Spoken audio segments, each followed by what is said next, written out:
if you look at any of these, if you run your own kind of mempool.space instance and check the health, this health marker at the bottom here, you can see that in general it's not too surprising on average, and that's also a good sign. But we don't want that to get any worse. So mining fees are essentially bribes, right? There's basically no incentive to include a transaction in a block without fees, unless it's your own block template and your own transaction. So adding fees to the transaction directly is the decentralized way. And basically, it's also a way to convince these transaction fees is a way to convince random nodes who don't know you to relay your transactions all the way to miners, right? It's kind of a promise that someone will end up paying for this or receiving this money, I'll pay for it, right? The base case here is pretty obvious. A given individual transaction has fees based on the value in minus the value out. That ends up being given to miners in a Coinbase output in the aggregate. So this is just kind of the base case, but it doesn't really explain to a wallet developer how to effectuate this when you're trying to do a more general payment or smart contract setup, batch payment. Maybe you have, you're an exchange and you don't want to commingle the kind of fee engineer funds that are allocated versus the custody funds. And this doesn't really answer how to do this properly. So there's some basic things you want to do. You might have a transaction, you want to bump it without replacing it, right?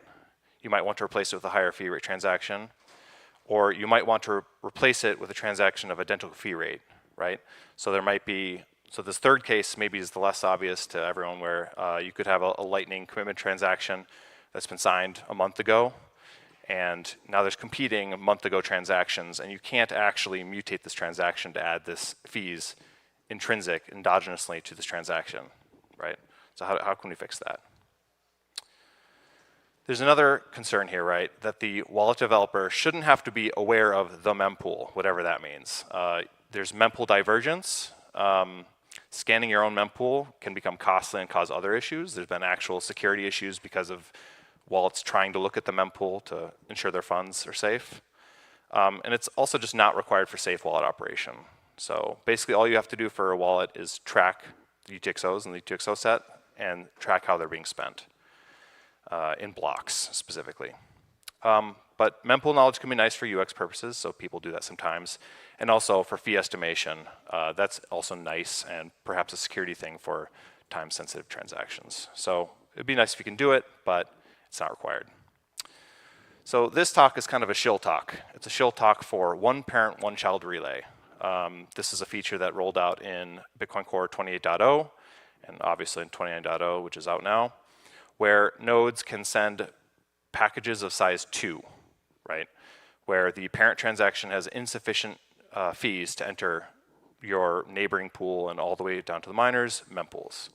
So from a wallet point of view, ideally, right, when you make a transaction, all you should be thinking is package fee rate goes up and to the right. And that should be, you as a wallet developer, should be the only thing you have to worry about. You shouldn't have to worry about hyper-specific templates or kind of what you're competing against in the mempool that I just mentioned you shouldn't be looking at.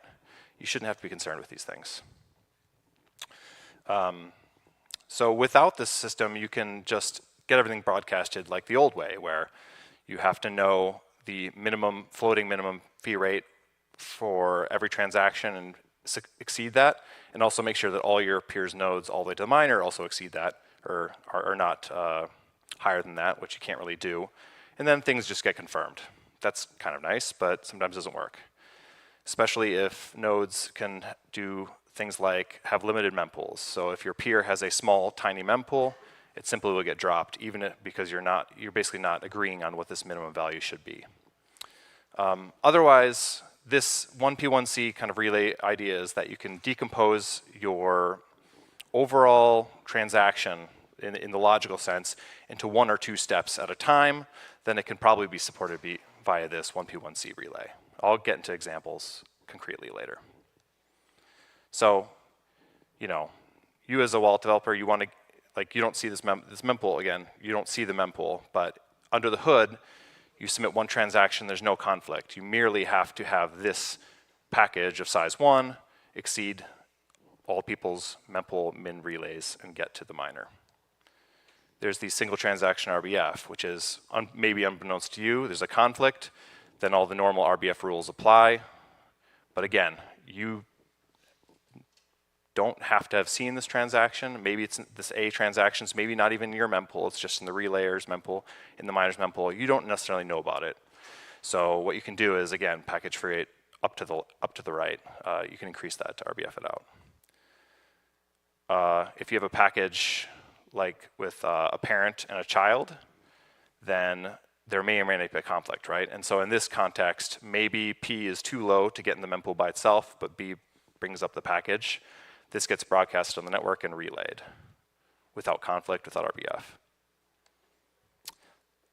Maybe unbeknownst to you, the P has already been put in all your mempools, all the mempools and all the network except for yours for some reason, and this A person has also made a transaction with a child that conflicts with it. Basically, this needs to work just transparently, right? You don't, as a wallet developer, shouldn't need to know about this. You should just be submitting packages, and it should be conflicting and resolving itself in an economically incentive way. And lastly, maybe just the parent conflicts. And so you're trying to make a package that conflicts with the parent transaction, but your P hyphen doesn't have any fees at all, right? And so how can you resolve this? And this is called package RBF, and this is also supported as well. So again, let's see, I'll go back to this a little bit. So one thing in 28.0 was called topology restricted until confirmation, TRUC transactions, which is while unconfirmed, if a transaction is version 3, basically there are limitations to what we will relay. No more parents and child allowed, so that's the heaviest restriction, I would say, in some ways. There can be no other in mempool ancestors, and so you're just trying to get this 1-2 step in, pretty much. It also enables sibling eviction, which is an implicit RBF. So you could imagine this case where A and B logically aren't conflicting with themselves, but what happens under the hood is that P and B together, or P and A and B together, are too big for this, too big for a single ancestor or descendant package. And so what you do is you implicitly mark it as a conflict and do the normal RBF rules. So this is a way of reducing called package limit pinning. It's also not a consensus rule. So if things are confirmed, it has no bearing on consensus. They can be violated at any point. People can ignore the rules, but the idea is that if at least some percentage of the network is running these rules and it's actually incentive compatible for the miner, that it will be confirmed in a timely fashion. Another feature in 28.0 was pay to anchor. This is a new standard output script type. It's a witness output v1, so it's op1 plus this minimal 2-byte push. And it has no additional consensus meaning, so there's no soft fork.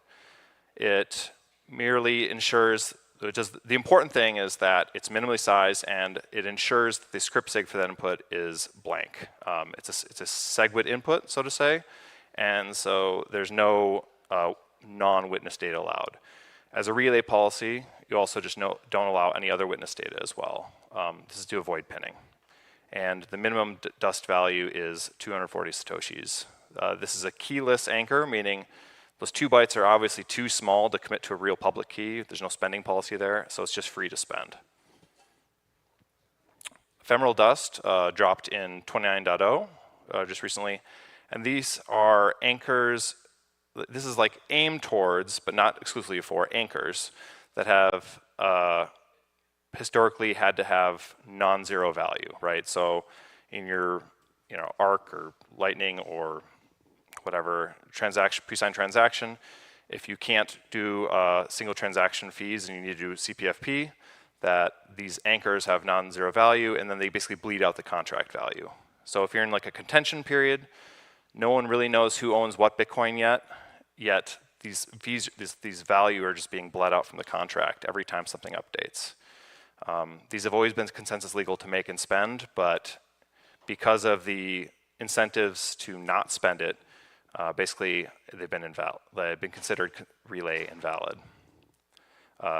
So under certain circumstances, we allow it, and they'll describe that. A transaction is allowed a single dust output if, and only if, the transaction fee is 0 to not incentivize mining by itself, and that the dust is spent in a transaction package. So the child itself should be spending it. And there's this kind of like intricate rule where if you're spending a new child, you must spend that dust as well. So basically it's like a mutex lock on the transaction. You have to spend it, whatever you do, right? Until confirmation. Once it's confirmed, if it gets reorged or something, all bets are off, but that's for the normal case.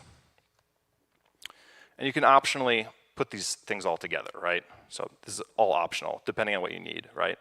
So the parent transaction could be a TRUC transaction, meaning it's restricted in size, could be 0 fee to allow that ephemeral dust to be included, and could have a dust, 0 value, pay to anchor output, also known as ephemeral anchor historically. And the child is undersized, right, 1 kilovirtual byte, and maybe it brings the fees for the entire package. And it must spend that anchor. You can mix and match depending on requirements. There are just some circumstances where this doesn't make sense, right? If you're doing a huge batched transaction, maybe 10 kilovirtual bytes isn't enough, right? And maybe you're not worried about pinning when you're that large. But, you know, or maybe you need, so if you're using a connector output, which is like another kind of fancy system, you might want ephemeral dust that has a keyed script in it, because it's actually committing to some additional logic connecting multiple transactions together. It's called a connector output. So that's like a common way where if you only have one connector output, you can make it 0 value and spend it immediately. And that ends up composing quite nicely. There are plenty of circumstances where it doesn't fit, like maybe you need more than one and maybe you can't spend them all at the same time. And that's currently not supported, unfortunately, but we'll do our best. So what does a wallet dev need to do? If you have a single transaction with no ancestors, it's pretty straightforward. Submit package with the transaction. What if you have a single parent and a single child? Then you just send both of them, right? And it should just relay. But if your transaction package has like multiple steps to it, you have to do a little more homework. I'll get into examples in a second. So with the Lightning Network under 1P1C, I think it's a pretty good motivation because people have been aware of this kind of format for a while. And I'll get to a little more complex argument next. So in the Lightning Network, you have these squares here are the transactions, the circles are outputs and inputs. The parent is in blue, it's the commitment transaction, and you basically have just the commitment transaction, and then you bring a new input for the CPFP, right? So that's the fee bringing CPFP. Commitment transaction has no fees included.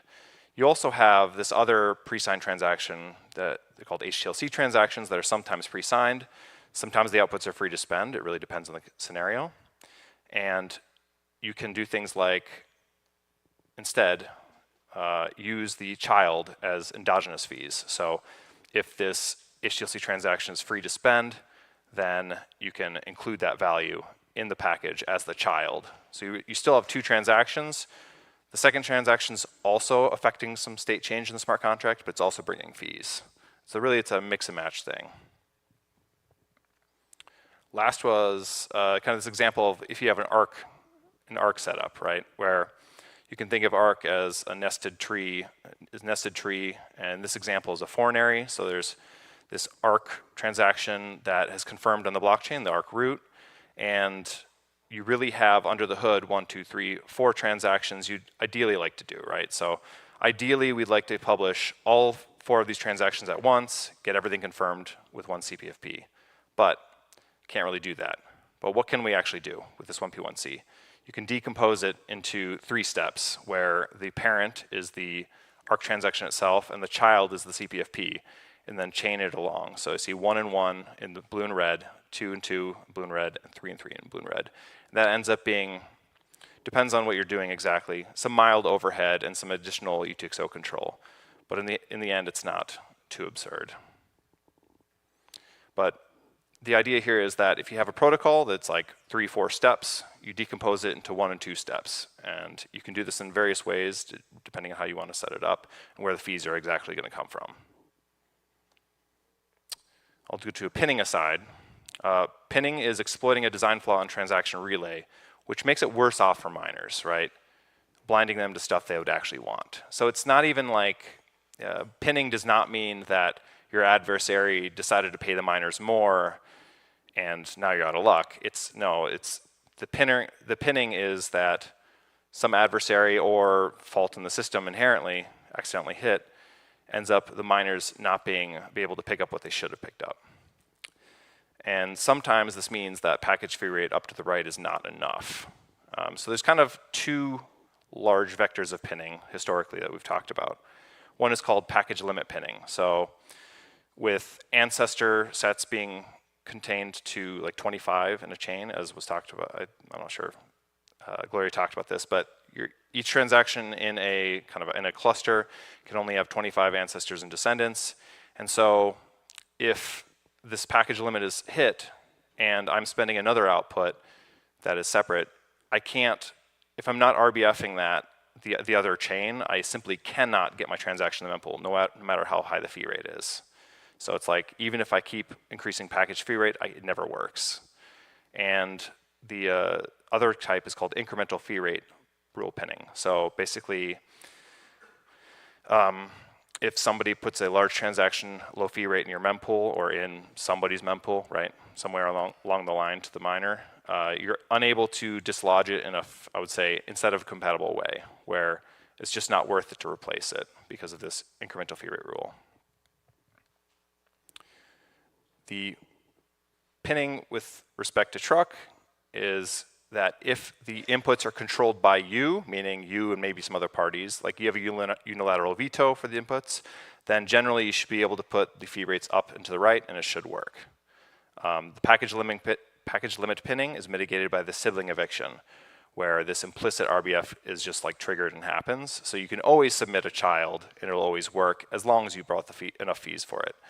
And incremental fee rate rule pinning is limited, but not fully mitigated, from 10 to, previously the size pinning could be 10 to 100x, now it's maxed at 10 or less x. Cluster mempool also, which you'll hear about in a few minutes, has some nice things for wallet developers as well. The BIP 125 rules, the RBF rules, are, if you read each rule, it's essentially like a way of telling you how to pin yourself, right? So there's rule 6, which isn't really a BIP 125 rule, but it's a similar rule. For example, if an adversary makes a small high fee rate transaction A, like much smaller than you can make it because they're hyper efficient or whatever, then you actually get pinned because you have to beat their individual fee rate for B, even if your package makes BP, like together, a much higher fee rate, and it gets rejected. There's also things like rule 2, no new unconfirmed inputs, which means like the ordering effects of who's doing RBFs when matters a lot. And this rule doesn't actually protect the network, but it makes it tough for wallet developers, that if you want to bring in a new input, that it has to be confirmed, and that's quite constraining. The cluster mempool gets rid of this one. In pre-cluster mempool, the too many conflicts rule. So if your RBF is evicting 101 transactions or more, then that is simply rejected, which is a very weird, it doesn't always hit very often, but it's a weird design constraint, and it's not easily conveyable to developers. So with cluster mempool, this will be replaced by, this too many conflicts rule will be replaced by how many clusters you're affecting. And this essentially means, long story short, you don't even have to know what that means. I can just tell you, if your input for your transactions are under 100 or 100 or under, you will not hit this limit. So as an API kind of view, I think this is much cleaner. It'll also just beef up the 1C package relay, allow you to conflict with more interesting topologies as long as your package fee rate is correct for the miner. And future work, there's package limit pinning in general, so the non-TRUC version, right? It would be nice if whenever you hit a cluster limit or ancestor size limit, that you can outbid the other parts of the ancestry that are not in your own ancestry, right? So you don't kill off your parents, your ancestors, but you can RBF anyone else in the cluster. That would be very nice. And that's easily doable post-cluster mempool. This incremental fee rate pinning, that is tougher. There's the replace by fee rate idea, which Peter Todd's going to talk about. And you basically there's anti-denial service trade-off with the mining incentives. So you have to keep all these in your head at the same time when designing these. Like the types of things that a miner wants depends on, for example, how big of a miner they are. So a 1% miner may have different incentives than a 10% miner or a 30% miner. And so there's these questions like, what do we want to design for? Once we decide what to design for, how can we make that denial of service resistant? It's a big question. And then also, of course, more general things like, more kind of boring things like general package relay. So batch CPFPs, not restricting yourself necessarily to this 1-2 step. That would be nice as well, but that's a future work post-cluster mempool. Parting thoughts, because I'm running out of time. Most mempool work is kind of boring. You only notice it when things are wrong, right? When a large, VC-backed company can't actually get their transactions in the mempool, even though they're not malicious, they just did something a little wrong. And ideally, these kind of things would never hit. And so we want to develop understandable constraints and get out of the way. Obviously, it's to keep the network decentralized, as has been harped on a few times already. Transaction policies are updated to support desired usage. Sometimes there's inherent tensions between the goals that we have, anti-denial of service, expressivity, witness like stuffing blocks. These are all exist, and they have to be weighed on a case-by-case basis. There's no obvious answer to any of these, pretty much. And also, if you have any non-standard transaction ideas, please reach out early and often, because we may not love what you're saying, but like, if there's a gap, we need to know about it, and maybe there's a more Bitcoin-y way that we can solve this problem. And that's all I have. Thank you for listening.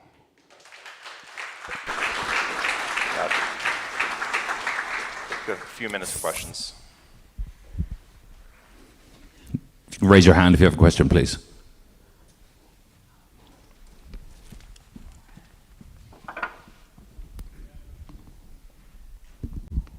When you break a multi-transaction, a multi-step protocol into fewer steps and I guess several individual packages, can you still submit them all like at the same time? Or do you have to? No, so TRUC, the 1P1C paradigm is pretty strict. It'll basically, you only guaranteed best effort relay like the first step. Okay. So as a wallet, you could always submit it to your wallet and then queue it up, and you could just be hitting submit package for all these packages over and over and over, and then it will eventually get in once things are confirmed. This is like more like, that's kind of where the wallet complexity comes in. With general package relay, then we could ideally do something like this, and all in one step, and that'd be nice, but future work.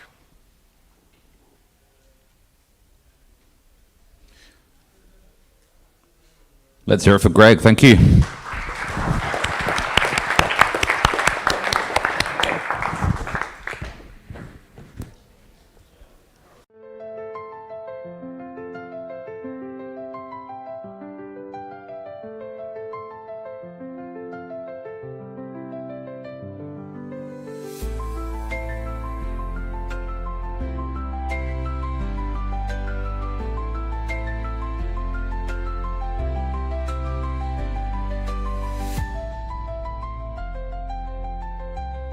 Perhaps a developer that needs very little introduction.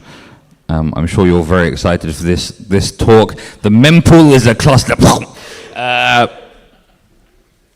Peter Willer, thank you.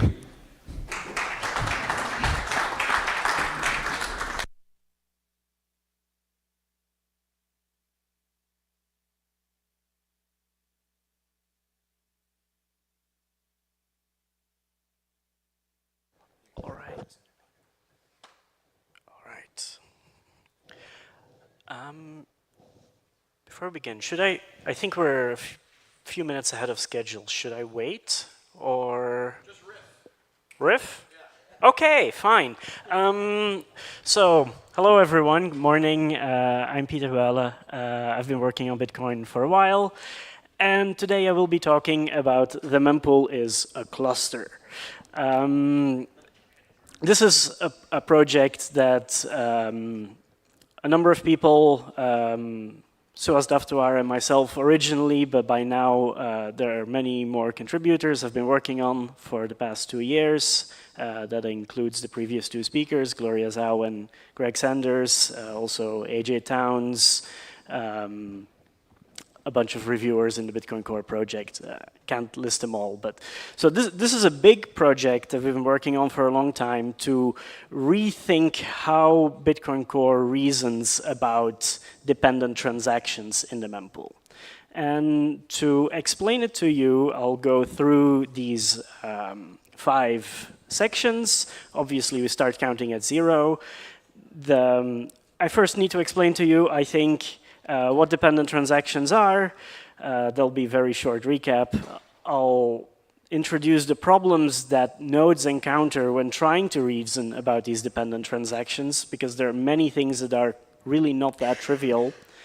Then the big idea, which sounds almost trivial, we need a global ordering on all transactions. This solves all our problems. I will explain how it solves all our problems. Then the hard part, making this work in practice, and then some cool stuff we've been working on the last months. Okay, part 0, introductions on dependent transactions. Do people see my, oh, there, got it. Okay, if you think these arrows don't make sense, I tried very hard to get ChatGPT to make them make sense. It just didn't work. I asked them to, no, I want all the arrows to point up, and they would just point at the sky. You get the picture. All right. As I assume most of you know, Bitcoin transactions can be chained. What that means is it is allowed by the consensus rules in Bitcoin to spend an output that was created in a different transaction in the same block. And such dependent transactions, so someone creates a transaction, creates an output, that output is spent by another one. We've seen many examples in the previous talk, do get relayed across the network. How that implies those are accepted into the node's memory pool, the mempool, and this is where miners grab their transactions to build block for. One use case of that, a very simple one, but I'll use it as a running example, is CPFP, child pays for parent. What does that mean? Imagine we have these 3 transactions in our mempool. Very small example, they're A, B, and C. A pays a low fee, C pays a medium fee, and B pays a high fee, but B depends on A. That means a miner is unable to include the B transaction, which they would want to if they want to maximize fee, without also including A.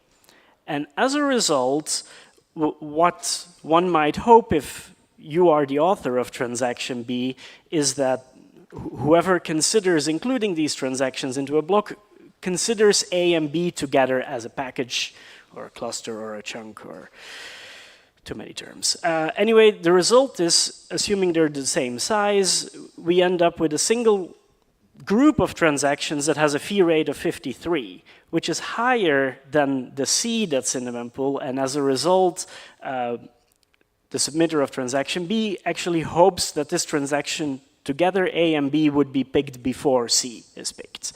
So that's CPFP. All right. So how does this work internally today in Bitcoin Core? This is the algorithm has been implemented since 2016 with minor tweaks, but has essentially not been changed for a very long time.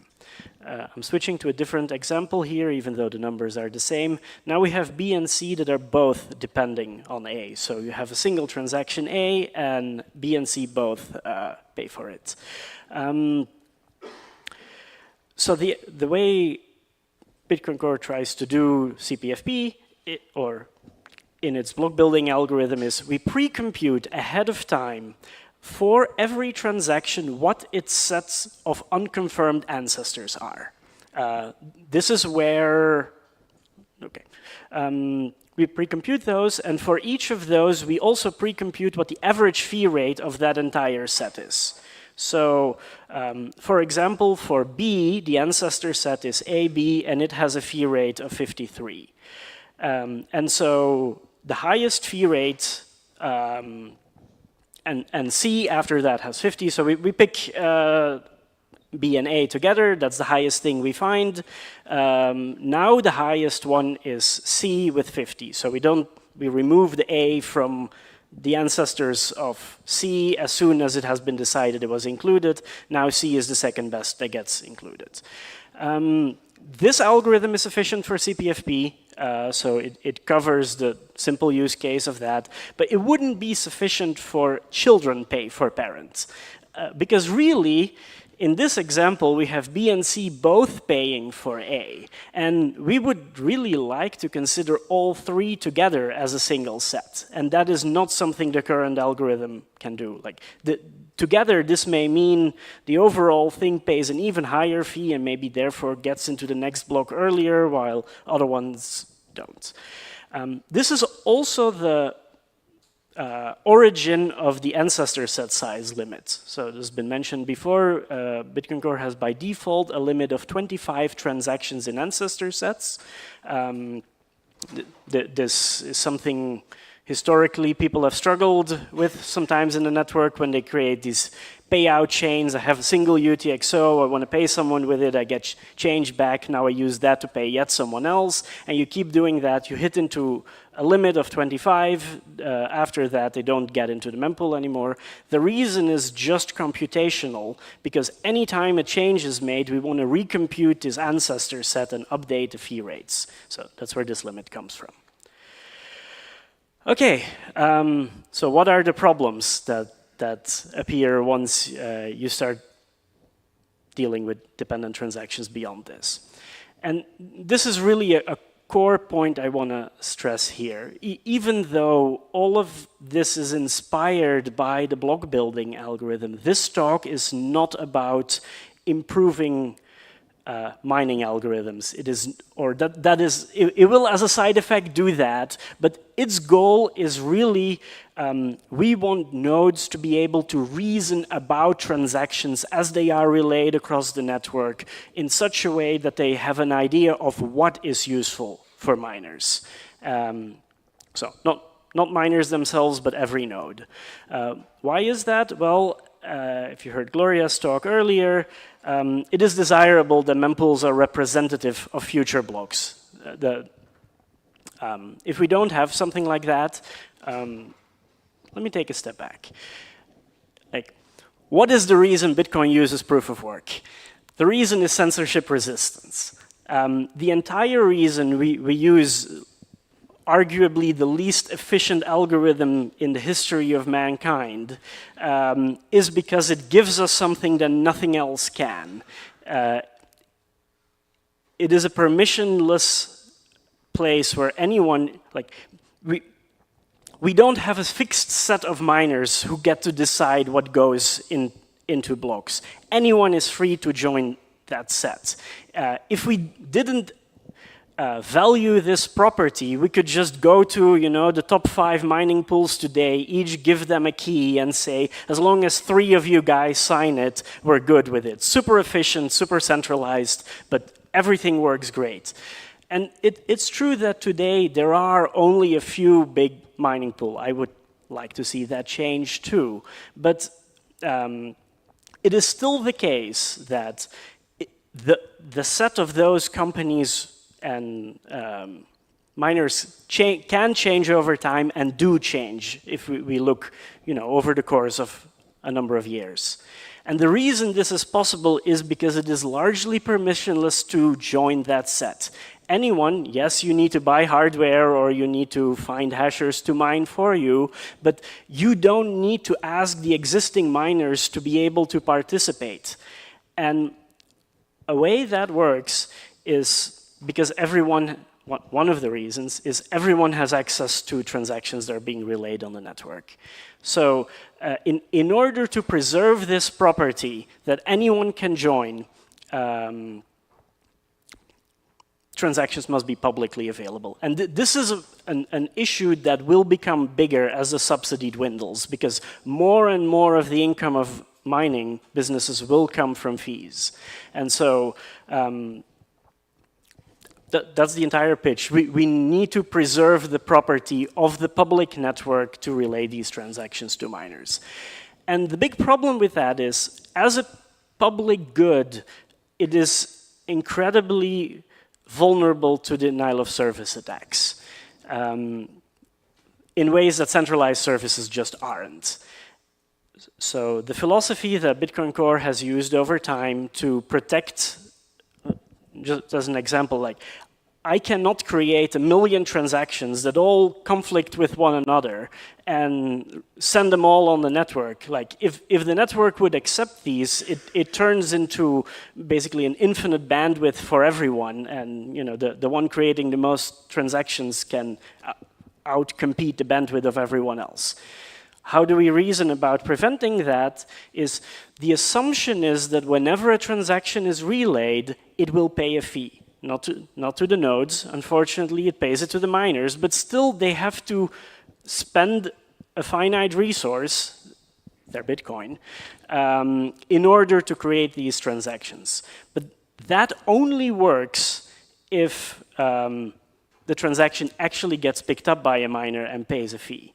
So this is the reason why in Bitcoin Core today we have something like an incremental relay fee, where whenever a transaction comes in that tries to replace another one, it has to pay a tiny fee just for the relay of the transaction that will now be replaced. So I hope you see where this comes from. We want some kind of there's a tiny cost that you can't avoid whenever replacing this. But this means that in order for nodes to decide what is worth relaying, they need to know, is this actually interesting, desirable to miners? And to get back to the original topic, dependent transactions really complicate this matter. For example, what if your mempool gets too big? You only have a finite amount of memory. Typically, I think the default today is something like 300 or 450 megabytes. That corresponds to about a day worth of transactions that can be queued up. But at some point, you may run out, and you need to decide what you want to drop. What do you want to drop? Well, the last thing that you would mine, right? Seems fairly obvious. You want to keep the things that are closest to the top. So what is the algorithm today to do this? We basically do the exact same thing as for the mining algorithm. Instead of pre-computing ancestor sets, we can pre-compute descendant sets for every transaction, because in order to include a transaction, you need to also include all its ancestors. When you evict a transaction, you need to evict all its descendants. So we pre-compute the descendant sets, we pre-compute the fee rates of those descendant sets, and we kick out the lowest one. Seems exactly the opposite of block building, or is it? Let's look at this example. Can someone tell me what is the highest ancestor set here? They're all the same size.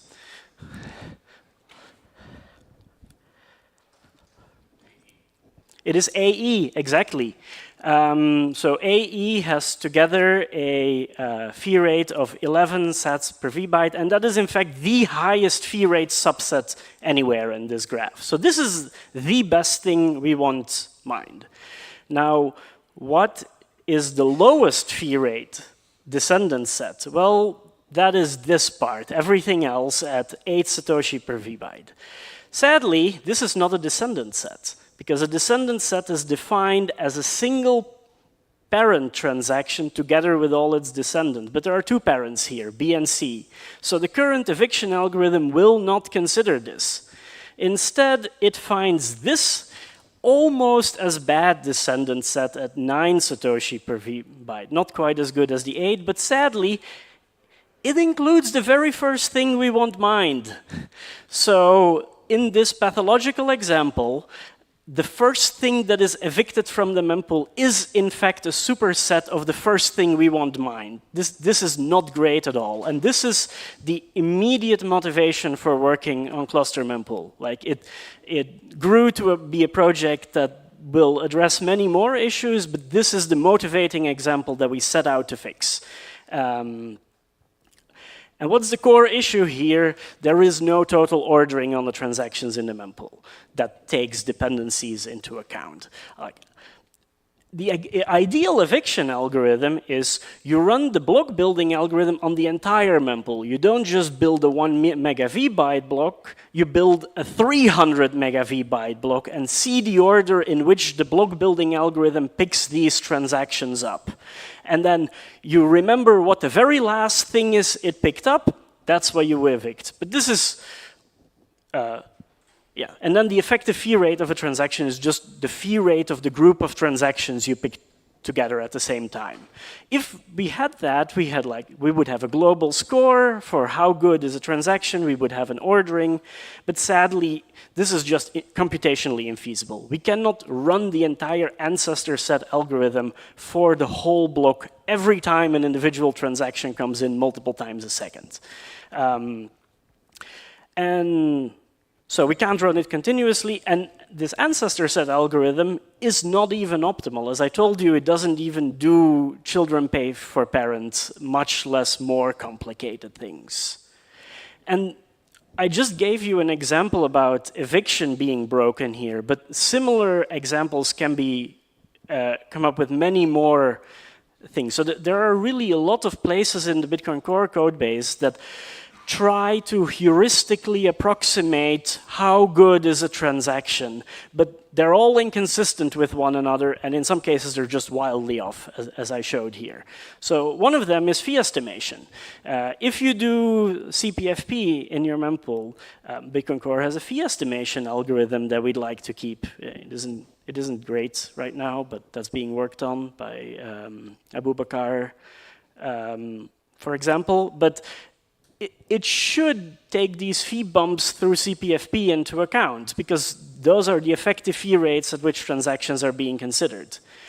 In the case of RBF, a new transaction comes in, but it conflicts with an existing transaction. Like, how do we evaluate that? Today, that's the BIP 125 rules, but they're broken too. I'll show you. And for example, during times when there's a huge flood of transactions coming into the network, we do some sort of rate limiting and prioritization.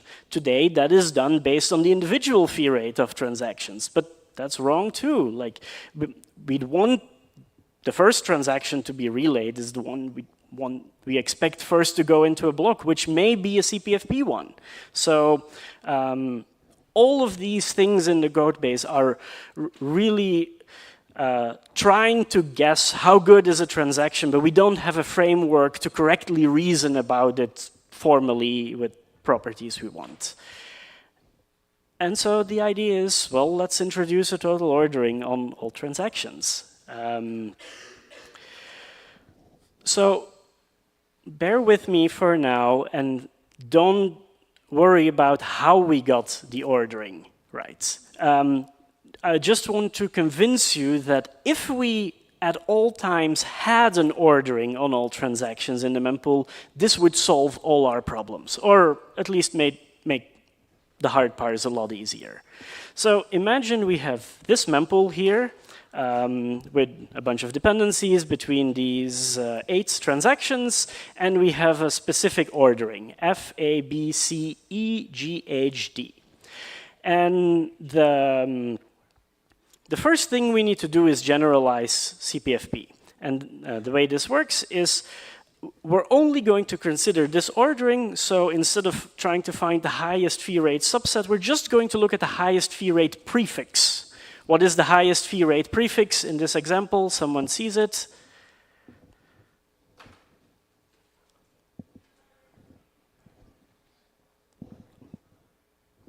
It's just F, because F is at 6 satoshis per VByte, and the next thing is A, and then B, and those are all lower. So we call those groups of transactions we pick as a prefix, we call them chunks. So the first chunk is F. The next chunk will be A and B together. Why is that? Well, B pays a higher fee rate than A, so AB together has a fee rate of 5, which is more than 4, so we think of that as a generalized CPFP, a chunk. Next chunk is C and E at 4 satoshis per vbyte, and G at 3, H at 2, and D at 1. Okay, so this is the idea. If we have an ordering, we can convert it to a chunking. And the groups represent the sets of transactions that will be considered together. And this solves everything, because block building is now just picked from the front. As you note, the fee rates here are monotonically decreasing. So this is a nice property of chunking, that later chunks always have a lower fee rate than the ones before. So what's the best you can pick? It's going to be a prefix. There's a little asterisk there. We do something better once we get to the end of the block, but let's ignore that. So ignore the bin packing effects, is just picking a prefix. Eviction is the exact opposite, remove things from the back. How do we deal with replacement? This is the hard one. So a new transaction comes in, it pays a fee, it has some dependencies, but it also conflicts with one or more existing transactions. And for that, we introduce something called the fee size diagram. So we can draw this nice diagram where the x-axis is the cumulative size, the y-axis is the cumulative fee, and you draw dots on the diagram for every prefix of your linearization. And now you draw sort of a hull around it. You see A lies below the line between 0 and AB, so we instead group AB together. This is exactly the same as the chunks from before. And the same thing between AB and ABCE. You skip over ABC because C is lower. So this really means E is paying for C and B is paying for A. And this diagram really gives us an approximation for how much fee a miner would get by including that much of a bunch of transactions. And it's important to realize here, we don't know ahead of time where a block boundary is going to lie. Transactions come in all the time, and one of those groups of transaction is going to span the very end of the block, and it's going to be cut off somewhere. So what's the best we can do? If we ignore the bin packing effects, is just always picking these highest fee rate things. And so this diagram gives us an approximation, ignoring the bin packing at the end of a block, how good is a particular ordering of transactions. How do we use that for replacement? Well, we just compare the two diagrams. And there are multiple outcomes of this. The outcomes can be they coincide, in which case they're the same. One is better everywhere, that's great. It's unambiguously better. It can be below it, that's worse. But it can also be incomparable. And so let's go over this example.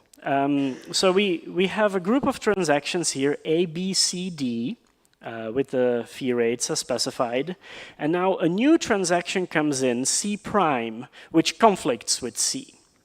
And it brings in a new dependency on D, which was previously unrelated to them.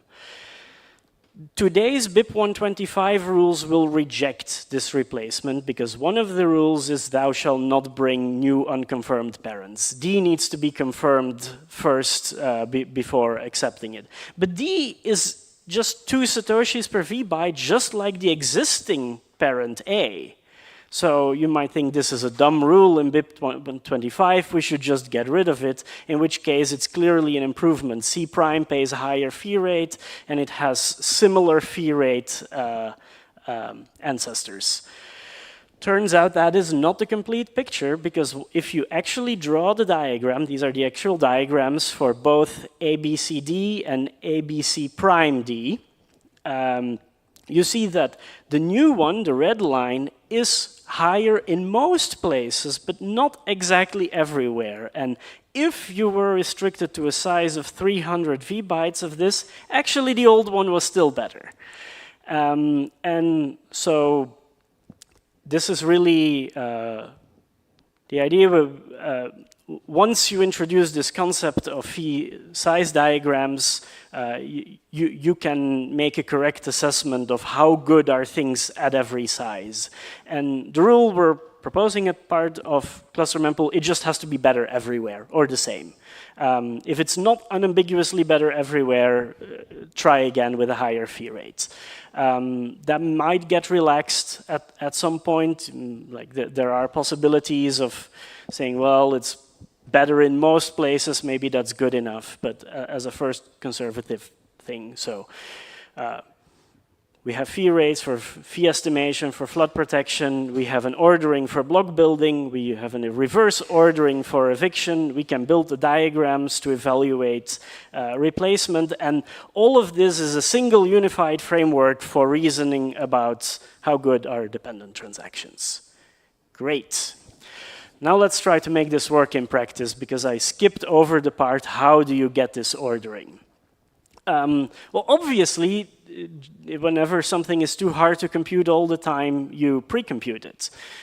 We need the effective fee rates, but we can't compute them all the time. But maybe we can just compute them anyway and just update the ones that change, because usually it's just an individual transaction with a few dependencies that come in, so just recompute those.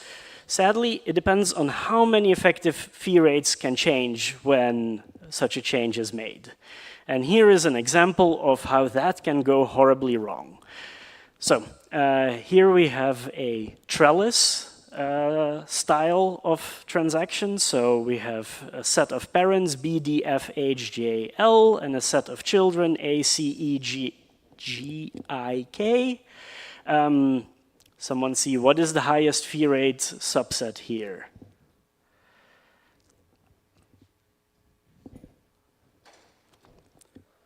Sorry?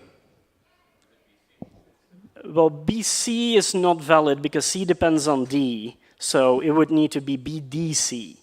The correct answer is it's AB at 73 satoshis per V-byte, and the next set is going to be 72, this one 71, 70, 69, 68.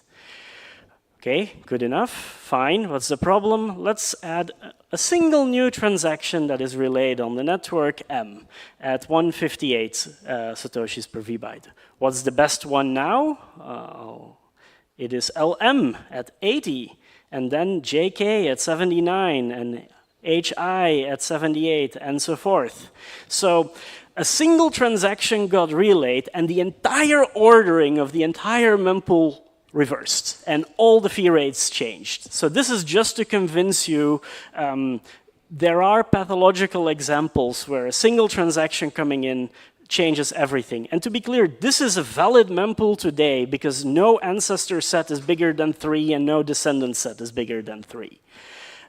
So what's the obvious answer? It is the realization that transactions obviously don't affect the fee rates, the effective fee rates of things they're not related to. So that is the cluster mempool idea. We partition the mempool into clusters, which are sets of related transactions, not just by ancestors and descendants, but also by siblings and uncles and grandparents thrice removed, and anything that is related in any way, they become a cluster. And the chunks, as you might have noticed in the previous examples, never cross cluster boundaries. It never makes sense to include something from two things. So how do we make this computationally feasible? We just limit the number of transactions in a cluster as a replacement for the ancestor and descendant limits that exist today. Number we're thinking of is 64, so it'll go up. Instead of 25 ancestors and 25 descendants, there'll be 64 transactions overall. And anytime a transaction comes in or is confirmed or a block is found or anything, we just recompute the cluster's that changed by running the existing mining algorithm just on that cluster. Ta-da, now we have an ordering for the transactions in that cluster. And it turns out that is sufficient. We don't actually need to compute a global ordering on all transactions in the mempool. We just need it per cluster. And then you sort of do a merge sort across them whenever you need it. And with that, at all times, the chunks and effective fee rates are known for all transactions in the mempool. And then we're there. So that is the cluster mempool project. It is reworking Bitcoin Core's internal logic to use clusters and chunks and the total ordering and chunk fee rates in all these places instead of the arbitrary heuristics. It'll be used for block building, for eviction, for replacement, for flood protection, for fee estimation, and probably a couple that I'm forgetting. The ancestor-descendant limits go away. They are replaced with a 64 cluster size limit, and also the RBF replacement rules are, instead of using the BIP125 rules, they become the mempool gets better by just doing the diagram comparison, plus a number of anti-DOS rules that are unrelated but need to stay. This is a big change. Like we are proposing, by doing so, we're proposing reworking these rules with something that is conceptually far more elegant, but concretely much harder to reason about. So today you have the BIP125 rules, and you could, in theory, try to satisfy them and know your transaction gets relayed, kind of.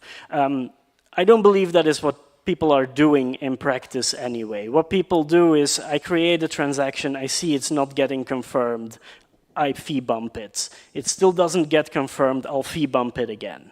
And for that use case, cluster mempool works way better because it is directly looking at, well, is it now actually worth relaying? Yes, relay it, otherwise don't. So that is a change. Suhas did this simulation to try to verify what will be impacted by creating a dump of peer-to-peer transaction activity during all of 2023, and then replayed it in a cluster mempool patched version of Bitcoin Core to see what would be rejected that was accepted before, and the changes are small. Now, part of the reason why the changes are so small is 99% of all transactions are singleton clusters. But even those that don't seem to be particularly affected. It's just much nicer of a framework to think about things. So we are aiming to get this included into Bitcoin Core 30, which would be released in October this year. We already missed the previous two deadlines, so I have a lot of hope for this. It's been a big project. This is the tracker issue. You can see the low-level part is done. That's the reasoning, the data structures, and the algorithms for doing efficient ordering of just transactions within a cluster. Currently working on an abstraction layer that hides all of this behind it and just gives you transactions, and you tell it the fees and the dependencies, and it gives you an order and lets you compare things, and so gives a nicely abstracted way that hides all the complexity from the rest of the code base, and then the big step afterwards will be switching everything to use that. So we're hopeful that we'll get there. So the good Reverend Dr. Craig Stephen Wright recently took to Twitter to leave some professional LLM-generated commentary on my code. And this is a diagram that Gloria drew on while reviewing the abstraction layer. The comment by Wright is not actually about this diagram. I just thought it was a nice contrast. I guess I should be proud. All right, future. Can we do better? So far, I've just told you, in order to find the ordering of transactions in in a cluster, we run the existing mining algorithm just on each cluster anytime it changes. But maybe we can do better. Given that we're just going to be running it on groups of at most 64 transactions, maybe we can find an algorithm that's better than just ancestor sort. Because as I told you, it's enough for CPFP, it's not better, it's not good enough for more complex things. A hard part is we had to define what optimal means here if we want to know what we're going for. And this was a nice observation that the same fee size diagram I showed you before gives you a way of defining how good an ordering of transactions is. And this was a breakthrough. Finding that an optimal ordering always exists. So anytime you have a cluster of transactions and you have two different orderings for the exact same transactions, not a replacement, just the exact same transactions, which are incomparable because one is a bit higher in one place and another is higher in another place, then there always exists a third ordering that's better than both. So that's great. It means there's an optimal and we'd like to find it. So I spent a lot of time trying to come up with an algorithm that can find these optimal orderings. I was very proud that I found an algorithm that's square root faster than the naive one. The naive one is just try every subset and find the best one, move it to the front, continue.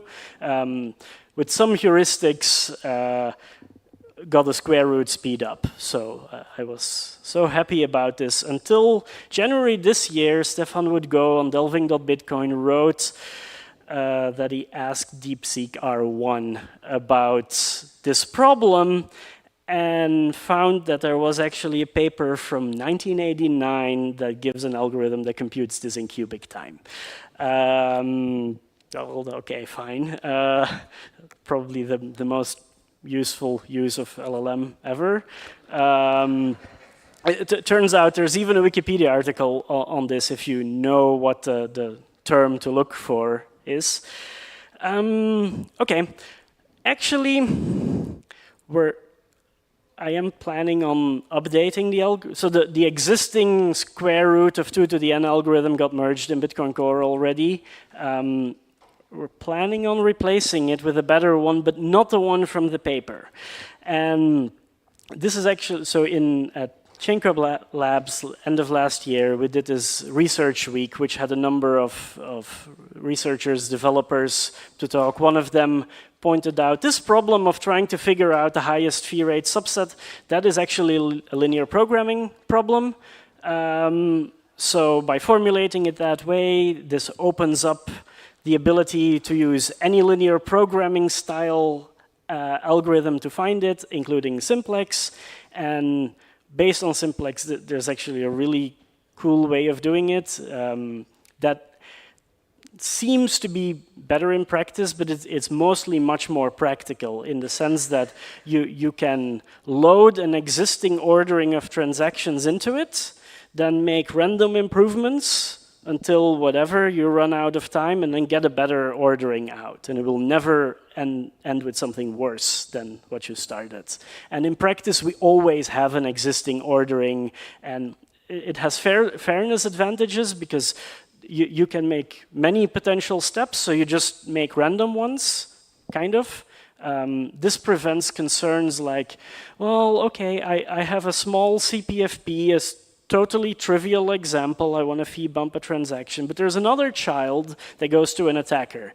And an attacker attaches a giant clusterfuck of transactions that looks like it has a lot of optimization potential. And so we worry if you use a deterministic algorithm that tries to make the most improvement possible every time, it will spend all its time on these attacker transactions and never discover the CPFP.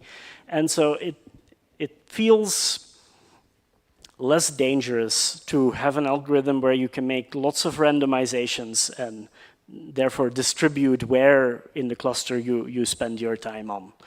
Also some benchmarks. This is using the same data that Suaz grabbed in 2023.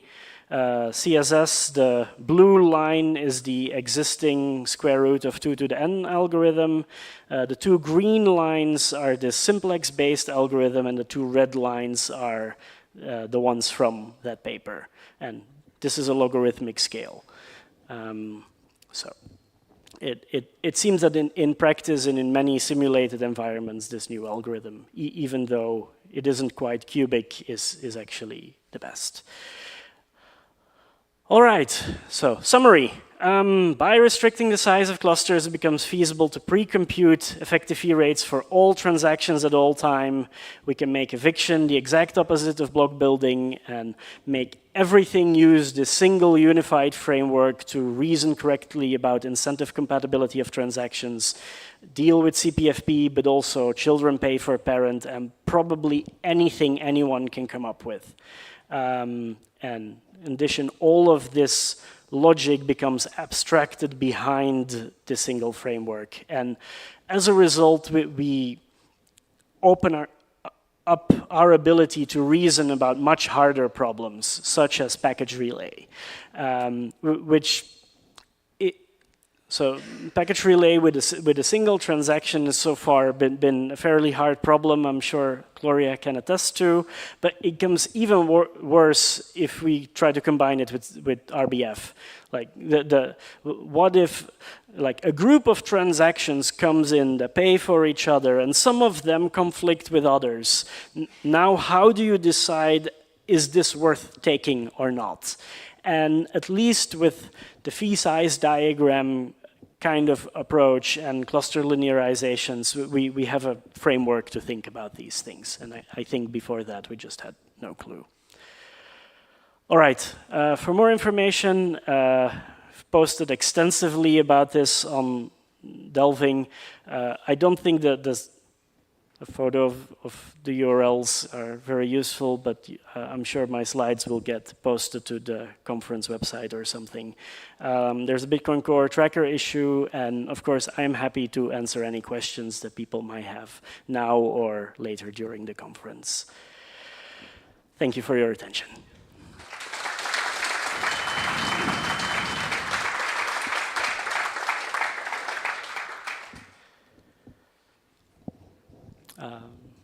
Is there a microphone? Where is the microphone?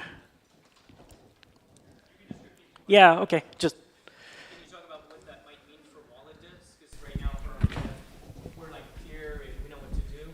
And then here, do I need metadata about the cluster I'm part of? Like when I decide to do RBF, it feels like that's a lot of knowledge I'm not creating necessarily. How do I decide? Okay, so the question is how will this affect wallet developers, essentially? I think my intuition is, okay, I think there are three answers. One is, the simplest case is, I suspect most wallets don't need to reason about this, in the sense of you do fee bumping, you control your own transactions, you know when you're increasing the fee rate, and that is good enough. It becomes complicated once you're in a cluster that is interacting with a potential malicious third party. We have things like 1P, 1C, and the TRUC transactions where you can opt into a more restrictive policy to prevent that. But I think that,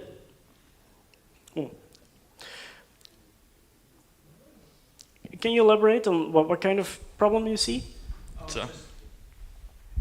I was just thinking, or at least I'm more familiar with the RBF stuff, yep. So it's like very clear, yep. The mobile wallets, they know what to do.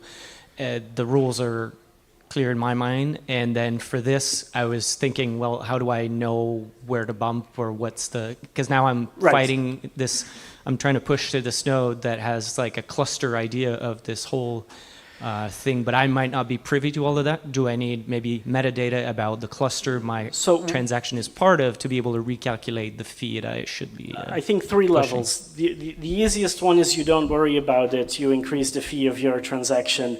If it doesn't work, you bump it again. And this works. Like if you keep doing this, at some point you will satisfy all the rules.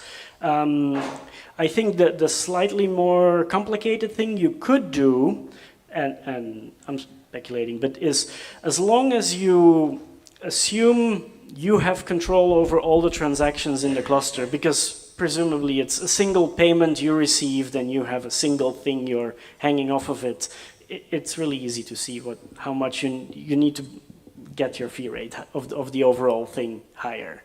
The third one is if you are connected to a full node that implements cluster mempool, you can, presumably we can build something where you can submit a package and it will tell you what the chunk fee rate of the results will be. Like we have a test mempool, except I think it could report such information. I see Gloria nodding.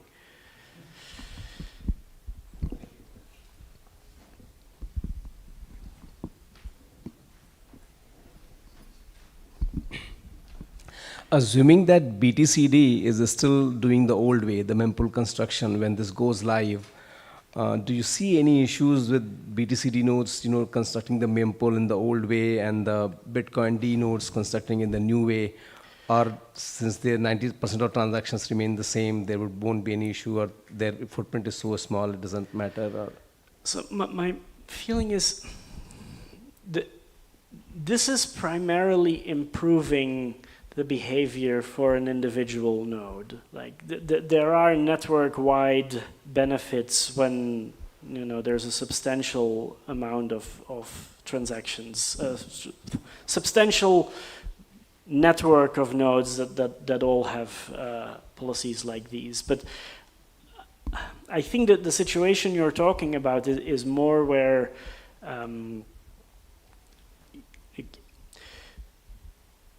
it matters in like a wallet setting where you're just, the simple cases will just keep working.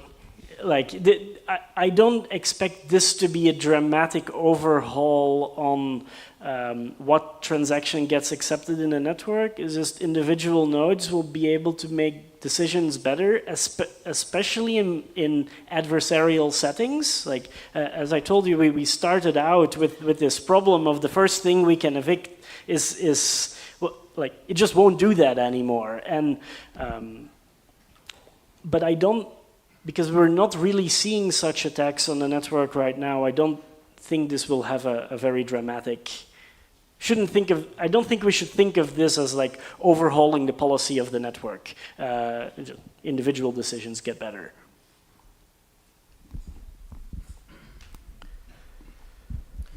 Well, I expect that if you're following BIP 125 rules, I think it's just going to work 99% of the time. So it should just work. I think so. BIP that wasn't a question. Sorry.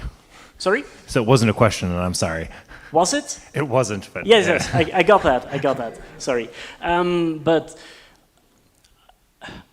BIP 125 today can be wrong in both ways. There are many things it rejects, especially through the no new unconfirmed parents rule, that are totally fine and incentive compatible, and a few edge cases in which it accepts things that actually get worse. It does that too. But I think the change is more on the relaxing side by allowing new unconfirmed parents. So if you stick to those rules, I agree. I think we'll be fine. I have a non-question as well, which is a comment that most wallets aren't really thinking about effective fee rate at all today. Right. So, yeah.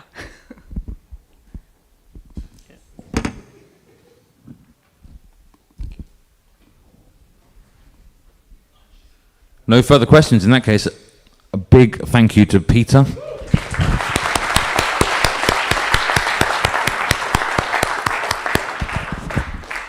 And it's lunchtime, which is served just across the way in the park.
good name. Pretty good. All right, so we've solved that one. All right, we solved that one. And then I really want to be able to get all the people that are working this kind of stuff, like PayJoin, and other people working on esoteric transactions, or even just regular ones, to be able to get us together and get a spec we can all agree on.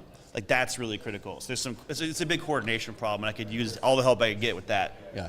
Well, final last question. How important are events like Bitcoin Plus Plus in making stuff like that happen? Oh, super important, man. It's like, this kind of event is just full of like Bitcoin developers that are deep in developing on Bitcoin. And it's the perfect environment to like talk to people and coordinate exactly things like this, among other things. I love bringing new people to conferences and introducing them to all of my heroes, and then they can learn why they're my heroes and figure out ways to make all their cool ideas come true. So this is a great place for the sharing of ideas, for the coordination and the networking that gives you the leg up you need to make your next step. Well, super, Dusty. It's been a pleasure. It's been a pleasure. Thank you guys for doing what you do. Thank you for joining me. You're welcome. Thank you, Marty. Have a great day. I'm sure I'll see you around Austin. No. No? Yeah. All right. Well, it's been great. You too. Bye-bye. Bye. This is, You're on the main stream now. Oh, I'm on the main stream. Welcome a new audience. Go for it. Hey, anybody coming in from the Bitcoin Plus Plus official audience, welcome to the news desk live here at Bitcoin Plus Plus. I'm running solo right now. Marks, you want to hop back here with me? Sure. Yeah. We've got our next people coming on. So. Howdy. Incredible day. What's up? It's going well so far, yeah. This is exciting. This is my first live news desk, so This is a new format for me. So thank you for helping come take some of the pressure off. You're doing well. Yeah. What are you excited about this week particularly? Obviously, OpReturn, big Obviously, discussion. OpReturn's a big thing, but what I like is that people are just discussing other things that are important too. Yeah. Right? So, like, let's just not get mired and distracted by this one thing that's going on. There's still plenty of other work to do. Yeah. So, and I'm hoping that we can build off of the Covenant stuff from last year, right? It seemed like there was a lot of really good momentum, and now it's kind of fallen by the wayside a little bit. So. Yeah. Yeah. That's what we were just talking, like any Prev out, like it seems like anytime the Covenant discussion specifically gets to a certain point, the community, for lack of a better term, gets a bit distracted. Mm-hmm. And that's, it's interesting. It's hard. And from my perspective, as somebody who's not a developer, investor in the space, running a media company, interviewing developers, it's hard to really get a grasp of where the signal is and where the focus should be. So conferences like this, for me, being able to have a conversation with Super and Dusty like that, it's extremely helpful. Yeah. Because you think about where Bitcoin is, where it could be, particularly as it pertains to better privacy and better usability as a payments network. The ideas they're talking about are extremely enticing in the sense of, I want that. Yeah, definitely. And I also wonder if what we're seeing with OpReturn, if this is going to have an effect on being able to get covenants and other things through, right? Are we exposing what the current process is for getting new updates and upgrades to Bitcoin out there? And is that going to hamper it? Like, do you think that this is going to delay things? Like, let's say that covenants were going to get approved and merged in and everything. Are we setting ourselves back? I think that's with the latest stuff.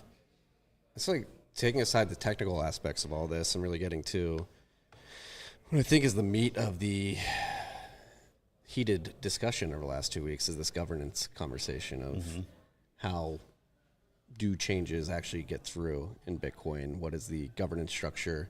I mean, obviously the focus has been on the core repository, but there are other implementations. There are policies within the core GitHub repo.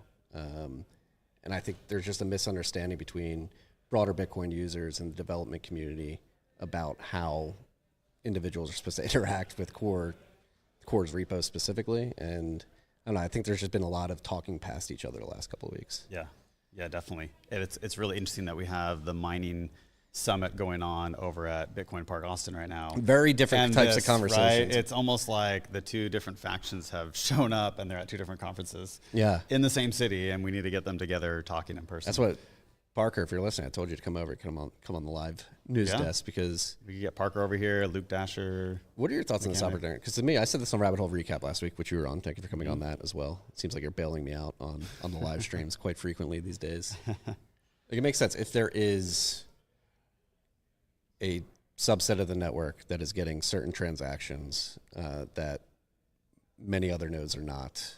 that creates problems in the fee market, which can create problems for second layer solutions like Lightning, particularly around fee estimation when you're trying to close channels. And so to me, it makes sense.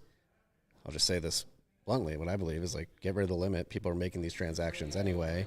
If you're going to mess up the P2P layer by not doing that, I think that creates some weird economic sort of imbalances at the P2P layer of the network, which should be solved. Yeah. Well, and I'm just a node runner. I'm not a Bitcoin developer. I do use my own node as an economic player. So like I do have a vote, I guess, if you say, in the system.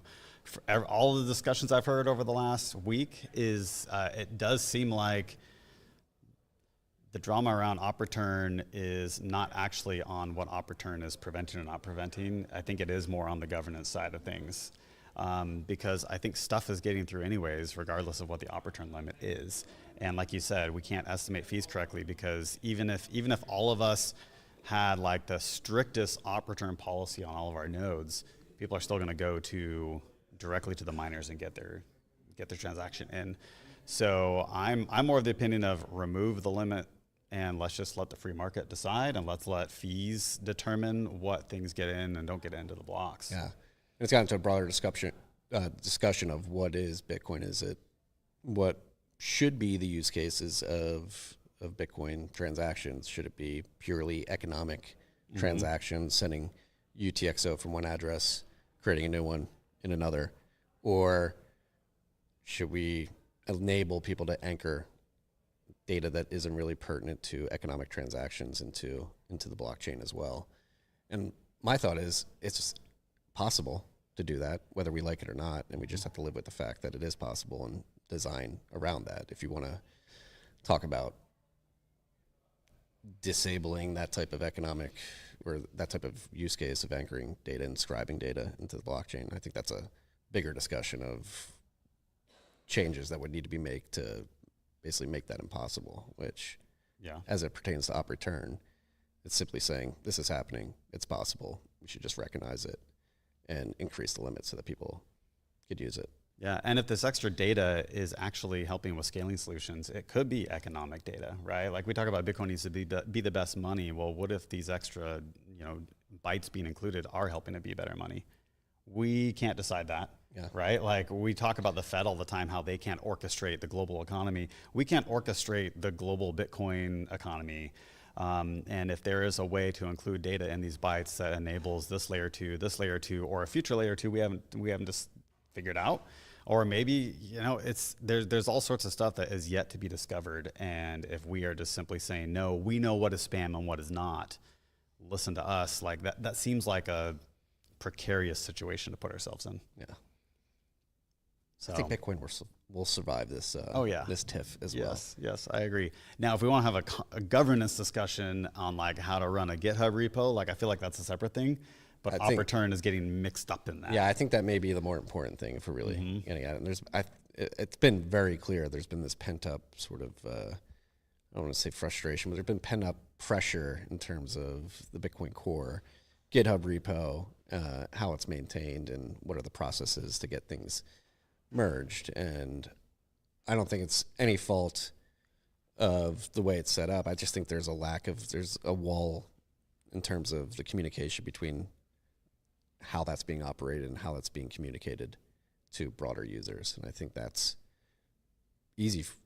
Like it makes sense to me. Developers are focused on what they're building, right? Yeah. And typically they're highly focused on the individual projects they're working on. And this has been a big discussion. Do they just need a PR arm to basically explain what's happening in a way that people understand it? I think that Steve Lee has been really big on that. He's been trying to push for like PMs that could be kind of the face and the voice of some of these dev initiatives, right? To help give better PR, if you will, not public relations for all of this to make it a little smoother. Yeah, and then you have the whole discussion of separate implementations like Knots, LibBitcoin. Like if you're angry with how Core's handling their particular implementation, I don't want to say go work on another one, but like, is the option to work on another one important, worthwhile, ideal? I think that's a big question that needs to be answered. Yeah. And again, I think events like this, getting people in meet spaces, just looking around at the crowd here at BTC++ won't dox anybody who doesn't want to come on camera, but it seems like there are many different individuals who have very strong opinions on both sides of the argument that are here. So hopefully we can get together, talk it out. Yeah. Yeah, because it's easy to like lob grenades at each other online, but you get here in meet space and you can sense people's like true intentions, and you can sense that a lot of times we are more genuine than we come across. Like when we're on X, we're trying to kind of like further discussion in a different way, whereas you can get to the real meat of the issue here. So yeah, I would love, even on the stream, if we could get some people on here that had different opinions. It would be really helpful. Because we are just one side of it. Like, it sounds like we both are kind of the opinion of just like remove the limit.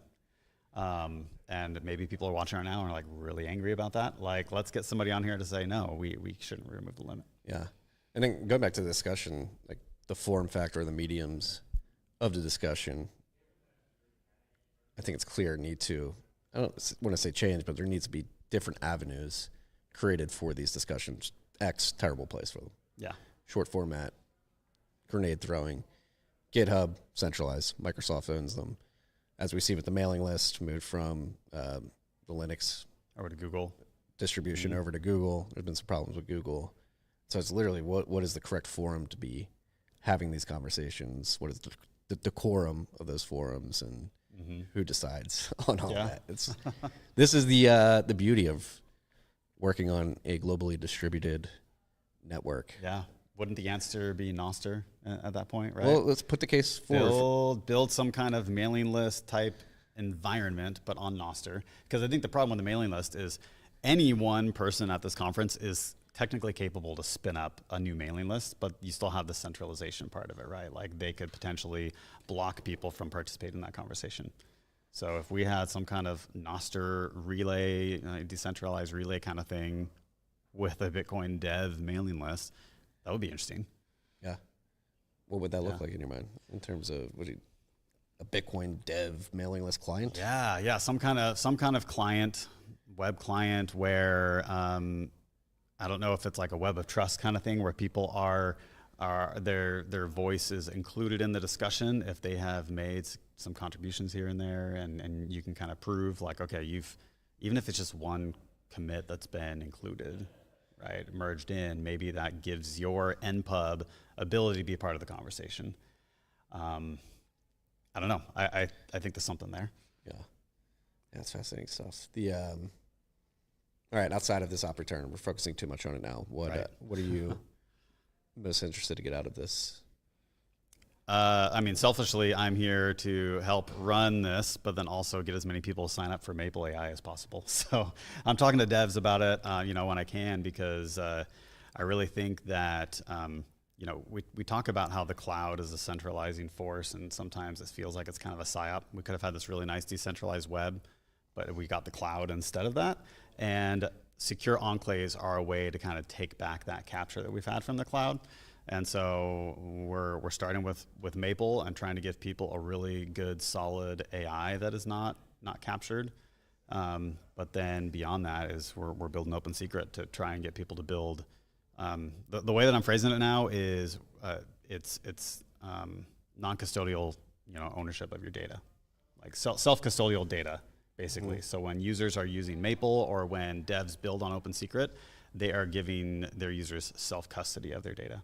Yeah, and I think it's an incredibly creative way to solve this data storage issue on behalf of end users and app developers themselves, because I think part of your pitch is that as an app developer, that data is toxic, right? You don't want the responsibility of holding that data and securing it, because at some point, if you become popular enough, it becomes a huge honeypot. And so trying to create frameworks from which you just take that risk away seems incredibly beneficial to me. Yeah, and obviously direct parallels to Bitcoin wallet apps, right? And custodians of Bitcoin, they don't want to have that honeypot. They don't want to have that burden of having user funds. And so we try to find self-custody solutions. Not even user funds. Like, I've been thinking about ways of implementing open secret. And one simple use case, even if you want to watch only wallet and you want to upload an XPub to watch certain addresses, like this seems much more preferable to use something like Open Secret to upload that XPub instead of doing it. Sure. Yeah, that's true. We have people who are trying to track their, their Bitcoin base price so that they can do their taxes and all their sales of Bitcoin to pay for everyday living expenses. And so I could see that where I would want to put, here are all my wallets that I'm tracking, and just keep track of it for me. Like, I don't want you to do anything with my funds. You don't own my funds. But I also don't want some other app developer knowing these are all my wallet addresses. Yeah. Right? Correct me if I'm wrong, some of these secure enclaves in the cloud are using zero-knowledge proofs. Some of the secure enclaves using zero-knowledge proofs. That I don't know. No, you don't know? Yeah, no, I don't know. Could be wrong. So I know that there are like Web3 platforms that are using secure enclaves to provide zero-knowledge proof, like roll-up type stuff. Mm-hmm. So no, that's something I have to look at. I must have dreamt that. Yeah. Yeah. Hallucinated. Or maybe you're right, and I need to look into it more. But yeah, no, we're using AWS Nitro for our cloud stuff for like CPU, and then we've got GPUs with NVIDIA. Yeah. Right now we're working on getting our own models up and running too, because we're just using Llama 3.3 right now, but we really want to get on Llama 4. We want to get on some of the other like DeepSeek. Yeah, when DeepSeek? DeepSeek, right? When DeepSeek? Is that? That's my question. Yep. Not sure yet. We're still working on it. Our Llama 4 implementation got held up because we currently use a GPU provider in Europe, and there was a licensing problem where Llama 4 is not available in Europe. Because of European regulations? Yeah, European regulations, and specifically like the multi-model, multi-agent stuff that they have. So we're working through that. But DeepSeek is hopefully around the corner. Yeah. I mean, we've talked about this a lot on the show and off air, but this intersection of AI and Bitcoin in two ways.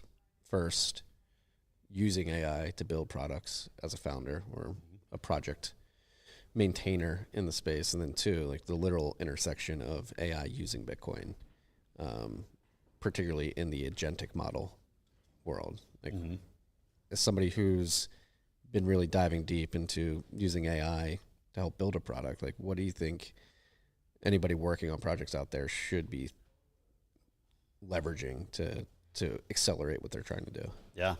And there's a third element to it, which is the energy side. And I know that miners and they're working on that aspect, right, of like Bitcoin mining and AI compute. So I'll leave that set aside for now. But when you're building, like, just start using the tools. I think I said this on RHR, but I used to be someone who would just kind of tune out AI discussions because it's like, I want to learn about Bitcoin, stop talking about AI. But it's really infiltrated everything now. So if you are a Bitcoin developer or you're building an app, you're doing anything in app development, you should be looking at like, how can I use AI to at least help do a little bit of my work.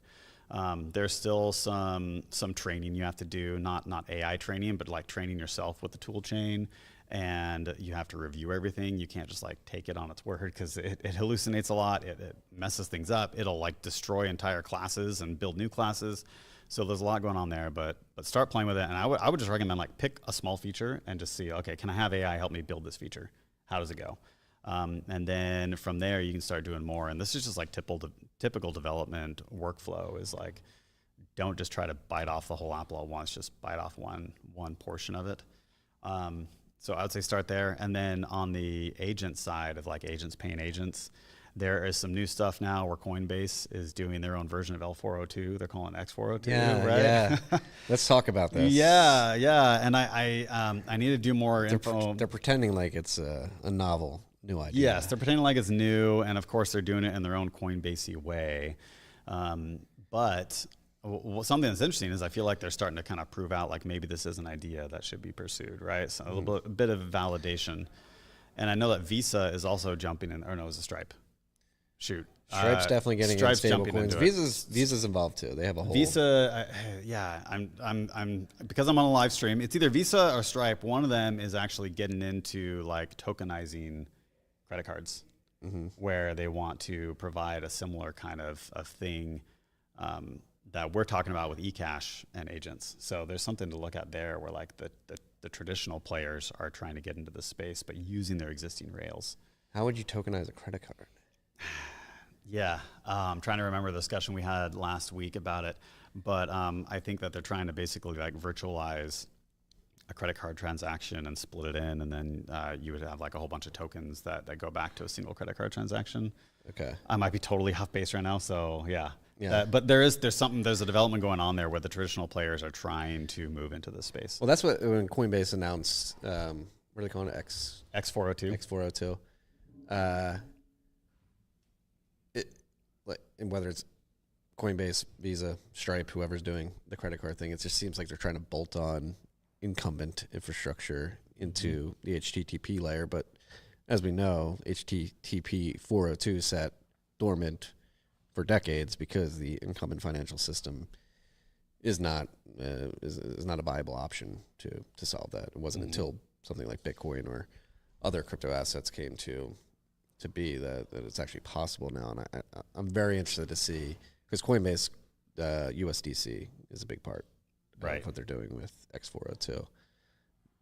I wonder, are the agents going to decide what is the best money? Like, get these products to market. Do you think at some point, who knows, AGI or ASI is necessary, but do the agents begin to prefer a certain form of currency, digital currency, over another? And will it be Bitcoin? Yeah, well, so free market. Let's put all of these solutions out there. Let's make it possible. And then let's give the AI agents their choice and just say, hey, you, rather than dictating, like, here's the technology you must use, you simply just say, I want you to accomplish this task. These are the tools you have to use. Give them all the tools and let them go figure it out, right? And I think very quickly they will start to figure out what is the best route for them to flow. There's Jordy working on FuSats, right? And he was trying to do a lot of L402 stuff. Now he's actually looking to be like the best implementation of also X402. So he's not trying to like go into kind of the shitcoin space, but he's saying, hey, I want to be the provider for agents to pay for stuff. And if they want to use Lightning, let them use Lightning. If they want to use Coinbase's thing, let them use that. And if there's like a Visa or a Stripe or someone else that's coming on, he wants to provide all of those options too, to provide a free market for these agents to decide. Yeah, that's the most exciting sort of intersection of Bitcoin as a medium of exchange right now. I'm not sure if you saw Paul Toy's tweet from last week, basically letting people in on what they've been working on, and basically a statement he made at the end of his post was that pretty soon, like, AI agents are going to be conducting Lightning transactions at a scale that's orders of magnitude over human usage. And like, are we going to find ourselves in a place where we realize that like these AI agents are actually using Bitcoin as a medium of exchange more than humans rather quickly? Yeah, Bitcoin, a peer-to-peer, electronic cash system. Really, we didn't know that was going to be peer-to-peer between agents, between AI. We thought it would be meat space type stuff. That would be interesting. I mean, you think about just trying to pay with Lightning right now, like you scan someone's QR code, scan an invoice and pay it, and all the juggling and back and forth that has to happen, agents can just coordinate that so much faster than we can. And they don't have to sit around and say, send me a new invoice, this one expired. It's like, no, they're both there ready to go. Yeah. So. And like, what does that do to, like, we have the MicroStrategy, or the strategy, conference for corporations. Going on very different conferences, what's happening here today.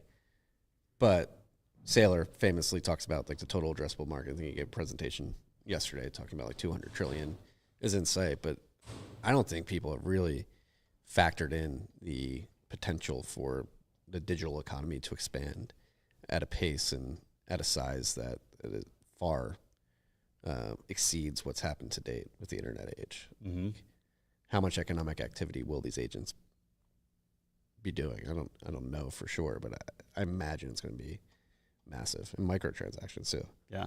And most of us can only think about what we can see, right? We can't think about the stuff that doesn't even exist yet. And agents are going to be coming up with business models and transaction types that we haven't even fathomed yet. So there's a lot that's going to happen, and we need to build the rails for it to be ready and be available for that. So I think that I think it's too early to tell that AI agents paying each other with eCash or with Bitcoin or something like that, Lightning, I think it's too early for us to just kick it to the side and say, oh, it's not going to work. Like Visa has too much of a head start. They're too big of a company. Let's just keep building the technology and put it there, because like you said, AI agents might surprise us and do things that we weren't expecting. Yeah, and I would put forth too, anybody building on Bitcoin, like another thing I don't think people appreciate is the maturation of the state of the interoperable network. So it'd be Bitcoin on-chain, throw Liquid in there, Lightning, eCash mints, we got ARCs coming to market as well, Spark. I think people severely underestimate the power of the maturation of that interoperability between all those networks. And, first conversation we had today with VNPRC and Gary talking about hash pools, how you can use a combination of Bitcoin mining layer, literally mining shares, and Cashew Mint and the Lightning Network to really solve a critical pain point in the mining pool layer of Bitcoin. And that is, and I believe they use Nostr to a certain extent too, or can use Nostr to a certain extent. So you're combining 3 or 4 interoperable protocols to create a user experience and a product. And I think we're just on the precipice of really unlocking all the value that exists between these networks being interoperable with each other. Yeah.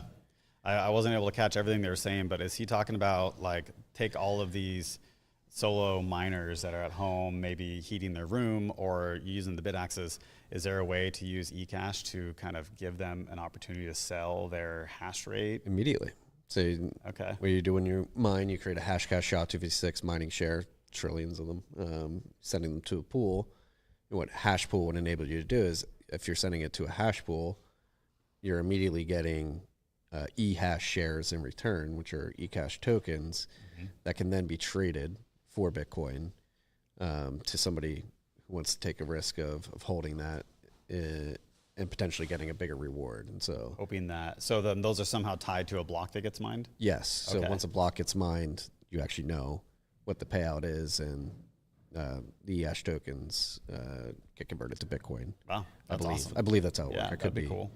But in terms of solving the problem that exists now at the mining pool layer with FPPS, creating the central force, this sort of solves that by enabling people to get paid out or get liquidity for their shares immediately and give that risk of the payout variance to somebody else who's willing to stomach it. Okay. Yeah. Interesting, and something that developers might not think about, right, when they're building some kind of tool or some kind of protocol. But we need to build them to be flexible so that these kinds of solutions can come out of the woodwork. Yeah. Right. Give the tools to people so that they can go solve their problem, and somebody else can solve their problem, and then they can creatively get together and solve a new problem. So I think it's great. I think that's a really cool, novel idea. Yeah. Yeah. Well, it looks like where did everybody go? I don't know. They all took off and went to lunch. We're supposed to be on stream. We actually have lunch in a bag over there. Yeah. Okay. Oh, they're all everybody's at stream. lunch. So apparently the 2 interviews we were supposed to have right now are not showing up. Is that? They went to lunch. They went to lunch. They went to lunch. Okay. Yeah. Oh, you are one of them. All right. Well, I mean, do we want to get going, or do you want to wait till they're both here? Yeah. Do you want to stay here too? Join? Sure. Yeah. Here, you can come hop in the middle, and I'll move to the outside.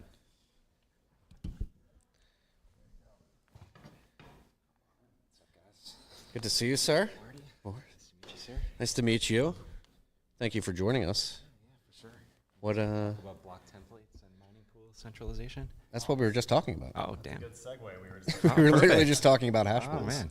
My ears are ringing. All right, so I guess let's just jump right into it. What is your fascination with block templates and mining pool payouts?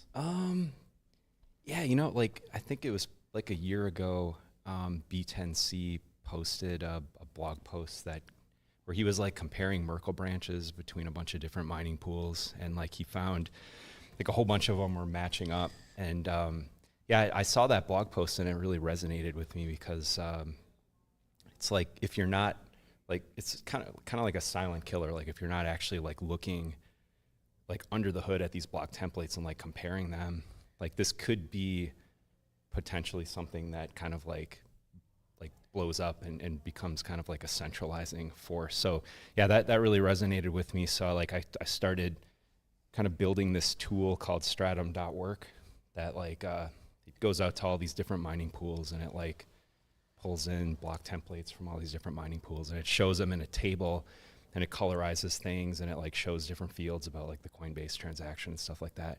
And yeah, it just really gives the observer like the ability to kind of like compare things and like look at the data and try to like make correlations and find relationships and things like that.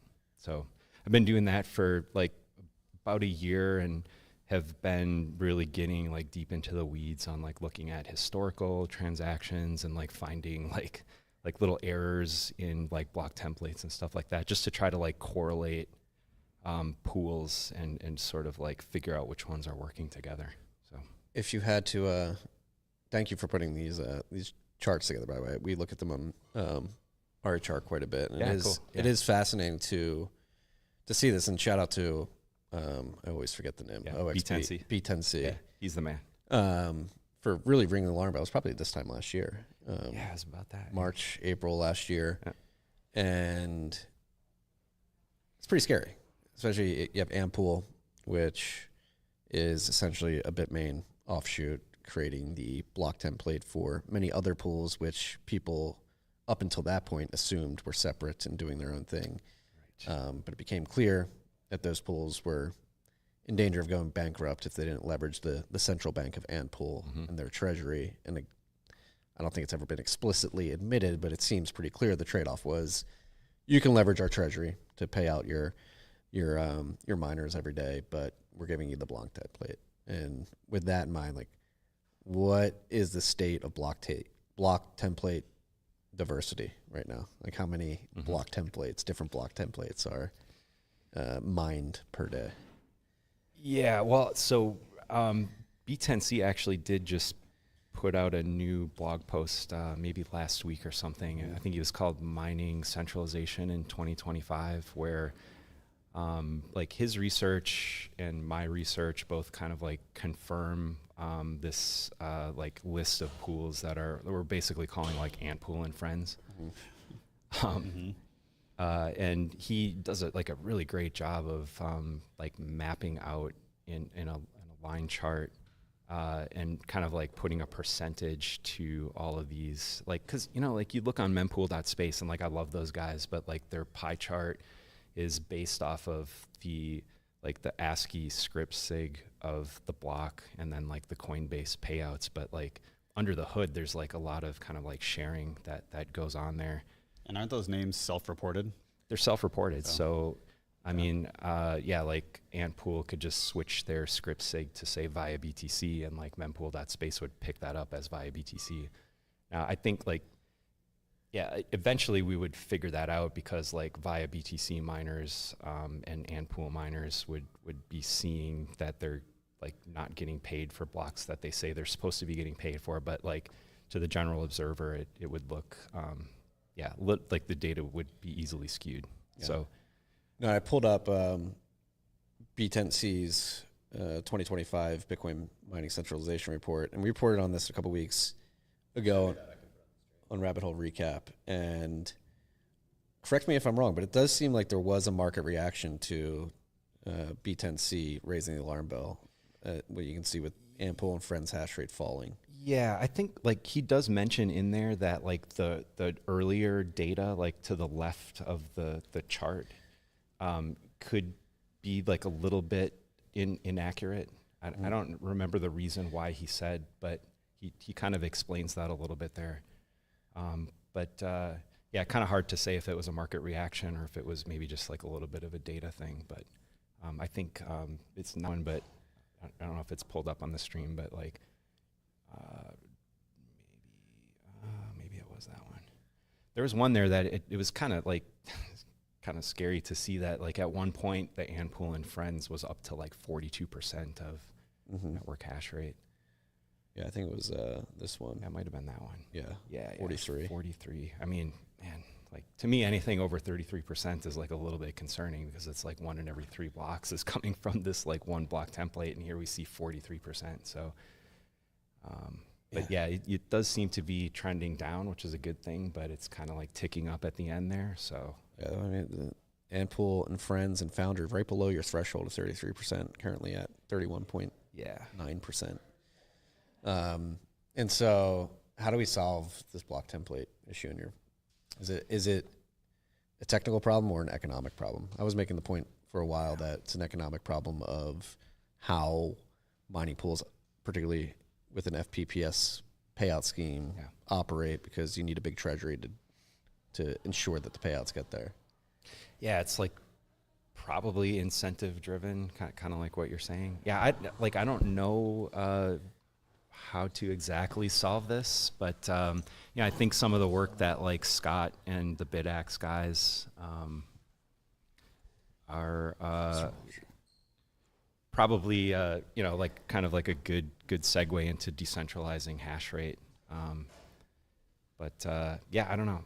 Like probably like talking more about miners creating their own block templates with something like Stratum v2 or Datam, are gonna definitely decentralize block template construction. But yeah, I don't have like a really good solution. It's kind of like a really multifaceted problem to try to solve. Yeah. Andrew Polsher, welcome to the stream. Thank you for joining us. You are hopping into a discussion about block templates and centralization in the mining pool layer of Bitcoin. Cool. Well, thanks for having me. Do you have any particular thoughts on this subject? I don't. So Stratum, all the mining protocols I've always been kind of out of the loop on. I got into Bitcoin in the early days when initially you needed a Windows computer to even compile Bitcoin. And then when it was possible to run it on Linux, you needed a graphics card. Everybody was GPU mining, but I didn't want to put unfree drivers on my Linux box, so then I didn't mine because of that. And then you needed ASICs, and then at that point it was just too late. So I was always just like excluded by totally non-Bitcoin factors. So what's funny, we're at this Bitcoin plus conference about mempools, and I think that is a big topic that ties into mining centralization. Is the whole obviously the discussion leading up to this has been about op return and the fact that you have a subsect of people transacting on the network that are transacting out of band directly with mining pools to get certain transactions, non-standard transactions included in blocks. And that's potentially creates centralization at this mining pool layer too. And I think would be curious to get both your thoughts on the op return limit and whether or not that actually solves that problem and how so. Sure. So there've been some great talks for those listening. You should check out. I don't know if the conference is live streamed or if they'll be uploaded soon. But Gloria and Peter in particular articulated this kind of thing really well, where, as you said, the mempool policy is pretty important. Is kind of an essential feature of Bitcoin censorship resistance, right? You really want your mempool policy to match what miner policy is, because a mempool is acting as kind of a staging area for everything that goes into blocks. But if there's a mismatch between what the mempool is doing and what the miners are doing, well, the miners get paid, the mempool operators don't, right? So that mismatch turns into a denial of service vector for them, because then people can kind of spam do whatever they want into the mempool. They're paying fees, but if those transactions aren't what show up in blocks, then the fees they're not really paying the fees. So all they're doing is taking resources. And what we've seen in practice is that there's a lot of demand for putting data storage onto the blockchain, right? And miners are starting to operate these kind of out-of-band fee protocols. And we see, not just with the data, but I think Gloria had a slide showing with full RBF, where if your mempool policy doesn't correspond to what's maximizing profit for miners, then in fact, your mempool is out of sync and you have bad block propagation. Your compact blocks are, you need to do a bunch of retries, and your block reconstruction rate is lower. You're spending a lot of resources as a node operator. So long story short, I think we got to drop the limits, right? I think stuff like this, where the op return data is not inherently maybe philosophically it's a bug in Bitcoin or something, but it's not technically a bug. It's not like we could filter out and say no data on the chain and be successful. If we could, then probably we should put that in a consensus rule, right?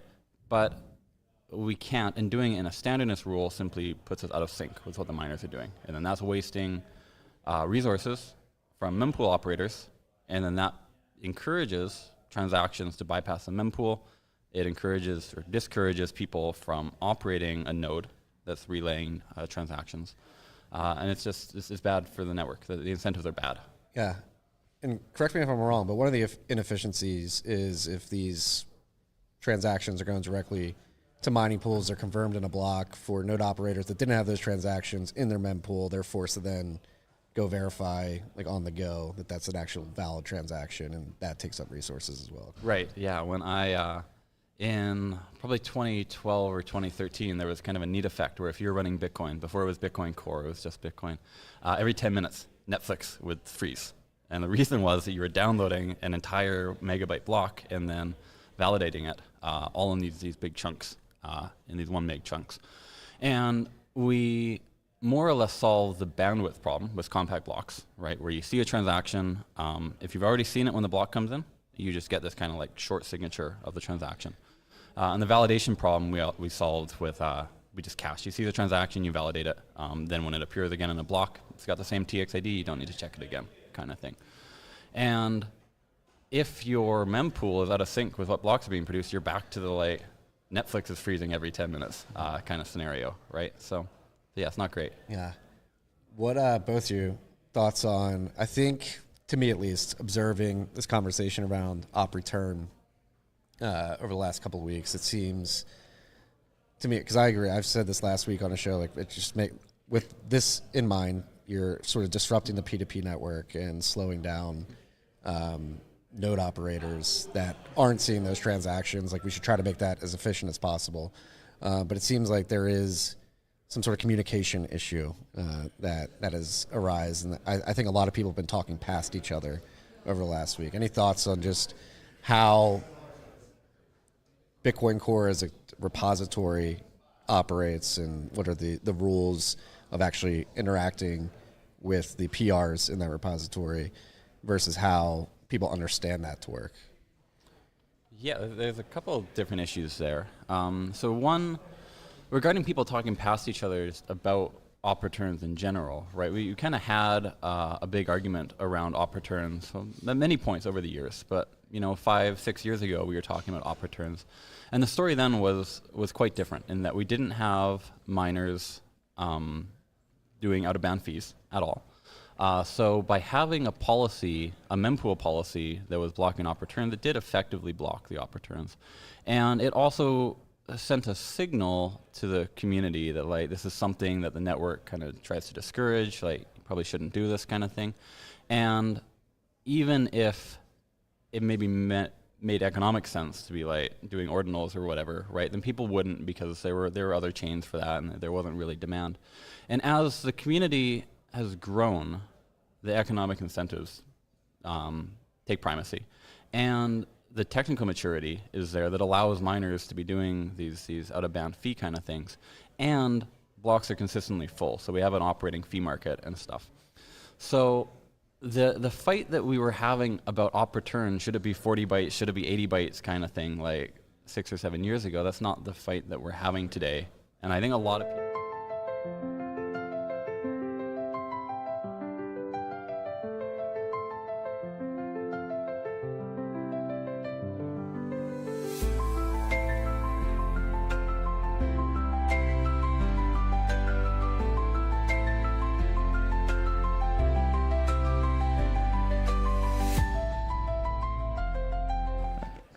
So, my apologies in advance if you're here for talk on replaced by fee rate, because I talked to organizers and they thought this could be a more interesting topic, especially given current, political events.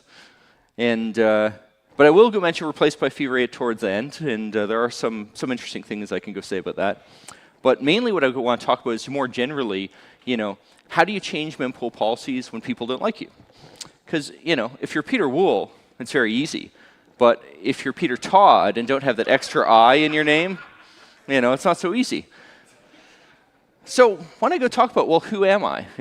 I mean, I'm not going to introduce myself. I'll let Twitter introduce myself. So Apparently, I'm a Nazi Zionist who does not belong in Bitcoin. Yeah, specifically the type of Nazi who supports a country with a Jewish president, that type. I'm a fag, apparently. I'm not sure how that's supposed to be an insult, but whatever. I mean, maybe it means I'm a cigarette butt. I don't know. I'm not with these modern kids. So, and this has been going on for a while, like from about a year ago. Apparently, I managed to get Roger Ver accused of tax fraud because he exposed that my RBF feature was directed by the CIA. I'll admit to all that in this talk for sure. I'm actually going to talk about funding mempool policy changes later, and CIA is definitely up there. But and I got to admit, this next one really hurts. It really cuts the core of the most ugly thing you could ever accuse someone of being. Apparently, I'm a Democrat. Do we really need to discuss his reputation further at this point? I don't know. So obviously, if you're me, with the entire world hating you for being a Democrat, how do you change mempool policy? Well, I would go say, if you're going to make a mempool policy change, there's a couple things you need. Some of these things are more optional than others. But, most part, they're all needed in some way. You need working code. You need peering. Because remember, if you actually got here early, Gloria was talking about how mempools work and so on. Obviously, mempools are really ways of passing data around. So somehow you need to go have peers to actually pass that data around.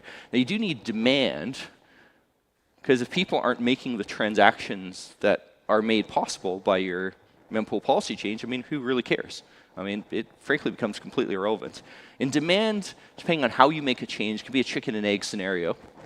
Now, obviously, your mempool policy change is totally useless if you don't have miners adopting it in some way, although there's some caveats there. Miners can adopt things that people don't necessarily want them to, and not necessarily the miners themselves even want to. And of course, obviously, you need funding. Why am I even here? Well, because I managed to get expenses paid to go show up here. And, I've managed to go get people to go pay to have me write code and so on. So what I want to do in this talk is kind of go through examples of these, some of them working examples, some of them not so working examples, and show how all of these ingredients come together to make a mempool policy change, including ones that have very high opposition. Now, when I said not working examples, well, let's start with an interesting one. I'm, of course, somewhat famous for getting replaced by fee transaction replacement. But Satoshi himself actually shipped Bitcoin with transaction replacement in it. And this version of transaction replacement was very interesting because it works based on the end sequence field in transactions. If you increase the end sequence field, the transaction could be replaced. Now, recall that the end sequence field is 32 bits. So, can you suggest a problem with this? Right? What goes wrong if you can replace something based purely on a field with 32 bits? Well, okay, overflow, you're nearly there, but what specifically about it? Okay, there's no enforcement, but it's mempools, right? It's what's a simpler one? There you go, right? Multiply, say, even a small transaction, 200 bytes times 4 billion, and you're just going to use up all the network bandwidth. Simple as that. Satoshi turned this off for pretty obvious reasons, and Mike Hearn, way back in 2013, actually proposed to turn this back on. Of course, this got rejected, but notably, even if Mike Hearn had tried to run his own nodes, this still wouldn't work. And there you go. First principle. It has to actually work. Now, Satoshi, interestingly enough, as far as I know, is the first person to propose replaced by fee, which just does the obvious thing of saying, well, if you want to do a replacement, you go pay more. And this was way back in 2010. Replaced by fee actually works. In fact, it works so well that HBO did a documentary about it.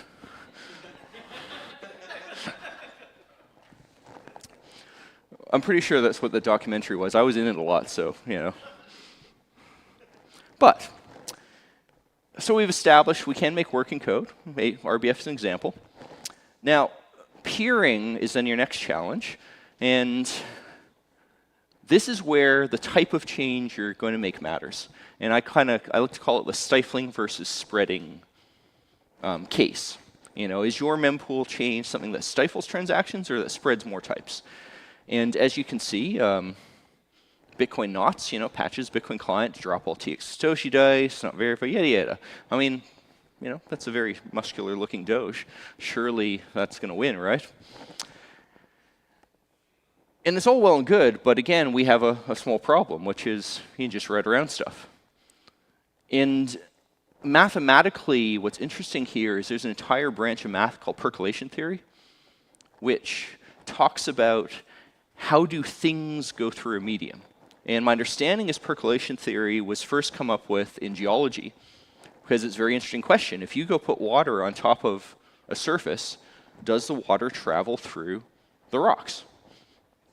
In the case of actual rocks, there's a certain threshold of permeable space, like air basically, and if that threshold's reached, water flows freely.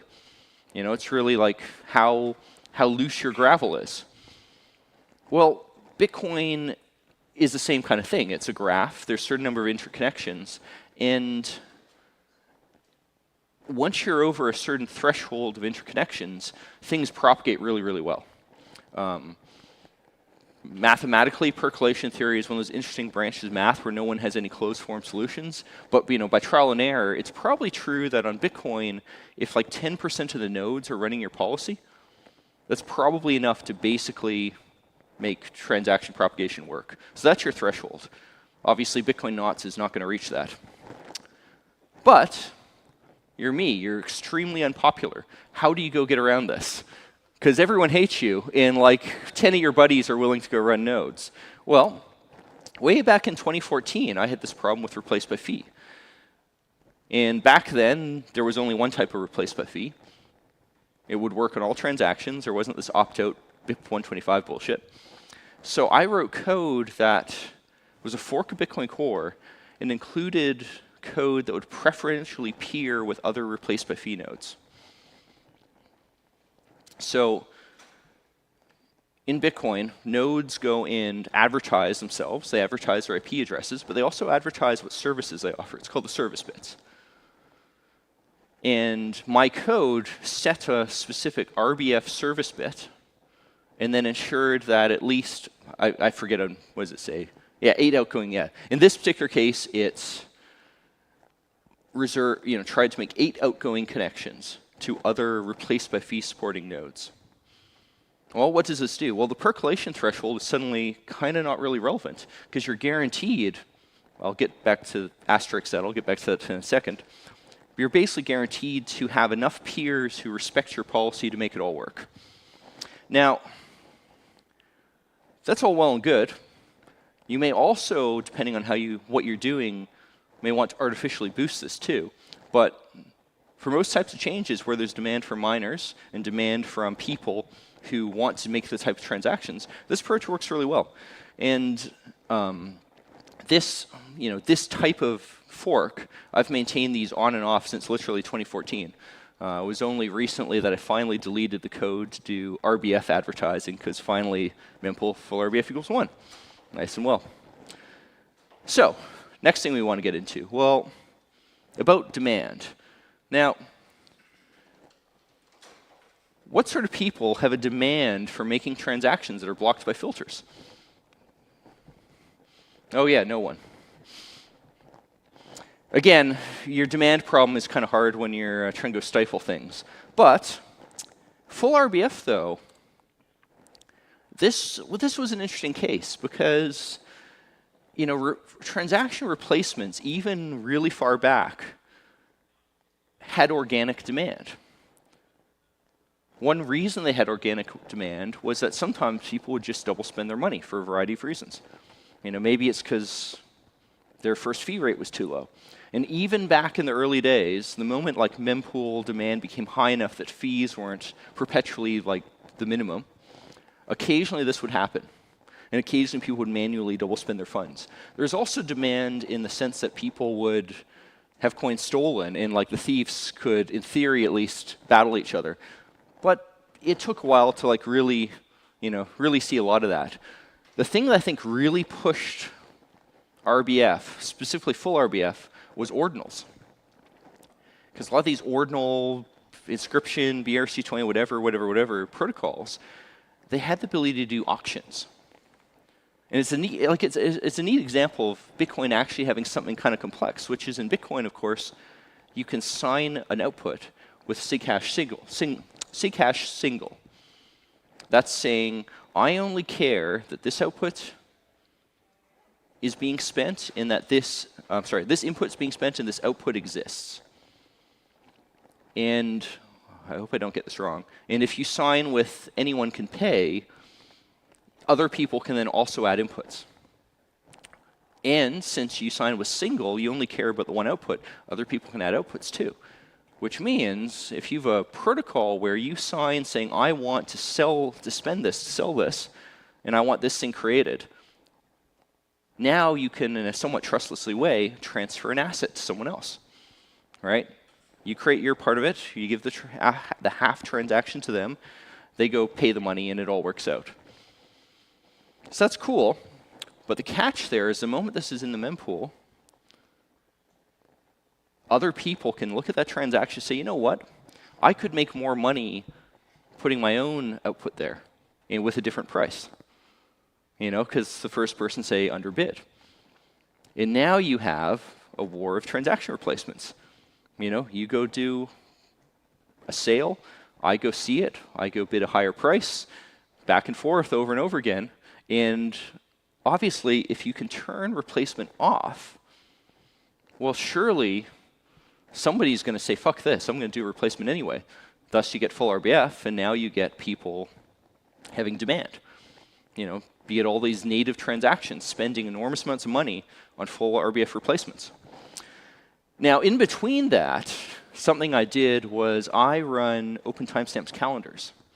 So long story short, it's a timestamping service, and it needs to create transactions periodically. And I modified my open timestamps calendars to use full RBF for the replacements. And I happened to do this when fees were fairly low, like just high enough that sometimes a replacement would be needed. So I kind of bootstrapped demand there. And something else I did was, for a while, I changed the calendars to make the full RBF replacement very expensive.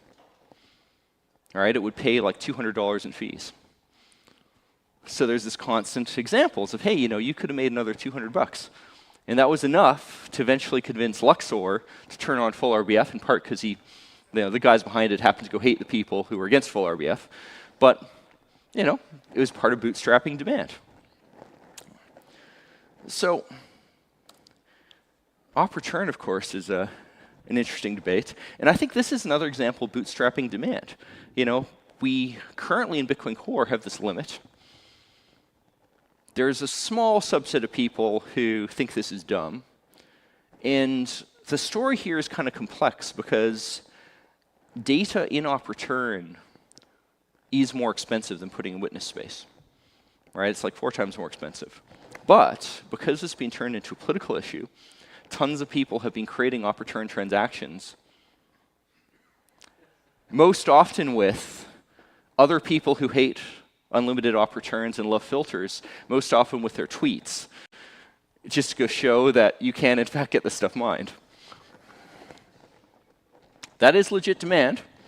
And also recently, someone did some bizarre BRC20 token, whatever sale, specifically through the op return bot for advertising, and apparently they 4x their investment.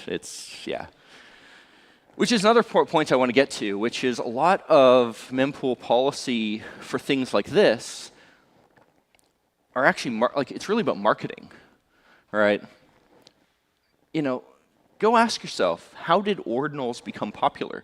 Because remember, ordinals themselves are just this kind of bullshit, boring coin collector's idea of assigning numbers to Satoshis. Frankly, it's a stupid idea. Like, only a tiny number of coin collectors give a shit about this bullshit. But they came up with a clever idea of making inscriptions and making Luke Jr. angry. And suddenly they got a ton of free advertising. And in their case, technically they're not actually making a mempool policy change because they all did this with standard transactions. But poking the bear becomes part of this. And of course, this has progressed a little bit where now that you had demand for that, people said, well, all right, well, what's the biggest inscription I can make? That gets things like Mara Slipstream, where it started as a just go email mining pool saying, hey, could you mine this? We'll pay you a lot of money, to now we have an automated service. But yeah, it's mempool policy gets interesting. But I want to go back to full RBF for a second, which is, what's interesting about this was a policy that was always supported. What do we mean by always supported? Well, remember, it's not the mempool. I mean, I just made that mistake myself like 5 minutes ago. It's the mempools. Every node has different mempool, and they're certainly not always going to be in sync. So with full RBF, since this is just transaction replacement, replacing one standard transaction with another standard transaction, even though no one, when I started this, supported replaced by fee, I immediately had some miner support, because not all miners are going to have the exact same transactions. And that meant from day 0, full RBF transactions did work. I didn't actually need to get miners on board immediately. And for the longest time, I mean, as much as I could try, I never did get more than 1-2% of miners on board, with one exception of briefly F2 pool briefly turned on full RBF and then turned it off after community outrage. But it didn't matter that they didn't like it, because it still worked. Your mempool policy change may not have that property, but some of them do. Of course, the other part of getting miners to adopt the thing is there a way for them to easily turn this on? And if you remember the GitHub pull request for mempool full RBF, it was very easy to get the first one merged, which provided an option to turn it on, but with default off. But then at some point, people realized, oh shit, this might actually ship. And then there's some outrage, and I proposed to go turn it on by default. Other people proposed to delete the option entirely. And then, of course, I raised a big Twitter fuss about deleting the option. But for getting full RBF enabled, this was actually quite important, because some miners care enough to recompile Bitcoin Core, but a lot of them don't care enough to go recompile Bitcoin Core with your change. Remember, your mining pool, every time you find a block, that's, what's currently worth $250,000. If you screw up, you've just lost $250,000. It is a big deal to make code changes as a mining pool. Mara has gone and done it in all kinds of crazy ways, but they're crazy. And they also were getting a ton of money for this. To convince them to turn something on simple, it's trickier. It's a lot easier if you can get Bitcoin Core to at least merge an option to do what you want. And interestingly, in case of op return, we do have that option. Right? We have the data carrier option. So you can convince mining pools, just set this new config thing. Bitcoin Core says it works. And we might see, like we saw with full RBF, miners adopt this before Bitcoin Core actually makes a release. But, that's that. Op return, of course. Fees are a big motivator. This was a fairly recent, May 6th. Mara made nearly 100% more fees than they otherwise would have. And, what's that? 0.06 BTC. You can work out how much that's worth. Well, it's 0.06 BTC, obviously. But, it can be a lot of money. And it's a nice incentive. But, what about you? All right, you want to go make code changes. Who the hell is going to pay your rent? And in my case, the full RBF, well, really RBF and full RBF forks that go back literally years, that's been something I've mainly done in my own time. For many years, I've had on and off funding as a quote-unquote Bitcoin Core developer and so on. But more recently, I started something called Libre Relay, which is really just Bitcoin Core with some small modifications. Namely, remove the op return limit. But, just like my other forks, Libre Relay nodes connect to other Libre Relay nodes. And you can get funding for this, because the ordinals, inscriptions, BRC20 guys, they would rather not have the fight of Bitcoin Core trying to go ban all this stuff. They'd probably be able to ride around it precisely because things like Libre Relay, but it does mean that I've wound up getting, well, to date, like $5,000 in funding for this, just to make new release and so on. And that's all fairly paid at usual market rates. Now, is this an option for your code change? I don't know. Depends on what your code change is. But it might be. Now, other policy changes in Libre Relay is, as the title of my talk was supposed to be, replaced by fee rate. And I've said all this great stuff about full RBF. Replaced by fee rate is kind of boring. So what is it? Well, Peter Wool was talking about fee rates and fee whatever diagrams and all this stuff. But I can make it a lot simpler, which is, imagine you have a cattle auction. It's Texas, so I should be wearing a nice big hat. But I'm from Toronto and I'm stupid. So I go up to the cattle auction and say, I want to go buy $10,000 worth of cows. And $10,000 worth of cows, that's going to give me, what, 100 cows? Yeah, I think 100 cows. That sounds about right. Now, I'm going to get laughed out of the room because that's not enough money per cow. But once they go whisper in my ear saying, you're a fucking idiot, or maybe they'll just yell at me. I'll say, all right, I'm sorry. All right, I'm going to buy one cow for $1,000. All right? That seems like a fair price. In Bitcoin Core, my second bid would get rejected because I went from 10,000 to 1,000. It doesn't matter that no one's ever going to accept my 10,000 bid. It's completely uneconomical. It'll just get rejected. And yes, there are reasonable reasons for this, but I'd like to go change that. The problem is, who the hell cares about replaced by fee rate? L2 protocols do. And L2 protocols, they need things that actually work, and they can't go and dick around with mempool policy that may not work. I'm not sure I'm going to get funding for replaced by fee rate. We'll see. And standard annex. Well, if you may know, in the consensus protocol, there's something called annex and taproot. You can go put data in it. Obviously, people might be interested in that. Finally, some bit of politics. One way you can get your mempool policy change over the line is get enough people to use it that compact block propagation slows down. This was the thing that got Bitcoin Core to go from mempool full RBF equals 0 to mempool full RBF equals 1. Nice bit of politics there. Once you get to that point, you win. But, my last slide. Can my approach survive the coming filtering wars?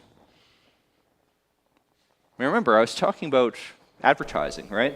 Preferential peering by end service bit advertising.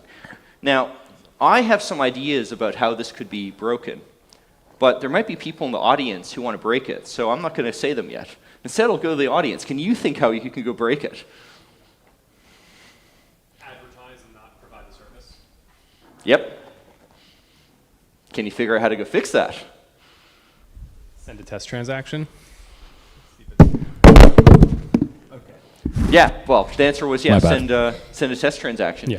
Problem is, if you're a node, where do you get the test transaction from? Honestly, I'm not sure what the answer to this will be, and I think it will depend on how this plays out.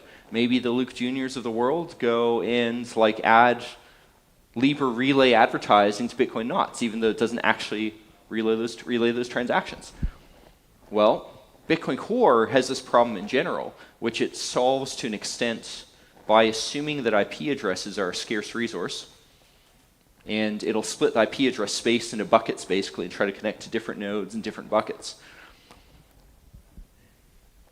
Now, if I have enough people running Libre Relay, that's probably good enough to work. But if it doesn't, of course, I can start doing things like running hyper-connected nodes with hundreds of peers, thousands of peers. But yeah, I honestly don't know how this will play out. Certainly, one way it could play out is I just run a Libra relay service and I just accept transactions, but now we're pretty centralized, so I don't know.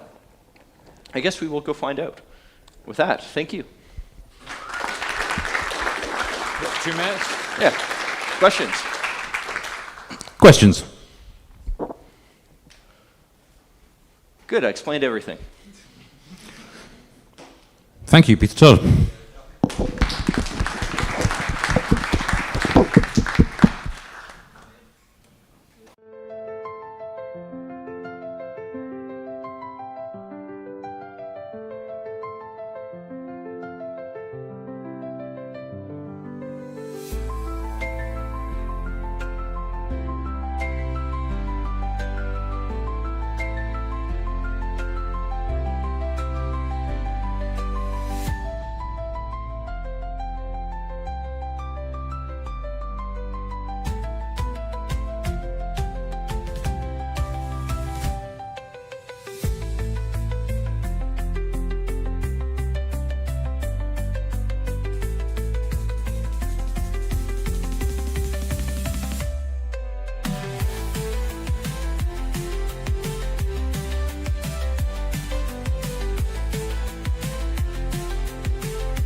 Of Jason, the creator of Datam from Ocean Mining.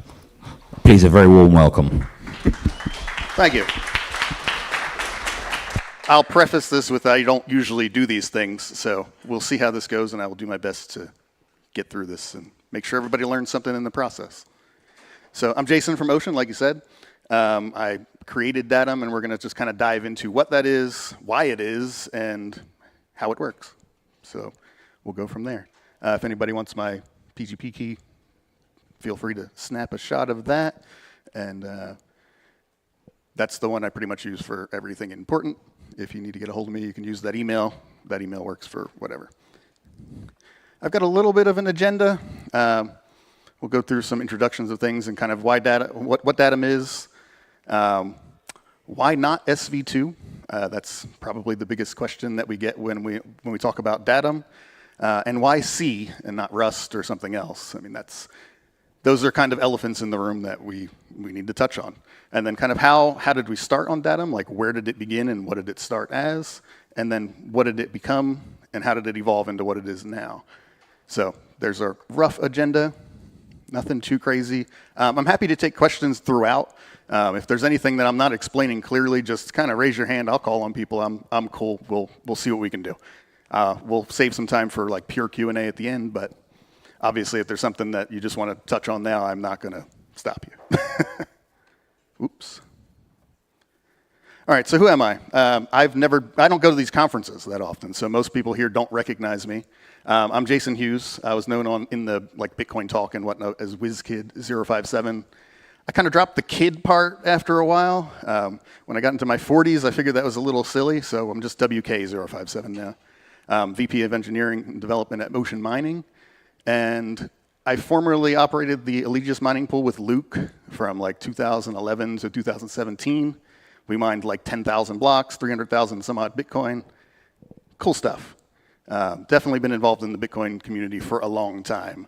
Again, I'm better at the technical stuff than presentations, so bear with me here. I also ran a pretty large early mining operation with some of like the early ASICs, FPGAs, GPUs, you name it, when that was still a thing on Bitcoin, just to give you an idea of kind of how long I've been around here. Lurking in the shadows for the most part. And one of the things you can find about me, I do a lot of security research stuff on the side. I was awarded the single largest bug bounty by Tesla. Mechanic here tells the story way better than I do, so if you ever get bored, ask him to tell that for you. All right, so why am I here?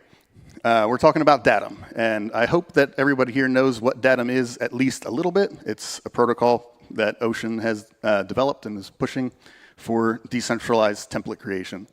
I personally want to see decentralized mining and template creation back in Bitcoin. That used to be a bigger thing than it is now. It used to be a bigger thing when you had more people actually mining blocks themselves. You had kind of a mix of pools. You had some protocols like GBT that came along that allowed it. And that's kind of gone by the wayside as we have Foundry and Antpool and friends. If you've seen the other talk over there, like well over 50% of the network. But I basically created Datam, the protocol, the gateway, and the server kind of from scratch over the last year. And it's worked out pretty well. So what is Datam? Datam is an acronym, because I love acronyms, for Decentralized Alternative Templates for Universal Mining. And the idea behind it is to make a protocol that is just for decentralized mining. It's not for just pointing your miners at a pool and calling it a day. You have to do the work. You have to run your node. You have to actually do what a miner was originally supposed to do back when you could mine with a CPU. You created your block. You picked the transactions from your mempool, and you set the policies for that mempool, which is kind of the overarching theme of this conference is pools and mempool. The pools right now, if you just point your miner at Foundry or at something, you are not a miner. You are a hasher, and I think other people have gone over that, but you are just doing what they tell you to do. You are a mercenary. Unless you are like pure solo mining against your own node, you are not a miner. And we're trying to fix that. We're trying to make it so that everybody from the guy with 1 BitX all the way up to the guy with the 100 exahash farm can do their own mining and make their own blocks again. So Datam, in order to do that, has to be a pool server that the miners run themselves, because you have to have somewhere to point your miners to be able to give them the work that you create to actually accomplish that. And you can't accomplish that without a pool server. And we have to work with what we got. We have thousands, tens of thousands, hundreds of thousands of miners that run the Stratum version 1 protocol.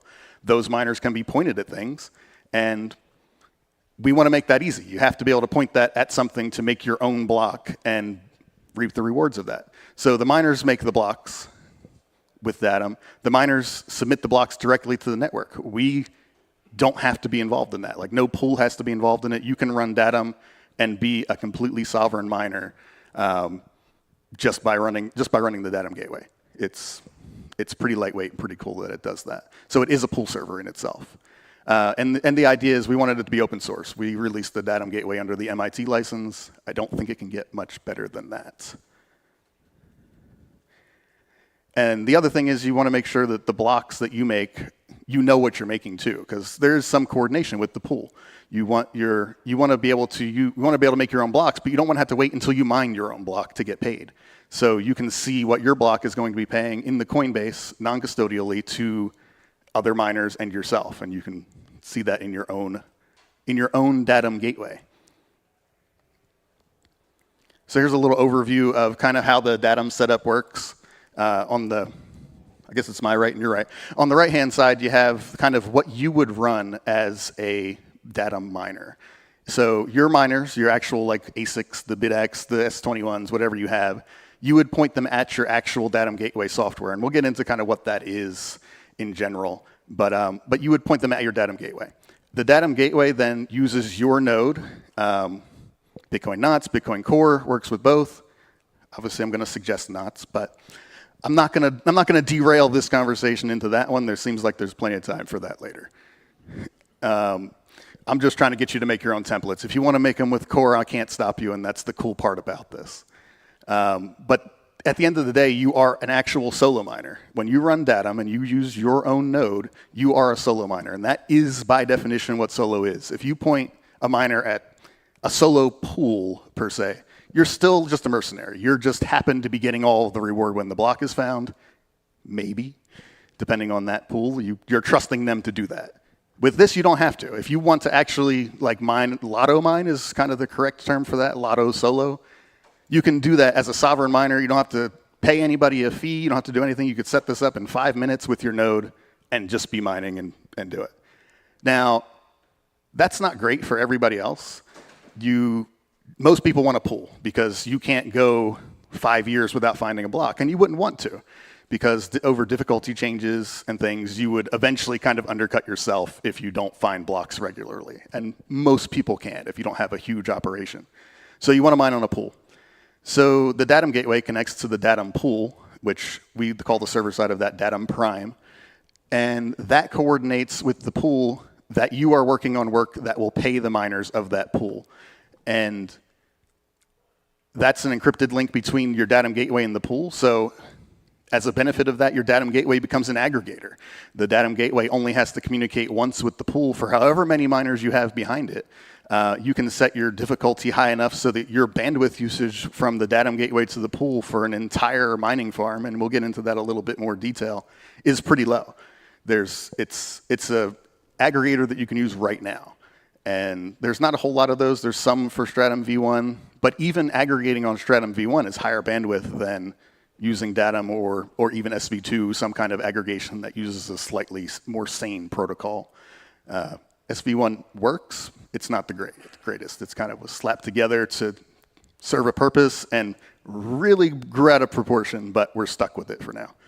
So we had to work with it. So the Datam gateway runs the Stratum v1 server, connects to that, makes sure that your shares are working for the pool, you're making valid blocks, and everybody's happy because now you're making your own blocks and getting rewarded by a pool. That's the best of both worlds there. So the elephant in the room, why didn't we do Stratum v2? There's a bunch of reasons for it. I don't want to dunk on the Stratum v2 guys. This isn't about that. We tried to come up with a way to make this super easy for miners to do. And after a lot of discussion, we kind of came up with we needed to do our own thing. It's a protocol. It's going to be open source. It is open source. And we couldn't think of a better way to do that. And there's some bullet points that I'll just run through really quick. Again, this isn't bash Stratum v2. This is just some bullet point reasoning. So like Stratum v2 has been around a long time. Like ever since Stratum v1 was a thing at all, people were talking about upgrading the protocol to be a little more sane because it's text JSON. Your shares and things are in ASCII hex. This is not a sane protocol for large deployments of tens of thousands of miners now. You're doubling the possible bandwidth use even if you just made that binary. So it's not scalable in the ways that it needed to be. So Stratum v2 has been a thing for a long time. Like that was an immediate thing. Like I mentioned that back in, I don't even know the date, but like back when I ran the pool, like why aren't we upgrading to something better before everybody latches on to this protocol that's terrible? And it just never happened. And it still hasn't happened. There's been a decade of development on Stratum v2 with no adoption. I hate Rust. I'm just going to throw that out there. I think it's the worst thing that's ever happened to development. You can flame me for it, but it's terrible. That's a whole talk in itself. Maybe we'll do that one next time. But Datam's written in C. It's lightweight. The entire binary with a whole pool server, coordination with the pool, can handle tens of thousands of miners connect to it, is like less than 500 kilobytes. It runs on a Raspberry Pi 3 at exahash levels. This is stuff that you can't really do unless you get deeper than C. Rust has too much overhead for stuff like that. It's just, you're not going to scale something like that with Rust. Maybe eventually. I think people are trying to do it, but it's not there yet, in my opinion, and that's just that. Stratum v2 was still originally made as like a centralized protocol. It's current implementations, and the only implementations in the wild, are centralized implementations. You can't mine a decentralized block on Stratum v2 today. You can't. You could connect to Brains Pool and use Brains firmware to connect to Stratum v2 on their protocol on there, but that's still centralized. They're giving you all the work. Not super helpful for decentralizing. That was kind of bolted on. That was something that was bolted on to the protocol later because everybody's like, well, why don't we make a decentralized protocol? Okay. So Datam was the opposite. Like, the protocol doesn't support that at all. If you don't have your own node, you can't do anything with Datam. That's kind of the framework of it. This is built on top of a node. If you don't have your own block to work on, like, Datam won't even tell you, the server won't even tell you there's a new network block. Your node has to do that. There's nothing that you can use from the actual pool side or anything to be able to make valid work with Datam without actually running a node. So that was the ground up thing that didn't exist anywhere else. And kind of morphing Stratum v2 into that was more work than making this from scratch. And again, to date, there's no adoption. There's no adoption for SV2 in a decentralized way, whereas Datam, as of right now, and as of like 45 minutes ago, we just found another block mined by the software on mainnet. Over 200 mainnet blocks mined by the Datam software. Over 100 of those mined by individual miners that were making their own templates. Like, this is today. This is happening now. You can say, if you have a BitX here, you can set this up on your laptop and it'll work, and you can make your own blocks. So there's no one else doing that, so we had to do it. I have a couple more slides of bullet points with this, but I'm going to kind of try to skim through them. Stratum v2 wasn't designed for decentralized payouts. That's actually a problem with miner firmware. One of the other talks earlier, the P2Pool talk, touched on why that's a problem. Bitmain and whatnot, and some of the other miner creators just assumed that we would never need Coinbase payouts larger than 500 bytes, a kilobyte maybe. That's not enough to run like a non-custodial pool fully because you just can't cram everybody's payout in every block. Well, we want to do that, and that's what we can do. And actually, some of the push from Ocean has accomplished that. The latest WhatsMiners firmware supports like 6 kilobytes. The S21s are up to like 2.5 kilobytes. It's being fixed in a way that works, but we can't just throw that at everybody. So Datam is designed as much as possible to be able to cram the biggest Coinbase transaction possible. So it fingerprints the miners, it can give different work to different miners from the same server, and give them the biggest possible work they can do. And I didn't see any way to accomplish that within the framework of Stratum v2. Those guys can correct me on that. It seemed like a lot to pull that off. The Stratum v2 stuff needed a modified Bitcoin node, last I knew. That's a lift. You can only use the implementation that has those patches. And Datam doesn't. With the get block template has existed for over 10 years. It's the standard for mining and getting your template from your node. Just use that. Why not? So Datam just needs GBT. Any node that can make GBT, whether it be knots, be it core, whatever you can get, your modified core, Libre relay, I don't care. Datam will take it. It'll work with what exists now. And part of Stratum v2, the core underpinning of it is that the miners have to get permission from the pool to mine their template. That's been the argument, like, oh, well, if that pool doesn't accept it, you can just go elsewhere. But why? Just have it so that the pool doesn't care. The pool's not supposed to care about what you're mining as long as you're paying the miners on that pool. And so Datam was designed with that in mind from the beginning so that eventually, and I can't say that it is right this second, eventually Datam can be blind entirely to the templates, even though right now it's like 90% blind to the templates. So that's a ground up change where another reason just to kind of get away from something else that has the tech debt of Stratum v2. So Stratum v2, one of the things it needs is adoption on the miners. It's a new protocol that's designed for centralized mining. I don't disagree with the need for that because Stratum v1, again, is terrible. So we need to get a point where people can roll this out today. We don't want to wait for decentralized template creation 10 years from now when Bitmain and everybody gets on board with some new protocol. That's a lift. So work with what we've got. So we need, Stratum v2 needs the Stratum v2 pool, the translator. Again, I didn't want to spend more than like 5 minutes on this whole thing, but there's a host of reasons. I'm happy to chat about it. And I guess at that point, does anybody have any questions about that part of why we didn't do Stratum v2?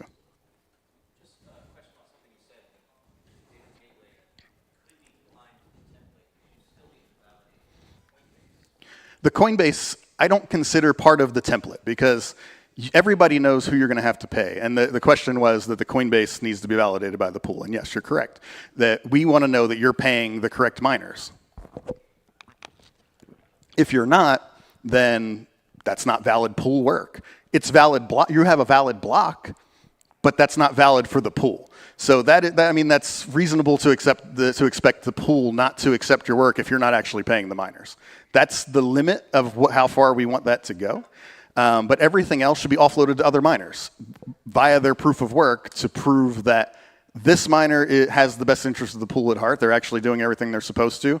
They have validated that your template is good along with these other 20 miners. The pool has to accept that, never needs to see it. So that's the goal. Right now, the Datam gateway will spot check the Datam pool server will spot check templates where the pool does get some visibility. We wanted to get this out the door tomorrow, back 6 months ago. Rolling out an issue number 1 on the GitHub for the Datam gateway is to not do that anymore. So does that answer your question? Okay. Anybody else on that one? Miners from submitting empty transaction. Oh, sorry. So how do you prevent miners from submitting templates that have no transactions in them, just empty blocks? We can't. That's valid work. Right. It's valid, but then as a pool, doesn't that hurt you because you're getting less? So that's a topic for a whole other talk. Okay. But in short, yes, there has to be a weighting mechanism for that. The idea is that if you are mining a block that is worth X, and it would take you T amount of time to find that block, over that amount of time, you should get X from the pool. And nobody else should get anything different from their blocks. If you're mining X times 2 blocks, well, you should get X times 2 over time. And that's the goal of the weighting mechanism behind that. And obviously there has to be some buffer in it. I'll get into some of that. But that's a whole other talk. But yes, there's a mechanism. But the idea is an empty block is a valid block. I mean, I'm not going to say no to it when somebody finds one for the pool. So what stops me from... Where are we at? What stops me from mining a Coinbase that claims that there were high fees paid when there actually weren't? So right now, the spot checks kind of prevent that because we have to validate the blocks. And if you fail a spot check at any time, your work up to the last spot check is no good. So that's the current thing about it. And there's obviously some protections that will trigger a spot check for stuff like that right now. Eventually, that won't be the case. Eventually what will happen is your block that claims that it has 20 Bitcoin worth of fees will need to be validated by some quorum of other miners on the pool before it's accepted fully by those miners. So you mean I can 51% check the pool's payout itself? Sure, you could. There's some things designed into that prevent it a little bit better than just being able to 51% attack the pool.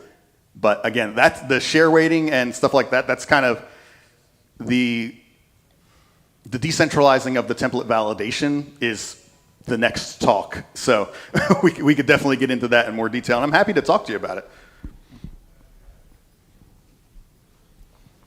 All right, we're good? Let's keep going. So why C? And I'm spending more time on this little aspect of it than I wanted to, but C is just faster for these. I'm not afraid of memory management. I've written C for 20 plus years. And it's just one of those things where if you can get it done in C, you can get it done the best. And the only way you can do better on certain things without C would be to write it in assembler, which I could do, and there's some assembler stuff and some of the other things that I've written recently. There's a lot of reasons to use C. Dynamically linked libraries, if we need to upgrade like libsodium or some of the thing that this links to, in order to upgrade it, let's say there's a vulnerability in CURL or something like that. Well, we don't have to recompile the whole thing. You just install the updated version of that library, restart the process, and you're upgraded. That doesn't exist in some other things. C is battle proven. It's insanely efficient. Like I said, the Datam gateway binary is like 500 kilobytes. In one of my tests, I asked one of our miners to point an exahash at a Raspberry Pi 3. and it was at like 12% CPU. You're not going to pull that off with many other languages and implementations, and it's just bulletproof. I love it. So where did this all start? Obviously, we made a protocol out of thin air. This had to start somewhere. So we want to figure out, like, what do we know about the people who will use this? And the people who use this are actual Bitcoin miners, people who want to actually make their own blocks and want to both pool mine and make their own blocks, be real Bitcoiners again. That's a growing segment. I mean, people today, like, I've talked to so many miners that just don't even know that they are not really miners.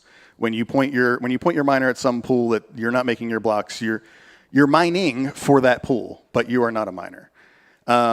And what do these people have? Like, what are we working with, and what are we starting with that these people have? Because we're trying to make a protocol out of thin air that somebody can use with the things that they have. People have petahash and exahashes of hardware. We want that to work with this. So what do they have? They have Stratum v1 compatible miners. So that's what we work with. I'm not going to go through and make firmware for every single miner to convert it to some new protocol just to make this work when you don't have to. Pools already do this. Pools already make work for Stratum v1 miners. There was no point. And how hard is it going to be to get this to the people that we want to run it? Well, making it lightweight, portable, and efficient broadens that tremendously, to the point where we're able to get this to as many people as possible. People run this on Start9s and Umbrals and all of these implementations where they're one click, just trying to make it painless. I mean, and there's nothing out there like that for this type of thing. And this is the only one still. So we had to do that. And where do you have to start? We have to start with a server that these miners could connect to. So we have to start with the pool server, and how do we do that? So we start planning. We got to start, where do we start with a pool server? And this is the thought process. Like, well, there's open source pool servers already. Can we use any of those? Like, do any of those work as a starting point for this project? And we went through a lot of them. Like, obviously, CK Pool is an open source C-based mining pool. Great. It's proven in the wild. It has mainnet blocks. We could definitely use that as a building block. The code base is somewhat complex to modify to do what we wanted it to do with decentralized blocks. It could be done, but would that time be spent better doing something else? It's GPL v3, open source, decent. We're pretty much there. There's some friction between some of the Ocean team and the author of CK Pool that I won't get into, but that exists. So kind of weighing the pros and cons of that. There's another pool server out there, Public Pool. It's written in TypeScript. That makes me vomit. That is not a serious thing for a pool server. It just isn't, I'm sorry. The name's ambiguous. It's both a service and a code base. No offense to the people making it. They're trying to do some cool stuff, and I like what they're doing with the BitX community and all that. It's just, it could be done way better. As of the time we were investigating this for Datam, there were no public pool blocks in the wild. I do believe there are 2 now, so congratulations to them on that. That's kind of a proven thing that kind of proves the software, which is cool. I've seen inefficiencies with it. When they were working on like stratum.work, and I have my own like internal version of that, I would very commonly see like the public pool instances that I see people running blocks behind mainnet. That means you're just wasting your work. So GPL v3 was a pro, but couldn't get over the hump of a lot of these other things. And then Eloy Pool was the old Eligius pool software that I ran that pool successfully on for years. It's battle proven, 10,000 or more mainnet blocks that I know of.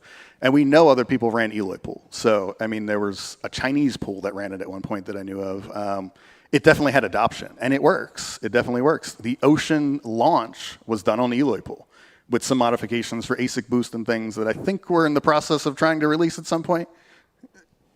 But it's not scalable. It's written in Python. I think the thought process behind that was Python was pretty popular. People know Python. Let's get some people interacting with the code base and doing some things. That did happen a little bit. But at this moment, with how, with your worker to hash rate ratio being very low as the network scales, like individual machines have been about the same at like 100 to 200 terahash for the longest time. You need to linearly scale that. And Python does not scale in this way. You just can't do it. I have a note here somewhere about the, to run an exahash with Eloy pool was taking like 5 metal servers with 24 cores apiece with huge amounts of RAM just to run an exahash at like 8 shares per second per minute per worker. And it's cool, it works really well, and it can be done, but that's just throwing a lot of resources at Python itself.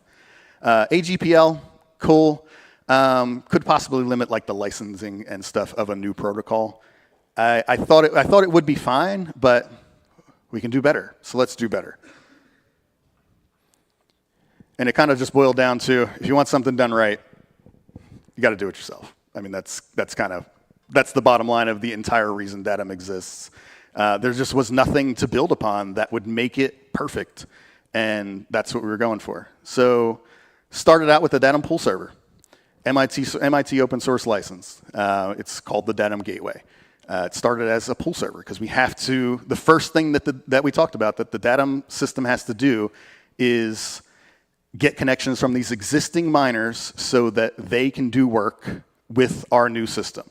And to do that, we have to give them work, and we have to run Stratum v1. And that's where this started, as a written from scratch, from the ground up, Stratum v1 server. At the end of the day, Stratum v1 is terrible, but it's not complicated. It's a simple protocol. It's probably as simple as you can possibly get on a protocol. It's not well defined spec-wise because nobody abides by any particular spec on it, and we'll get into the weeds of that a little bit. But it's definitely something that has been adopted weirdly. Like, for example, Bitmain has their own quirks about Stratum v1. What's miners have their own quirks of Stratum v1. Every pool implements Stratum v1 differently. So you kind of have to find the happy medium for what works for everything, and that's what we had to do. We needed it to be super efficient because we don't know what people are going to run this on. This isn't going to be run in data centers. This is going to be run on a server next to your BitX. This is going to be run on a server that's somewhere near the routing equipment of a 100 petahash mining farm. We don't know what people are going to do, so it needs to be efficient, it needs to be usable, and it needs to just scale well. So what are the minimum viable features that you need to write software to start a mining pool, to start a pool server? Well, the pool needs to know what it's working on. We have to get templates from a node. So GBT exists for that. Let's use it. One thing out of the way. No need to modify core, modify knots. We don't need to get any PRs merged. We can just do this. So we need to create the generation transaction. How do we do that? Well, the most basic mining pool just pays you. You tell it who to pay, and that's where this starts. You just tell it to pay either this one address or this list of addresses, and we go from there. It needs to serve work to the miners, and it needs to validate the work that comes back from those miners and make sure that they can't pull shenanigans like submitting the same work 1,000 times over or submitting work for blocks long past. And that's kind of the basics of what it needs to do. If you want to have a reward system underpinning this, you have to log those shares. And obviously I glossed over, you have to submit any blocks that you find to the network, because one thing that people in mining don't tend to realize, and I'd be curious what percentage of the room here even realizes, when your miner submits a share to the pool, what exactly is it doing? That is a block that just has not met the proof of work of the Bitcoin network. It's met the proof of work of the pool, of the server, but it's not valid to Bitcoin yet. It's just not something compelling to the Bitcoin network to accept. So, but it's still, everything else about it is right. You can validate the generation transaction, you can validate the block, the transactions, everything's there. And that's a eureka moment for a lot of people in mining that I found. So maybe not so much here, but that's interesting. So that was done. We made that part of the software, and the real first Datam block that was ever mined was when parts of Ocean were starting to move over to using the Datam gateway instead of Eloy pool. And that was block 857.812 back in August, just to show you how quickly this has progressed. That wasn't that long ago, less than a year, the very first block mined by the software. So we got there. We got to the pool server part. We were hosting miners efficiently, everything working perfectly fine, mining real mainnet blocks, obviously after thousands of testnet blocks, but those don't matter. You got to get a mainnet block in there somewhere. So that was the easy part. We got the easy part out of the way. Pool servers exist. People have done that. We're just kind of redoing what people have already done in a better way. We need a protocol on top of that that is able to decentralize the actual pooled mining part of it. And excuse me just one second. Leave you with that for a moment. And I guess, does anybody have any questions up to this point? I don't want to leave people hanging.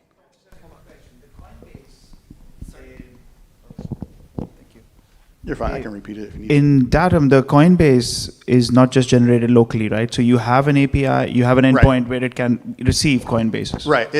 So we'll get into that as part of the protocol. Okay. But yes, the question was does Datam generate the Coinbase? It generates the transaction, but it uses something as the list of who to pay. And how that happens is either local, or it's either local on in your configuration to pay you, or it comes from the pool. Like, I have a block that's worth this much. The pool says, well, if you have a block that's worth this much, this is who we need to pay, because these are the shares that people submitted. So this is what we need to do. So that's part of the protocol. Obviously, if we're doing mining, we want to encrypt. We want to do encryption. We need encryption between the pool and the Datam gateway. That's just a no-brainer at this stage in the game. We need to be able to validate the work with the server. We need to be able to support aggregation, which the gateway does. So we don't want 1,000 connections to the pool for 1,000 miners. We just want the Datam gateway to connect to the pool and deal with all those work. We don't want to care about what pool you're using. We don't want to care if you're lotto mining or lotto mining, or if you're using a pool. Like, any pool should be able to use this, and it shouldn't impact them in any negative way to do so. The protocol itself is open source, so we needed that. We wanted people to adopt this. We needed to be quickly developable. We needed to get this out the door, because this is something that's needed in the community yesterday. The actual centralization of mining is a real threat, and there's been panels on it here that have just kind of outlined that. And I feel like that threat hasn't been made real to a lot of people yet. Importantly, non-custodial Coinbase payouts. So when the block is found, as much of that needs to go directly to the people that contributed to the pool as possible immediately, not going through the pool. We're not going to pay Foundry and then have Foundry pay us. That's just not the way to go about it to this day. It needs to be efficient on resources. So, for example, like one of our large miners on Ocean runs this with an exahash-ish. Their server that they run this on you can't even tell Datam is running on it. It's the Bitcoin node is the lift. The Bitcoin node is the heavy part of this whole process. The Datam gateway serving the miners is just efficient and great. So the Datam Prime is the server side. It needs to serve the Datam gateways. So now we have the people running their own mining pools with the Datam gateway. So they're making their own blocks, making their own work, using their own templates. I'm glossing over a lot of stuff as far as that goes. How you make the templates is how your node makes the templates. So they're doing all of that. They're sovereign miners again. Well, they want to get paid, so we have to pool this in some sane way. So we need Datam Prime that serves the Datam gateways to do pooled solo mining. And this needs to validate the work that's coming in from those miners. Yes, they're making a valid block. Is this a valid proof of work in the first place? Did they include everybody who was supposed to be paid? We give the miners, the actual Datam gateway, a lot of leeway in this because of bugs in mining firmware. Like some miners, like you talked about in the pizza pool talk, like you can only fit 15 outputs, give or take. Well, some miners can do 100. Some miners can do the entire block as the generation transaction without a problem. The BitX will do it up until it runs out of RAM, which isn't an entire block, but it'll do it. Which is crazy that the Bitmain stock firmware doesn't. That's one of the most limiting ones at about 700 bytes or so. So we have to work with what we got. Again, back to one of the core premises, we have to work with what we have, with what the clients have, what the miners have. So the Datam Prime doesn't know what kind of miners you have. Like, we don't even know what miners make work behind the Datam gateway. All we know is we have a Datam gateway submitting valid work. And part of that is those Datam gateways need to be able to split that work in a way that makes sense for their miners. It needs to give the smaller Coinbase data to an Ant miner. It needs to give the larger one to a What's miner. And we can't control how they do that. And as things expand and as we fingerprint more, that can be incorporated into the Datam gateway, but we need to give them everything. So we give them the entire list of everybody who's got to be paid in that block that they're trying to make of whatever value. And you can also use that to verify that we're being sane, because you can tell me that you're making a block of 500 Bitcoin. Okay, well, here's the list of everybody who needs to get paid when you mine a block of 500 Bitcoin. You don't have to try to submit work for that, but that's a cool way to verify that the pool is doing what it's saying it's doing. But yeah, we have to track the variations of those jobs, because those Coinbase transactions, we don't know. So we need to know them. We need to know what the miner is actually doing, so that we can validate and rebuild the proof of work, kind of in reverse of the way Stratum v1 does. Because they're giving the Stratum v1 work to the miners. We need to untangle that back to a proof of work based on what they gave their miners, so that we can prove it again. And that's a little more complicated than just kind of trusting what they tell us.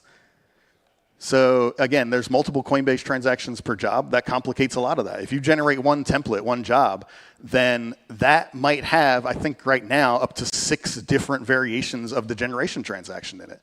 So we need to know kind of how you did that. So that needs to be communicated to the server in an efficient way, so that when you submit those proofs of work that we validate are a share that meets a target that you can be rewarded for, that you've done exactly what you tell us that you've done. And it's kind of that, again, a backwards validation of the work. So we need to reconstruct all of that so that we can accomplish it. And so now we're about to dive into a little more technical than I've gotten so far. Again, any questions up to this point? Cool. Oh, maybe? Yes? No? So for the nature of this, like at a very high level, from like your servers have to be up online the whole time running this, right? Like, is there a contingency if your servers go offline to not run the validation from like a continuity of the propagation of the pool in the network? Realistically, I mean, let's be completely honest about it. Like, yes, there has to be a server to accept the work, but there doesn't have to be a server to accept the block. The pool side can eventually untangle what you did. It may not be able to be perfect on par if it missed some of that connection in between the time that you switched from mining on the pool to mining yourself, right, if a block was found in that time. But that block is yours. We can't stop you from submitting broadcasting it, right? Right. Okay. And just from the decentralization, like architecture, like understanding, like and this is just, I guess, the nature of, since you're coordinating across many different actors, you have to kind of be that right air traffic controller, making sure everything's kind of running above board. Yeah, and the interesting thing about it, and I have a slide kind of about like ongoing improvements. One of the things that will be able to be done is to move as much of that as possible away from the pool. There's more things that can be moved off of the pool than are already. But I think we've pulled off like the 90th percentile of bullet points of things that you would need to be able to say you're mining as a sovereign miner at this point. Yeah. And is that server side of the code open viewable, or no, that's your As of right now, no. It Okay. is planned to be. Okay. The protocol itself is, so you could make a server. I can't stop you from doing that. Again, MIT license, you're pretty free to do some things. Just a real quick question. Who publishes the block when one is found? Is it the client or the So server? the or both? The client publishes it, so their node submits the block to the network. Right now, if the pool had validated it, it can also submit it when it's found. And eventually, the same thing of other miners that will have validated that work, it can be broadcast from multiple nodes down the road. I'm struggling to understand part of this. So sure, let's go. If the way I think about a traditional mining pool is that, like, okay, obviously the pool makes the block template, and you're trying to find a nonce, and you have kind of a search space. It could be, anywhere from 0 to n, and you're going to divide up that search space, and every miner in the pool is going to work on a different part of the search space. Right. But it seems like with this, every miner is constructing their own block template, and Right. with slight variations in mempools, there could be like of differences course, in the of course. blocks. And so I guess what I'm trying to figure out is like, how is it still maintain like efficiency as a pool if there's the possibility that people are working on different templates? So it doesn't matter what template you're working on at the end of the day. Yes, they're going to be unique kind of organically. I think what you're getting at is if we're kind of wasting work, just to be clear, is that what your question kind of implies? Yeah, I there? think so. So if you're working on Lotto solo work, not with the pool, let's just start there. You're going to be mining to your own address for one. You can add a unique ID to your config if you're running 10 of these, and that makes sure your work is unique.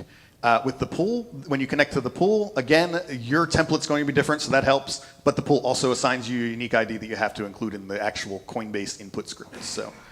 Okay, so wait, it almost sounds like it's because the other people in the pool, because through the Datam protocol, I can be somewhat assured that the other miners in the pool are including my address in the Coinbase. So even if a miner, even if we're having some redundant work, if somebody else manages to mine something with a block template, even though it's a different block template than the one I was working on, I still get paid. Right. So it kind of balances out. Yeah. Okay, interesting. They won't get their work accepted by the pool if they're not including that split as they're supposed to, because you're submitting valid work to the pool, they're submitting valid work to the pool. It's the pool's job to make sure that happens the way it's supposed to, and that's the heavy lift. That's the part that's hard. That's hard to decentralize, but not impossible. But very difficult to decentralize fully. But we're going to try to get as close as we can possibly get to making that both auditable and just generally verifiable, so that you can be assured that that's happening without having to trust me.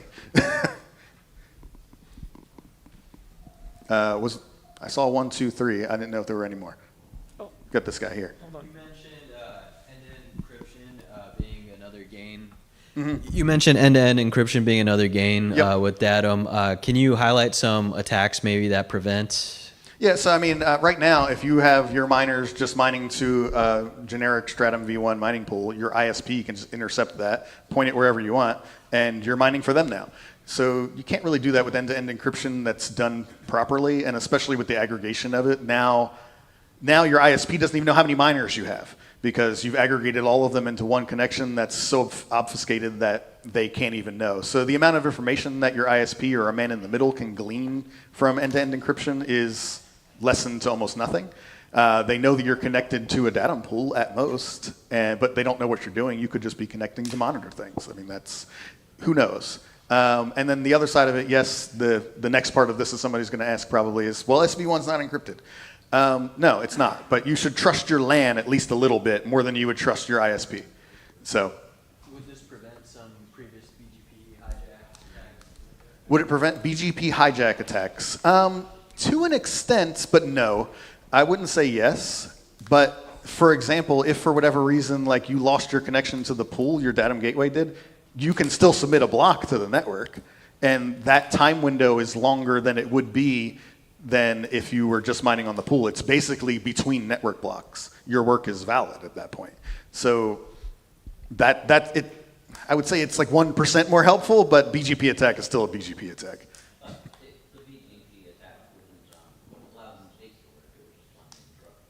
Right, like Luke was saying, the BGP attack wouldn't allow them to get new information from the pool. It wouldn't be able to interrupt you doing the work. Like right now, a BGP attack could stop you from mining on a pool entirely. It could stop you from mining, whereas with Datam, it wouldn't really be able to do that as long as you have other peers outside of where that attack is happening. One more question. Sure. Over here. I'm going to leave this one up here while that goes. So. You mentioned miners validating other miners' work. Oh, over here. Is All right. that live? And if so, how do they get the other miners' block templates to validate? It is not live. It is in active development, and I have some testing going on of that. The idea is that the pool side can coordinate that in a blind way. So we can say, this miner has this much hash rate. We would like you to validate the work of this miner. Here's their public key. Let's get you talking. They send the command over to them, say, hey, they wanted me to validate this work. The pool passes that. They validate the work, say yay or nay. The pool tallies that. They tell the pool, I validated this guy's work. It looks good. Okay, we'll get 10 other miners do the same, depending on a lot of factors. Obviously, this is a risk management thing. We don't need to validate every template. It would be nice if we could, but that's resource intensive. We can trust that miners are being honest to an extent, because we already do that. We're already trusting them not to block withhold. We're already trusting them not to do a whole host of things that they could do as miners that this is just building a layer on, and it's not necessarily making it any easier. So yes, we need validation because people will misconfigure nodes. There have been invalid blocks mined by people in the past. We don't want people configuring the nodes like that. It's not for the purpose of seeing what's in the block. The purpose is to see that the block is valid when it's submitted to the network. Does that answer your question? Yeah, I think so, but you raised another one. Okay, what do you think about block withholding? Do you have any Block withholding, to solve that, needs a hard fork. I mean, there's no way to prevent block withholding completely with any pooled mining setup. I mean, that is just the honest truth of it. You can detect it sometimes. You can put algorithms in place to monitor to see if it's likely that somebody's block withholding. That becomes an even more bigger problem when you have a permissionless pool like Ocean, because we don't know who our miners are half the time, more than half the time. And so you have to have things in place to try to detect these patterns and things, but block withholding is a thing of Bitcoin as it stands, because you can't prove block withholding, but you can prove proof of work. You can't do the inverse. Thank you. Yep. This guy one more time, and then I'm going to move on to code because I got 10 minutes. Okay, let's go. So the protocol itself, I'm going to fly through a little bit of these because this is all open source, and you can kind of look at it yourself. I honestly didn't know how low level I was supposed to make this talk, so I tried to keep a lot of it high level and conceptual because that resonates with the most amount of people. But we'll dive into some code stuff. The Datam protocol is pretty dang simple. We have a 4-byte header that goes on everything that has a command. It has whether or not this is signed, whether or not this is encrypted to the pool's public key or the other end's public key more specifically, or if it's encrypted to the currently open channel with those two endpoints, because you need to have that kind of handshake to establish that and determine what should be sent. Because so part of the Datam protocol is you have to have the pool's public key in order to even connect. You can't even send your first message to the pool without its public key. So you get that from some source that you assume is trusted, like the pool's website or some other miner that's been using that pool. I'm not going to tell you how to do that, but that is part of the system, is you need that key to initiate that handshake. So the actual protocol is incredibly simple from a protocol standpoint. The actual commands are the hello and handshake. Those are just a back and forth that establish the session with the mining pool for the encrypted channel. That's pretty basic stuff. Uses libsodium, some creative license there on making that useful and lightweight. And then the actual decentralized mining commands of, I need to know who to pay. Request, we call it the Coinbaser. I don't remember who coined that word, but when you get a list of miners to pay an Eloy pool, it was called the Coinbaser. So I kind of adopted that as well. So I have a block that I think is worth 4 Bitcoin. Who do I pay? And that's that. And then the miner, the next thing it needs to do is submit a proof of work. So the pool side can respond to the Coinbase request with, this is the list of miners. It can respond to the shares, like, yes, this was a good share, and if it's not, this was why, and this is what you need to fix about it. Generally, that's just, well, you're not mining on the right block anymore, or you didn't pay everybody you said that we told you were supposed to pay. Basic things that the pool would need to protect its other miners from. There's the client configuration command, which sets things like, make sure I'm not like jumping ahead of myself, but there's client configure, and then there is a block notify command that's not currently used and I think will be deprecated. Again, keeping the protocol as simple as it can possibly be without going off the rails. The job validation stuff is when the pool says, I would like to make sure that you're mining on a real template, please send me the details on that, and it actually has to go back through and does effectively a compact block transfer between the pool and the Datam gateway to validate that. Again, spot checks, got to make sure people are being honest. We have to protect the other miners. So the protocol initiates the connection with the gateway, says hello, that's encrypted with the server's public key. It contains the client's public key, which can either be static or randomly generated at runtime. That's currently the default. And then it sends metadata like I'm running Datam gateway version 0.3, et cetera. The server comes back like, okay, thank you for saying hello. Here's my new session key. It encrypts that with the session key that the client provided. It signs it with the server's public key so that you know that came back from the server and you're not man in the middle. It echoes the keys provided by the client so that you can't, somebody man in the middle can't just use the session key and say, I'm really the server. And the pool provides some other metadata like the Coinbase tag, so it'll say you need to include ocean.xyz in your block header, in your block Coinbase.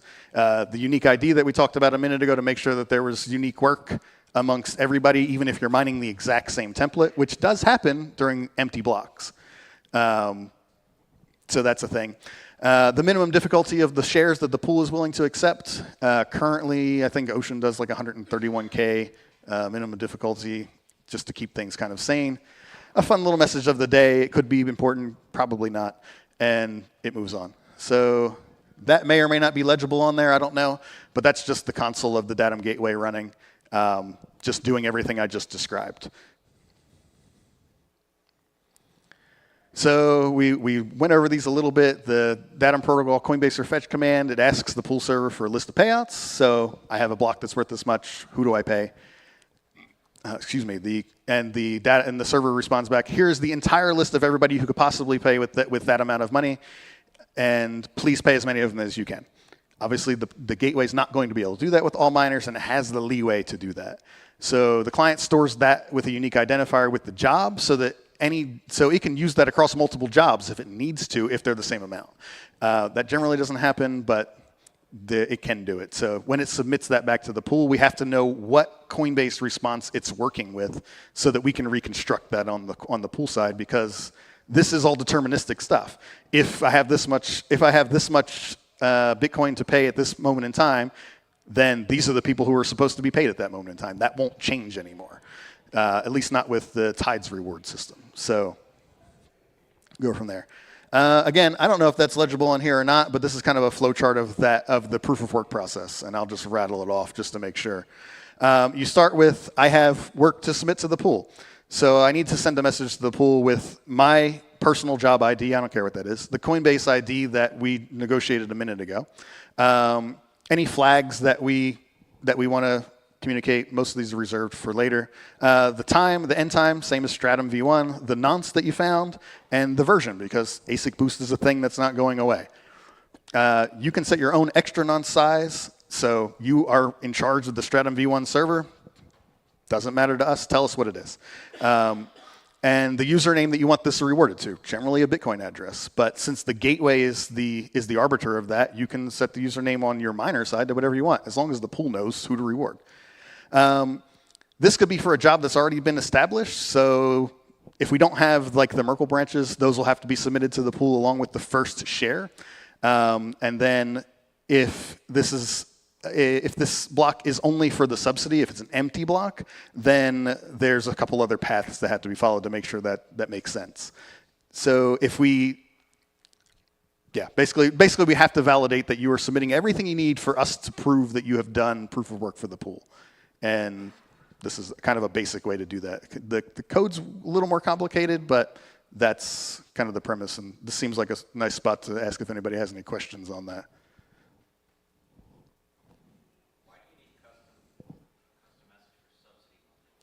It's a speed up.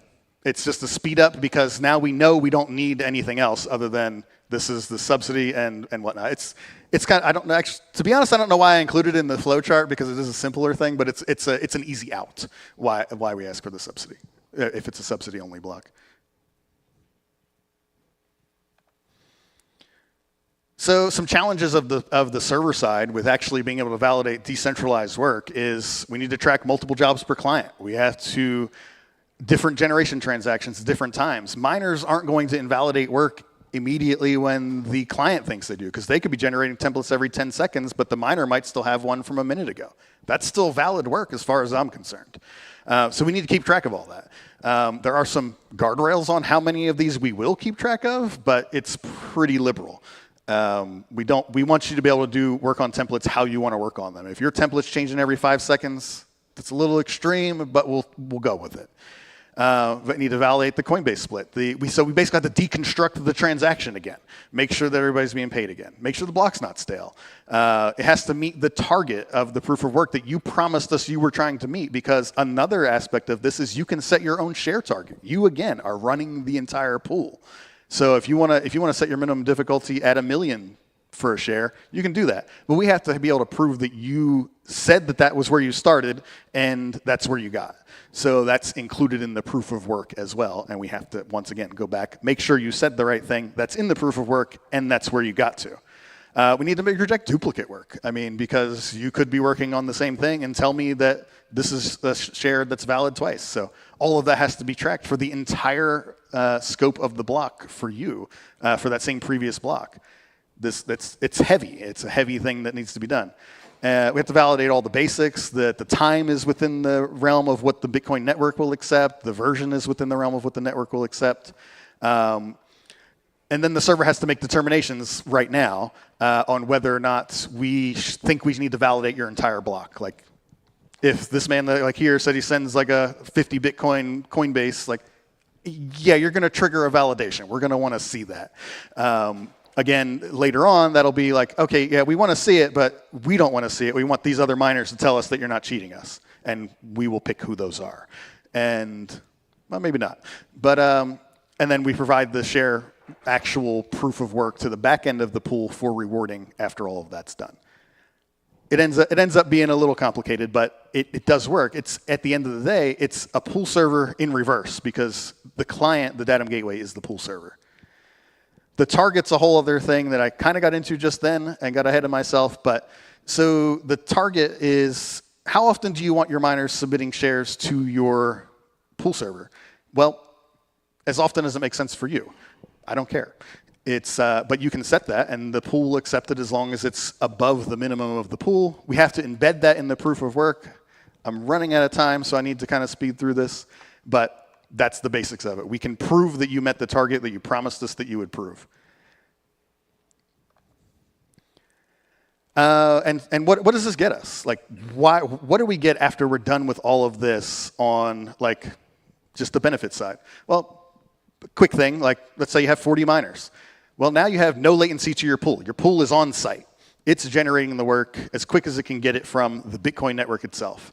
So your rejects are lower, because you're not working on stale work. You can be working on a block that the pool doesn't even know about yet, as long as it's valid. And the bandwidth usage of that for like 40 miners on Datam is like 300 megabytes a day. On Stratum V1, same thing, direct to the pool, you're at like 1.5 gigabytes a day.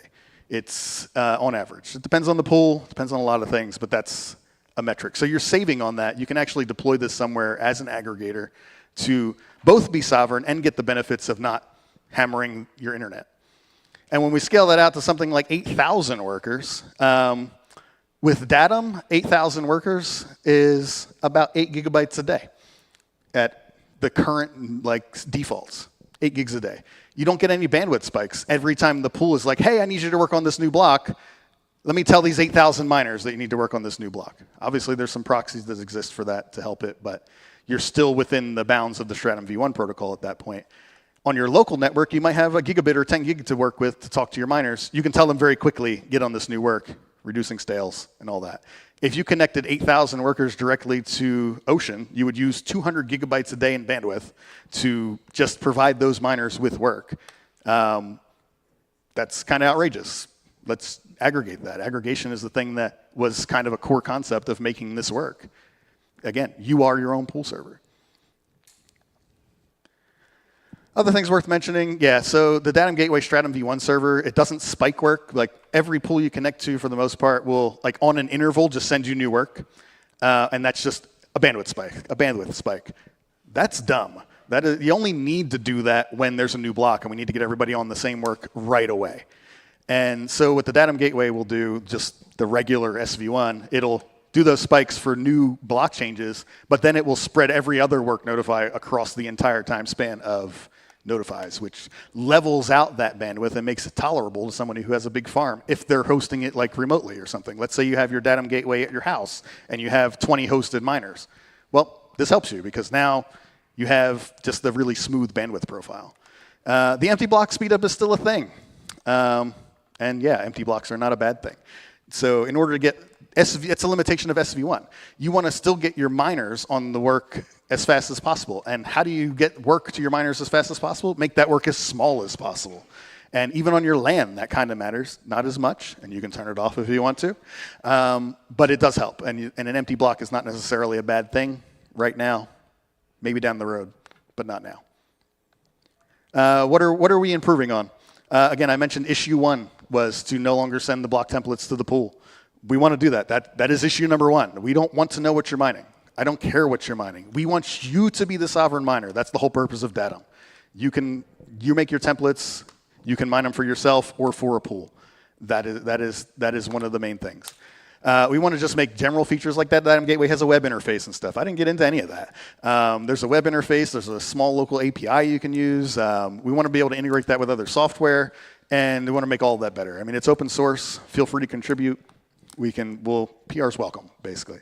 The overall user experience is already pretty good, but let's make it better. Right now, there's a few one-click installers that do work. That will spin up a node and a Datam gateway, and you're off to the races. Let's make that better. There's no reason not to. So the goal is decentralized mining as much as we possibly can. Making the templates is the biggest part of that, in my opinion, and this accomplishes that. We need more innovation in the space. We need more non-custodial payouts. We need support for spot checking the templates with the miners. There's a lot of things to improve, and that's coming. But right now, this is available today. You can use Datam right now. And that's the important part. There's already blocks in the wild. This is already deployed in the real world. There's no reason you should be letting a pool make your templates for you. If you are, you're not a miner. And that's kind of the bottom line there. Open it up to just questions. I don't know how much time I have left. I lost the clock. What do I got? Am I done? Okay. Can I do 1 or 2 questions if they got them? All right. What do we got? Anything? Well, I'm going to take that as I did a good job for the most part, but yeah. Okay, so there are a lot of different ways in your pool that miners are inequivalent, hashers are inequivalent, right? Sure. You could have one hasher who's mining empty blocks, another hasher who's mining, profit maximizing, mining full blocks. Got it. And a third miner who's mining monkey JPEGs and taking payments on the side, right? I gotcha.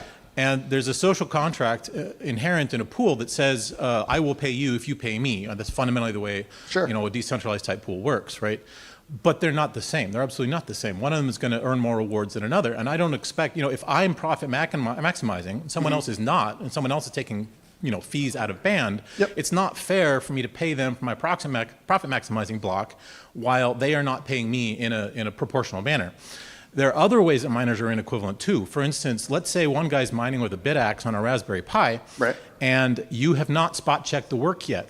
There's one node in the network that knows what this block is when he mines it, and it's a Raspberry Pi, and it's on a dial-up line. And maybe this guy's even screwing around. He's got a quadratic hashing bug in that block, right? So it's going to take forever to validate once he finally uploads it. So A, he's uploading it slowly. B, it's a block you wouldn't want to mine. You don't want to mine the quadratic hashing bug, right? And so because it takes him forever to upload it, forever to get it on the network, his orphan rate is wildly different than other nodes in the network, right? Yeah. There's a lot to unpack there. For the squashing of rewards, that's a whole other talk. That I'm happy to talk to you on the side about it. But I could spend another hour going over how that's able to be evened out, so that as you mine your block worth X, you get X reward over the expected amount of time, and he gets X over his X amount of time. That is mostly a solved thing, and that, again, a whole other talk. The orphan rate thing, that's a real thing. I mean, that's just something that has to be accepted within the network, and it is a risk in any decentralized protocol, and we're moving towards decentralization. It's already a risk in the Bitcoin P2P network. That's kind of a thing we have to accept to be decentralized. The reason I ask is I have solutions for all of this. Come see my talk tomorrow. Let's do it. Let's do it. Was there any more? I'm going to flash that up there one more time, and thank you very much for listening. I appreciate your time.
novel perspectives and ideas and arguments for or against whatever is happening. And so this is the signal to noise thing of, you have to understand that this is also essentially a workspace. There are people who are trying to coordinate. This is a decentralized organization, and this is the centralized shelling point that people are using as the as their. Nifty in. Just slide on over here. Why don't you switch microphones? You can give Nifty that one. We've got them numbered here. Finish your thought, and then we'll talk her in. So this is a workspace, and if there's too much noise, if there's high noise and low signal that is occurring in this communication channel, then it makes sense for censorship of low quality noise to happen. It's basically a denial of service safeguard, right? It is the filtering of Bitcoin Core against low quality noise that is not contributing to this discussion. Yeah, I mean, we're experiencing that in this exact moment right now where this session just got out and there's all these people walking around talking, and there's a lot of noise in here. It's kind of hard to have a conversation. I like your concept of this decentralized workplace, and if I picture like an actual company office and somebody come in and start ranting and railing and disturbing people, I can see how that would be, get in the way of fruitful conversation and real work getting done. Yeah. Nifty, welcome. Hey, how's it going, guys? Good, how you doing? Good, we're doing really good. How's the conference? What are the vibes so far? Vibes are really chill. Good. I think we're all hanging out in the mempool today. It's been, nice weather, lots of sun. Nobody's peed in the mempool yet. That we know of, yeah. Yeah, I was over at the mining summit yesterday over at Bitcoin Park Austin, the new name. And in the men's room, it was very crowded, and somebody walked in and said, I wish the mempool was as full as this, as this bathroom is. Yeah. Oh, yeah. Well, that's cool.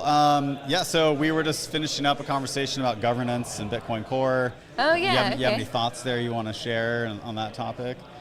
Honestly, not a whole lot. I don't think about it that much. I mean, my experience with Bitcoin Core is I run it and remember to update it occasionally. Sometimes they have proposals that I'll go look at. I don't think I've weighed in on anything recently, though. I don't know. If there's something I want in Core, usually I'll submit a pull request. But that's I don't have any pull requests that have gotten accepted yet, though. Yeah. Well, as the main character for the past week, which was a fascinating turn of events for me, because when I went to comment on that pull request, Cetrea didn't even cross through my mind. Yeah. And that's because Cetrea doesn't really have anything to do with that. I mean, yes, there was some discussion on the mailing list about that, but Cetrea doesn't care. Cetrea doesn't need any of these changes. They're not pushing for any of it. It's just tangentially related for one edge case with their fraud challenge mechanism. But anyways, that's an aside. I'm glad you point that out real quick, because I think a lot of people have latched on thinking Cetrea is trying to attack They don't Bitcoin need it, Core, though. right? I think the thing so I'm is, glad you called that out. Yeah, I think the important thing about the Cetrea stuff is they can make their project work without any changes to Bitcoin. Right. Which is part of how they've architected their project, is we're building this thing, we're excited about it, and here's our architecture. And this proposed change with the Opportune stuff will make one small part of their projects. But it doesn't really make it better for them. It's about making it better for Bitcoin. Right, yeah. But sort of as a meta to all of this, and what kicked off a lot of the crisis was, of course, that I supposedly had a conflict of interest. Okay. And yeah, that's right. Yes. Your dirty VC money. Yeah. And so, what I've been telling people is I have a financial interest in Cetrea. I have a much, much larger financial interest in Bitcoin. That's a good point. I argue that I actually don't have a conflict of interest with Cetrea because this doesn't meaningfully affect Cetrea. But even beyond that, even if you don't want to believe any of that, part of the reason for the moderation action that happened was that commenting on other people and their motivations is considered off topic.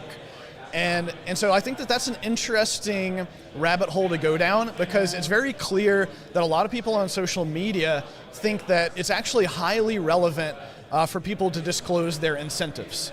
And I disagree with that. And the main reason is you have to think about it adversarially. there is no way for us to possibly know what everyone's incentives are. We can ask people to be honest, we can ask people to disclose.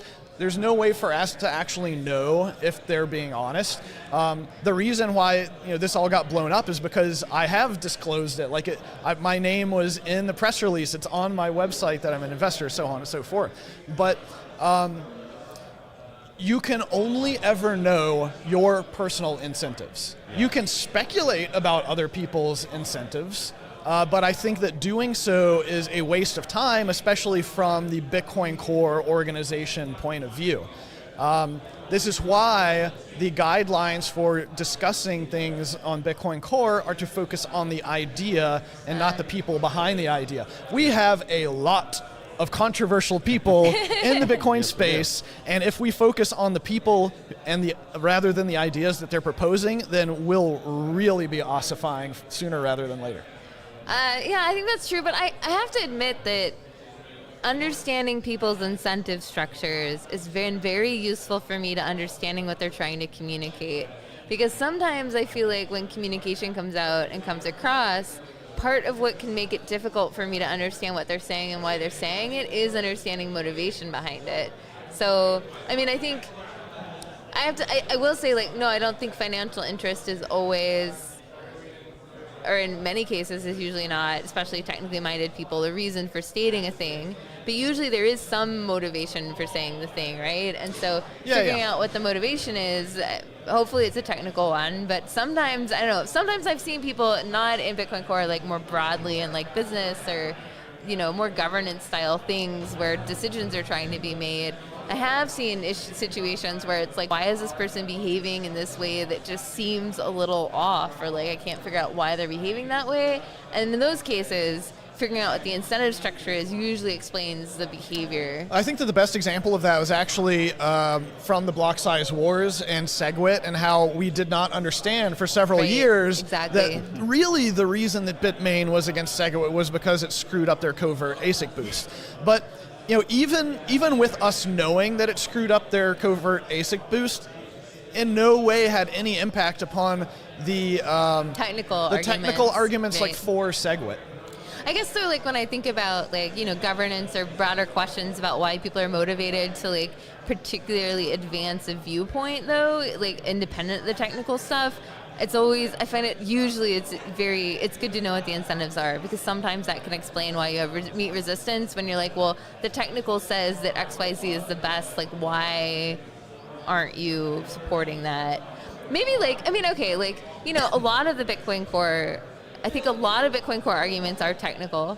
Some of them I would say are also taste judgments, like judgments of taste. And so that is slightly preferential, right? Well, and that's the main reason why this is such a contentious debate, is because it's not a technical debate. Or let me put it another way, it's a technical debate versus a taste and ideological debate.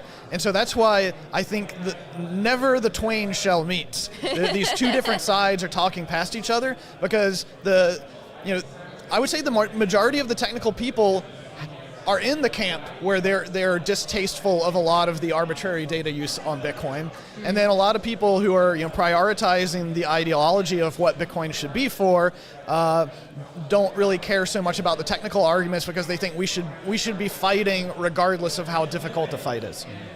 Well, because Bitcoin is both technical but also an economic project, yes. How much of that economic discussion should come into the technical discussion, right? Because if we're deploying software to a whole cloud cluster, it's not Bitcoin, it's just regular software, we have to discuss what are all the knock-on effects of this algorithm that we're deploying, right? So how much of those economic effects should we bring into the conversation with tweaking some things? I think ideally a lot, so I think some things maybe are good to know, to keep in mind around a lot of the technical discussions and a lot of the hang-ups that I think we run into in core development around proposals to change it. Not entirely, but a lot of them are about the ability for the network to stay up and running in a way that any actors who want to come in and maybe submit a lot of transactions, try and take the network down, that sort of thing. Maybe this is my a little bit skewed perspective, but I feel like a lot of conversations, especially a way that what people are focused on in particular, is just making sure that Bitcoin as a protocol is robust against like abuse to some extent. And when you map that back to like, okay, how does that represent like the value? It's like, well, Bitcoin being a robust network is the way that we preserve the value of being able to use it, right? So I think like yeah, I think questions of value do come into it, but I think every person who holds Bitcoin would agree that the network staying up and staying robust to attacks against it is the most important thing in terms of value preservation. Yeah. I mean, I think it's also interesting that the longest streak that we had of fees eclipsing subsidy happened because of token mints that, you know, a lot of people find detestable. And I don't really care about like the tokens or the NFTs or any of this other stuff, but I am interested from an economic standpoint in allowing people to experiment to find whatever the most valuable uses of block space are. Now, you would think, hopefully, that the most economically valuable uses of block space, other than, of course, just securing large amounts of Bitcoin, would be for like anchoring second layer networks into Bitcoin. I think so, yeah. And to date, that hasn't really happened, but we also have not had a lot of great tooling to allow people to build permissionless second layer networks. And that all ties back into, you know, some of the latest debates, and how I find it very interesting that a lot of people, at least who are in my replies, are basically saying that, you know, Citrea as a second layer network is all just shitcoins. And I'm like, you can use it for a number of different things. But if the shitcoins are more willing to pay for that block space than anyone else, like it's like your subjective judgment is that this is shitcoining, and the objective judgment will be whatever the fees are that they're willing to pay for. I'm sort of like, I see shitcoinery as being quite tragic, and that to some extent you must acquire Bitcoin to create shitcoins on the block space, if that makes sense. But the Bitcoin that you acquire goes to miners as fees to some, like the majority of the Bitcoin that shitcoinery that's happening on Bitcoin that it's being involved in is acquiring enough value out of the ecosystem that's buying the shitcoins, converting that into Bitcoin and handing it to the miners. Yeah, I think they've collected like 6,000 Bitcoin from ordinals related stuff over the past couple of years. That's an insane number. That's not nothing. That's an insane number. And so to me, I see that as like, that's like a wealth redistribution from shitcoin communities to the mining community to some extent, right? Like, they're taking value out of their system and having to pay it to miners in order to make these protocols work. And at the end of the day, like, maybe I just think kind of tragic that it's not staying in those communities that had that value. And why are they doing it? Well, they're doing it with speculation. Like, it's a casino, right? They're trying to hope that they're able to pump up their thing or whatever. Yeah, I don't know. Well, and with those financial incentives, what role do miners play in this whole discussion? Are they pushing for one side or the other, and like what role do they have in Bitcoin Core technical discussions in general? That's it's an interesting thing, because I've been seeing this term ideological miners more and more frequently lately. And personally, when I read that, I read economically illogical miners, or basically people who are willing to mine and not maximize their profit. And I think that there will always be some people out there like that, but that it doesn't quite work when you're talking about the current state of mining, which is highly institutionalized and a lot of public companies. These are organizations that have fiduciary responsibility to their shareholders to maximize value. Yep. So expecting any of them to be ideological and to basically leave Bitcoin on the table, I think you're just dreaming. Mm-hmm. But I think you're talking earlier about economic incentives and core. I feel like the economic incentives in miners is way more important to a large extent. Mostly because it's like, okay, you get back to this like filtering, like there's certain transactions that people are ideologically opposed to because of the content of that transaction being something that they don't think should be entered into the permanent record, Bitcoin record. To some extent, that is a taste over economics, right? Mm-hmm. Like it's a taste decision that's outweighing your economic interest, assuming that your economic interest is to collect as many Satoshis as possible, right? Yeah, okay. Yeah. So then, in that regard, oh man, I lost my question I had there. So right now, then, if op return limit were to be removed, right? Which it looks like has the PR been merged yet? It's being merged. No. No. There's no time. We haven't had the debate yet. What I see on X, yeah, we haven't had the debate. What I see on X is that it's already been done. And it's like being pushed and forced on me. The debate happens at 5:30 Central tonight. So tune into the live stream. Main live stream. But this is also another false narrative. I feel like the people who were trying to create a lot of drama because they were unhappy with what they perceived to be the direction that the conversation was going in. They have injected this sense of urgency. I've seen no sense of urgency from anyone who is like pro removing the limit. And I would, if anyone has a ton of time to burn, go look at Ava Chow's 5-hour live stream from yesterday that goes through the entire decade-long history of this debate. Wow. This is not a new debate. First, Peter Todd had this exact same PR like 2 years ago, and it got closed just because there wasn't enough interest. But it goes all the way back to 2014, and the same people were actually like in the pull request comments of op return changes back in 2014. Okay. That's promising that we've had some devs around that long, right? I know it sounds like devs are dropping like flies, but it's makes me feel good that we still have some that are willing to come back and comment like that. Does it actually feel like devs are dropping like flies? That's just the narrative that I hear. I don't know. It felt like that There's in a the lot like of Craig good Wright energy here. era when people were getting sued. That's actually why I started Bitcoin++, is because I felt like there was this narrative that nothing was happening and all the fun people were leaving, and I was like, I know lots of fun people working on cool projects in Bitcoin. Yeah. One of them was Casey Rodamore, interestingly, who was working on the inscription stuff at the time. Talk about a main character for a while, yeah. Yeah, he was at the first Bitcoin++, the very first ever like inscriptions workshop happened here in Austin like 4 years ago now, which is kind of funny. Yeah. And here we are like 3 years later, and it's like talking about its impact on the mempool. Anyways, but that was the narrative for a while. I feel like, I mean, it's interesting to me that you still feel like that's something that you hear out in the ecosystem. And I'm kind of wondering, as like a developer community, it's not what I've been seeing, but what I see traveling around, going to conferences, is quite different than I think what gets represented, especially in American media around Bitcoin. Yeah. I feel, at the very least, a number of the more prominent devs have dropped out of the more public eye.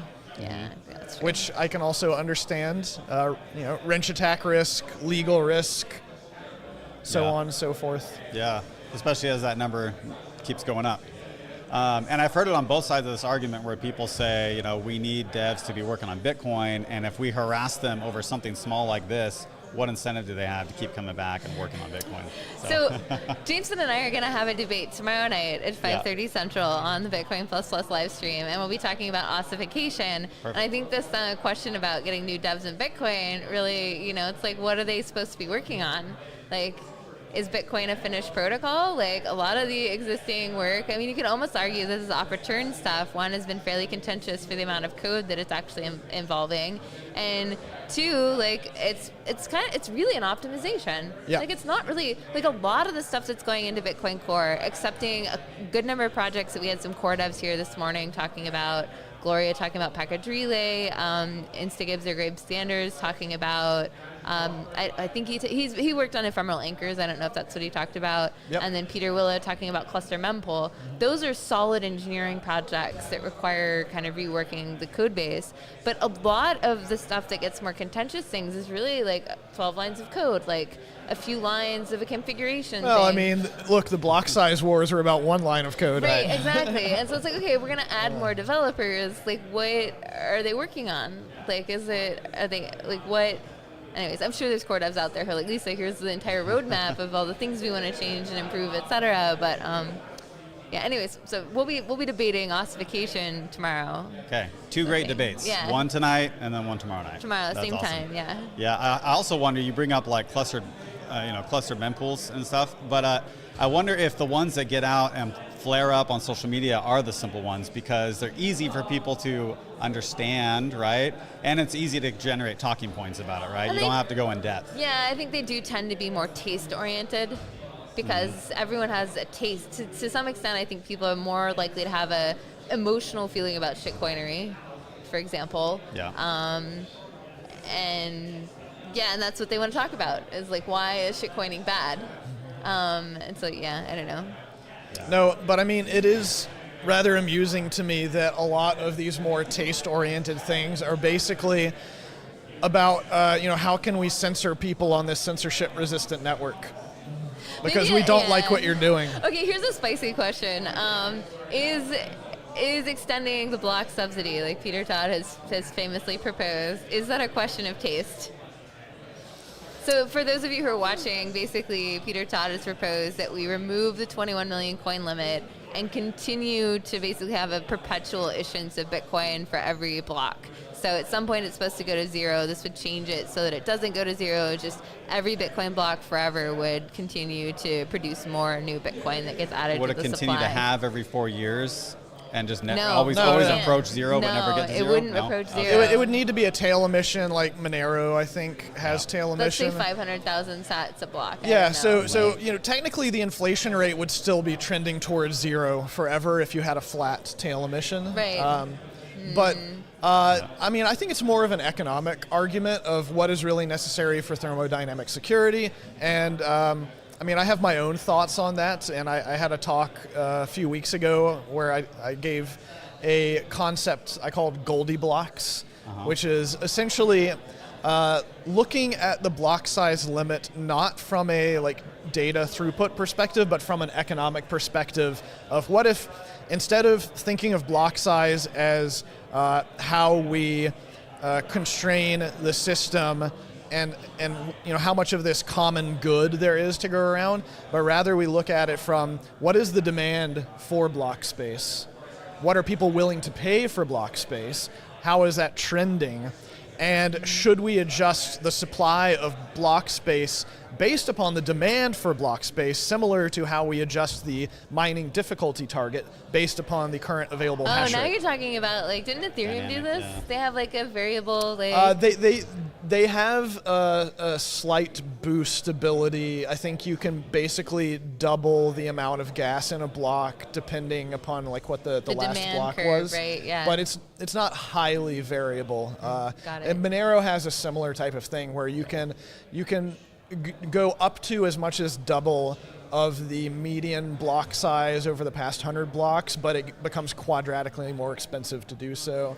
But I talk about both of those in my talk and why I think they're interesting and maybe we can learn something from them, but they're not what I would consider an all-encompassing solution. Where can people find that talk that you put out? Is it on YouTube? It's on YouTube. It's on my website on lop.net. Cool. Okay. And then you can all cancel me again. Yeah. Well, I think we've had a good conversation. Do we want to keep going, or do we need to get the next people on? I can see who else is up next. I think what happened is y'all started before. We did. Okay. Oh, got it. Yeah. Is Bob? I can see where Bob's at. Was he supposed to be here in 10 minutes from now, or how early are we? We're 3:15. We got 15 early. Yeah, if Gloria's around, she can come hop on.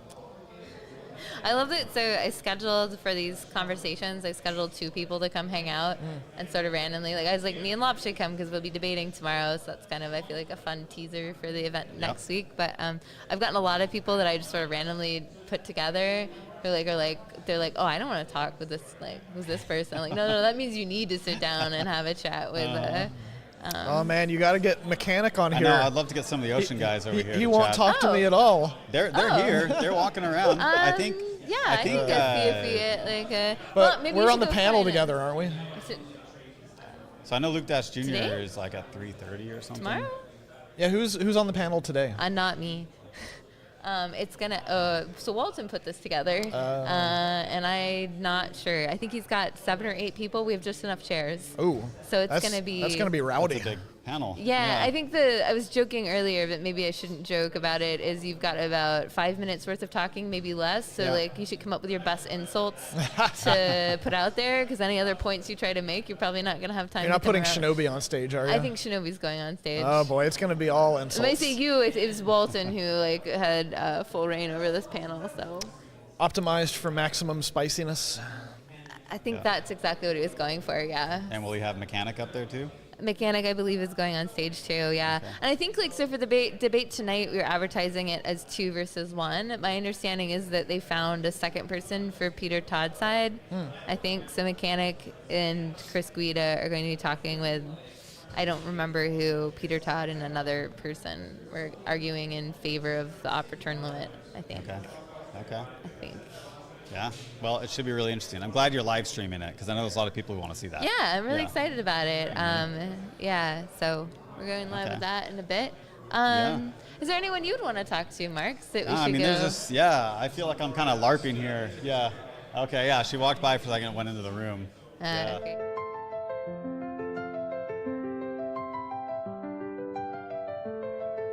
So, consensus cleanup questions and answers. Please give him a very warm welcome.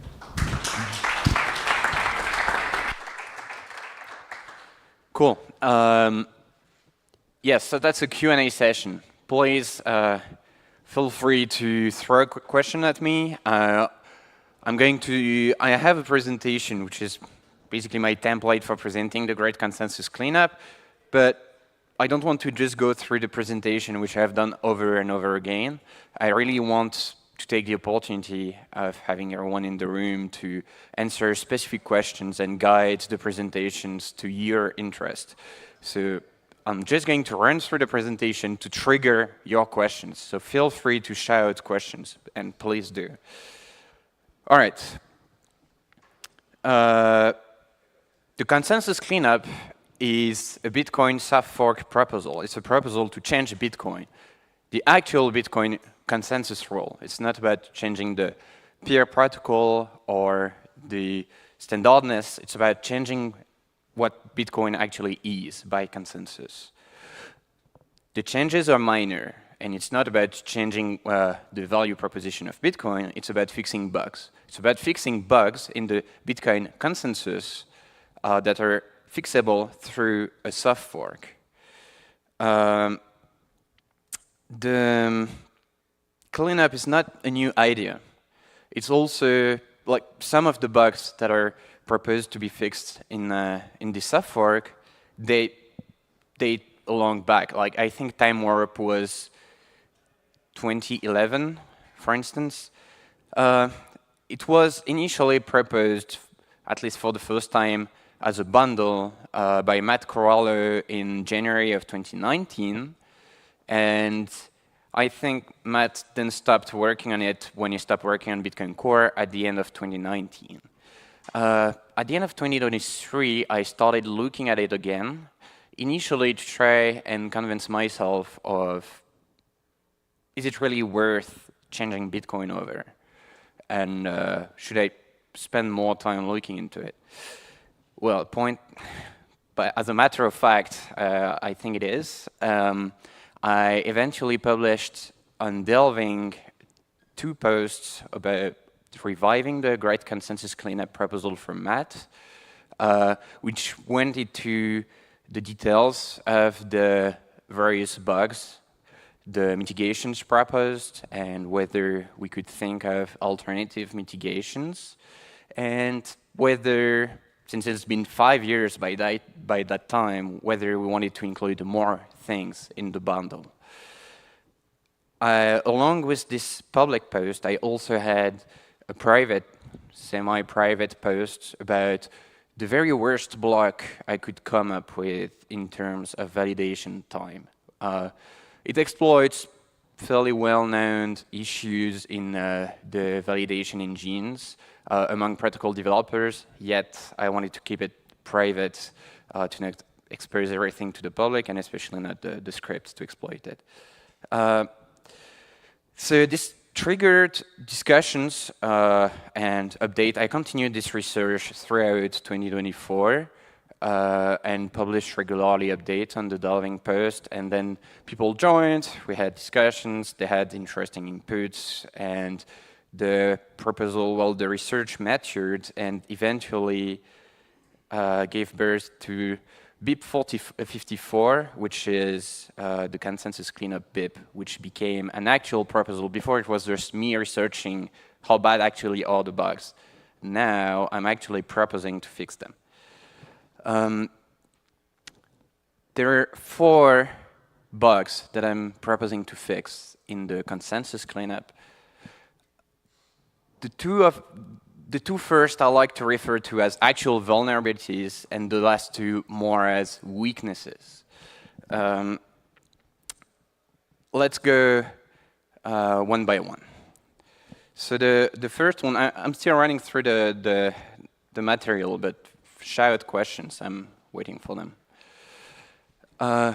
Oh yes, and Walton has a microphone here for anyone who has a question. So time warp. Time warp is a bug which allows a majority miner to drastically increase the block rate. It exploited to its very full potential, it can allow to reset the difficulty back to 1 in 38 days, which at this point, at which point Bitcoin is not usable anymore. There is no probably billion tips, billion different chains. You might say, sure, but it takes a majority miner, which is already an assumption that we make. And that's exactly. The threat model of 51% attacks for Bitcoin is as long as someone can keep the energy to maintain an advantage, a majority hash rate on the network, they can censor transaction. So it's absolutely not the same as saying a majority miner that keeps this advantage for 38 days can just wreck the network.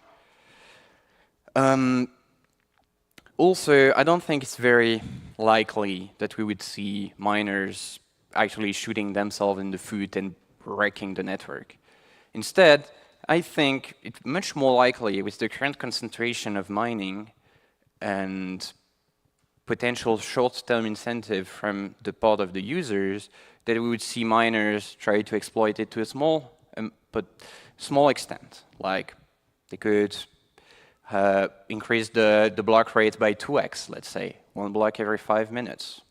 And it would, all of those things equal, increase the available supply of block space, and so all of those things equal, reduce fees for short-sighted users. It will allow miners to steal block subsidy from future miners, so also win from the point of view of short-sighted miners, and all this obviously at the expense of the long-term health of the network. How does it work? It works because maybe you've heard before that every 2 weeks, Bitcoin looks at the past 2016 block intervals and compares how long it took to mine these 2016 block intervals and compares it to 2 weeks. If it took more than that, the difficulty is reduced. If it took less than that, the difficulty is increased. Well, it's not exactly that. It actually looks to the past 2016 blocks, which is 2015 block intervals, right? If you have 4 blocks, you have 3 intervals. 0, 1, 2, 3. That's 0 to 1, 1 to 2, 2 to 3. That's 3 intervals. So there is an off by 1 bug. And this off by 1 bug makes it so the retarget periods do not overlap. So what full nodes on the network look at when they look at how long it took to mine periods of blocks, they look at the timestamp of the last block of a period and the timestamp of the first one. They subtract it to see how long it took. But here, the timestamp of the last block of a period is not the timestamp of the first block of the next period. Therefore, and due to pretty loose constraints on what miners can use as timestamp in their block, it allows, this is an approximation, but it allows a miner to basically hold timestamp back all through a period and use the timestamp as far in the future as possible for the very last block. So basically, what they do is use timestamp at time n when they start the attack. Here, I use 0. For all blocks in the period, again, it's an approximation. Technically, they need to bump by 1 second every 6 blocks, which I just omitted because it doesn't change anything. And arriving at the last period of the first, at the last block of the first period, it's 2 weeks in the future because we're at difficulty D. It took 2 weeks to mine the first period. But then, rolling into the next period, they start by setting timestamp 0 for the first block of the next period. And that's really the issue here, because timestamp is not 0. It should be 2 weeks in the future at this time. And then they continue, timestamp 0, 0, 0. But at this point, you're 4 weeks in the future. So it took 2 weeks to mine the second period. And at this point, the network is going to say, all right, it took 4 weeks to mine the second period. It didn't, but that's what they see, right? So they are going to halve the difficulty. And so for the next period, it's going to take the miner only 1 week. So they are going to put the last block at 5 weeks from the beginning in the future, which is going to divide the difficulty for the next period by 2 divided by 2.5, which is divided by 5. And again, and again, and again. And you can see how it's compounding very fast. Oh, yes, question. So not all the, like, they're all zeros, but they don't have to be all zeros, right? Because like, as long as median is 0, it's okay, right? So what the miner wants is really to be restricting the timestamp of the first block of the next period to be as far in the past as possible. This is constrained by the timestamp of blocks that are preceding it, by the median time passed rule. And so it can be more in the future, but then the difficulty is going to be reduced less, if that makes sense. No, what I mean is like, there can be like correct timestamped blocks, but as long as half of those blocks in that epoch is 0 timestamp, it's okay because last 11 blocks timestamp will be 0, so like... Yes, okay, yeah. I understand. You're talking about the MTP rule, which looks at the past 11 blocks, so as long as you can have 5 blocks that come from a miner that is not participating in the attack and setting honest timestamps, doesn't matter because the network is taking the median of the past 11 blocks. So what all nodes are doing for every block, they are going to take the timestamp of the past 11 blocks, sort them, and pick the 6th one in the list. And the timestamp of the current block must be strictly superior to this 6th one in the list. So yes, you don't need so obviously this is assuming 51% attacker, so that you can just reorg out the block of competition, but they do not need to do so. Yeah, so is it like less than 51% is enough to do this attack because like... No. Okay. Well, no. Okay. We simulated it with a colleague, and we found that you had very, very little incentive compared to your chances of, by luck, having the last block of a period that is far in the future. And like that was one of the things that I was mentioned in the research as well as, all right, so it takes a 51% attacker, but really, a miner, as long as the timestamp is valid, they are not gaining anything from setting it correctly. Can they just try to opportunistically exploit the attack? There is some massive positive externality because if they do and they manage to pull it out, well, everyone is going to benefit. All the set of miners is going to benefit from the lowered, reduced difficulty, but the opportunistic one is going to benefit as well. So the Mata was already tried, but it turns out the incentive is tiny, so tiny that you would expect not it to outweigh the social cost, let's say, of trying to mess with the protocol. Obviously, if we wanted to fix it, we want to fix the proof of work. That's a hard fork. But fortunately, I hope I emphasized enough that the only issue is that the period do not overlap. So the only tiny fix we can do is to require that the first block in a period is not blatantly lower than the timestamp of the last block of the previous period. So you could say, oh, we just ensure that it's stricter, but we're using a grace period as well to make sure that miners somehow don't set a timestamp that is too small, which I don't see how it would happen, but it doesn't cost us anything to basically to just set the 2 hours grace period, so we just set it. All right, that's one. Next up, no question still? Yes, go for it. All right, I wasn't really paying attention. That's I was hoping you could. I was hoping you could repeat, because I kept thinking that you're going to talk about the problem, so I sort of tuned it out because I feel like I understand the problem, but I didn't understand. Are you covering the consensus fixes later, or did you already cover that and I just didn't pay attention? For the time warp? Yeah. You didn't pay attention. It was okay, so this was the slide. I was looking at this, but maybe you can cover the slide more slowly and more. Yeah, sorry. No. More because I wasn't sure if this was the solution slide or not. So that, yeah. Okay. Yeah. Sorry. Do this one again, but for people who don't understand Bitcoin. Not sure I will be able to do it for people that don't understand Bitcoin, but I can go over it again. We introduce a new consensus rule. This consensus rule states that if the block you're receiving is on the edge of the difficulty adjustment period, if the block you're receiving is the first block in a difficulty adjustment period, its timestamp must not be less than 2 hours before the timestamp of the previous block.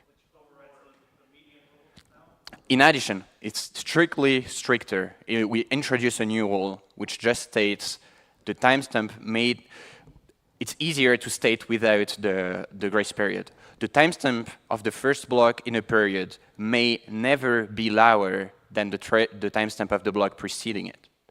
And then we add some breathing room.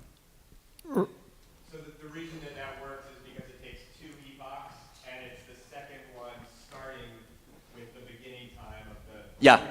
Repeat it for the stream. Stop it from stacking. Yeah, the only timestamp that matters at the end are the first and the last. So the last, actually, maybe a good segue into an interesting point. What prevents miner to always be able to just lower drastically the difficulty? They could just always set a timestamp as far in the future as they want, but they cannot. And they cannot because nodes refuse blocks that are received more than 2 hours than their current time. But how they base this check is not a consensus rule. They base this check on their system time. And all nodes on the network have different system time. So the only reason that Bitcoin works is due to some block policy kind of rule. Otherwise, it's broken. Another question. And I was being a little bit sarcastic before, but I am paying attention. But I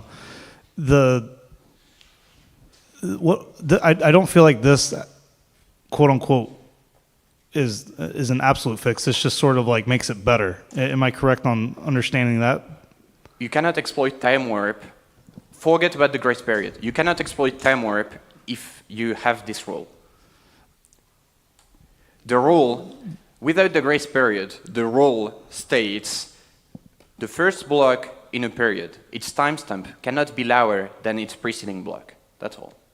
But isn't that between epochs? I thought that the whole point was you're only comparing between the epochs. Aren't you able to do time warps within the 2016 blocks or whatever in the middle? Sorry, I didn't catch that. Yeah. The question I have is I thought this was only doing the check at the 2016 epoch difficulty change period versus I feel like you're still able to manipulate it during the period itself. All right. Peter's saying no, so I assume I'm wrong here. Peter, you want to answer if you understand the question? Okay. So this part I think has been answered already. The only thing that matters for the difficulty adjustment is the first and the last timestamp in a period. Anything that happens in between is completely irrelevant, except to the extent that the median time rule in between constrains you. I get that. Okay. Can't you manipulate the median time rule while you're getting to that 2016 block and still have, like, it's not going to be as bad, but you still have this idea of semi-time warp attack? That's what I'm No. No, the only thing that allows you to have this time warp is that because the first block in the period is bumping back in time. That's the time warp behavior, and this rule literally prevents you from jumping back in time. I think the problem is I'm thinking about this the opposite way. Like, if you want to make it arbitrarily more difficult. You're not the first to. There's been some discussion on delving Bitcoin with proposed attacks that try to exploit that, but they all go in the other direction. For a tiny correction, I think if we don't allow any grace period, you can technically still exploit it to an extremely tiny amount, because you expect a 10-minute increase between the last block of a period and the first block of the next one. And if you allow that to be 0, you can technically get slightly better than you would without it. However, this is compensated by the fact that the difficulty adjustment rule is already wrong, and you sort of allow as much as we're already off in the other direction. But yes, and this is also a good segue to mention that it has been discussed on delving on a separate thread related to the consensus cleanup, where Peter has the math that go through the current expected block interval time and with or without the fix. So it's interesting that because there is enough by 1, the block interval time is expected to be longer or smaller, and this fix is going to make it go into the opposite direction, so they compensate to some extent. But it's also kind of irrelevant to the big picture, because in any case, a miner would not be able to exploit it to get any meaningful advantage to steal future block subsidy. It's just interesting. All right, next block. I've got 4 minutes and 40 seconds. Keep the questions coming. That's what makes it interesting. Next up, expensive blocks. Oh, questions? No, okay. Expensive blocks. Okay, so actually this one I'm going to go into less details because the details of how to actually exploit it are private, but I can mention a few figures. I could come up with a block which takes 1.5 hours to validate on a Raspberry Pi. And this is assuming some reasonable circumstances for an attacker. Portland Huddle also demonstrated an even worse block at UpNext, which was assuming less realistic circumstances for an attacker. And the one at UpNext is like, I don't know, 20 or 30 minutes to validate on his MacBook Pro. So it's like, that's bad. That's bad for accessibility to the network for people with lower-end hardware to participate in the Bitcoin network, but it's especially bad for miner incentives. We don't want miners to have an incentive to delay their competition by sending them slow blocks, right? We want the mining competition to be an even playing field where miners only compete based on energy or hash rate. The fix that I'm proposing is to introduce a new limit on transactions, which is the number of potentially executed legacy signature operation per transaction.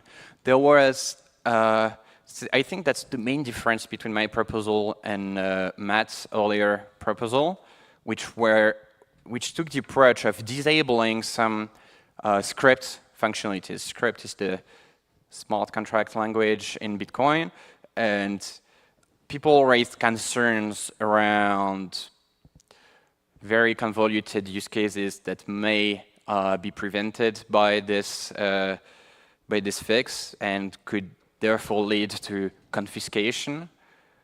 I think my proposal is way more constrained in terms of confiscatory surface. Any soft fork is going to have confiscatory surface, just to be clear. But my proposal is trying to really pinpoint the exactly bad behavior so that, and then it leaves extensive flexibility so people could have done very weird stuff that it would not be made invalid. For more details, see the BIP or ask a question. Next, molecular tree malleability. It would be bad if we had a block hash, such as 2 blocks with not the same content had the same block hash. Well, it's the case. It's the case for other reason. There was other malleability in the molecular tree which were fixed very early on. But there's one remaining one that we know of, at least, which relates to 64 bytes transactions. And the issue is that transactions, when building the molecular tree, are going to be hashed, catenated together, and rehashed, and catenated together, and rehashed. The hash of a transaction is 32 bytes. When you catenate them, that's 64 bytes. 64 bytes is enough bytes to have a valid transaction by, like, a valid serialization of a transaction. This allows two things. First of all, it's been an issue for full nodes in the past, which is fixing it did not require a consensus change. But I think it's pointing out that it's really an issue at the core of how Bitcoin works. The issue for full nodes was that because the molecular tree was malleable, an attacker could send a block to a full node, a new block, a block is created, an attacker is malleating this block with a 64-byte transaction that is invalid. Send it to the full node. The full node is going to request the block, validate it, and see that the block is invalid. Cache the block hash as being, I've already seen this block, it's invalid. Next, the honest miner is going to send it to the node, and the node is going to say, I know this block hash. I'm not going to validate that twice. I know it's invalid. Net split. It was fixed in Bitcoin 0.13, I think.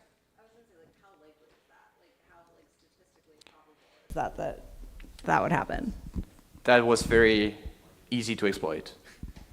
It's like it was 25 bits of brute force to go in this direction, I think. So a miner that wanted to send a valid block to half the network and the invalid one to the other half could definitely have pulled that off. However, it was only possible for a few versions of Bitcoin Core. The bug was introduced, and not long later, it was fixed. So it was fixed by just stop to cache very early in the validation process. So when Bitcoin Core validates a block, it does the less expensive operations first, and then it moves on to the more expensive ones. And so it was fixed by just not caching the very inexpensive operations, which is enough to avoid this attack. However, it's possible to go the other way around. You tell me when I need to go, because I'm out of time here, but if there was time for questions, 5 minutes? 5 minutes, cool. This is going into one direction. This stack is basically by faking that there is one level less in the tree of transactions to full nodes. But what, you can go in the other direction by faking that there is one more level in the tree.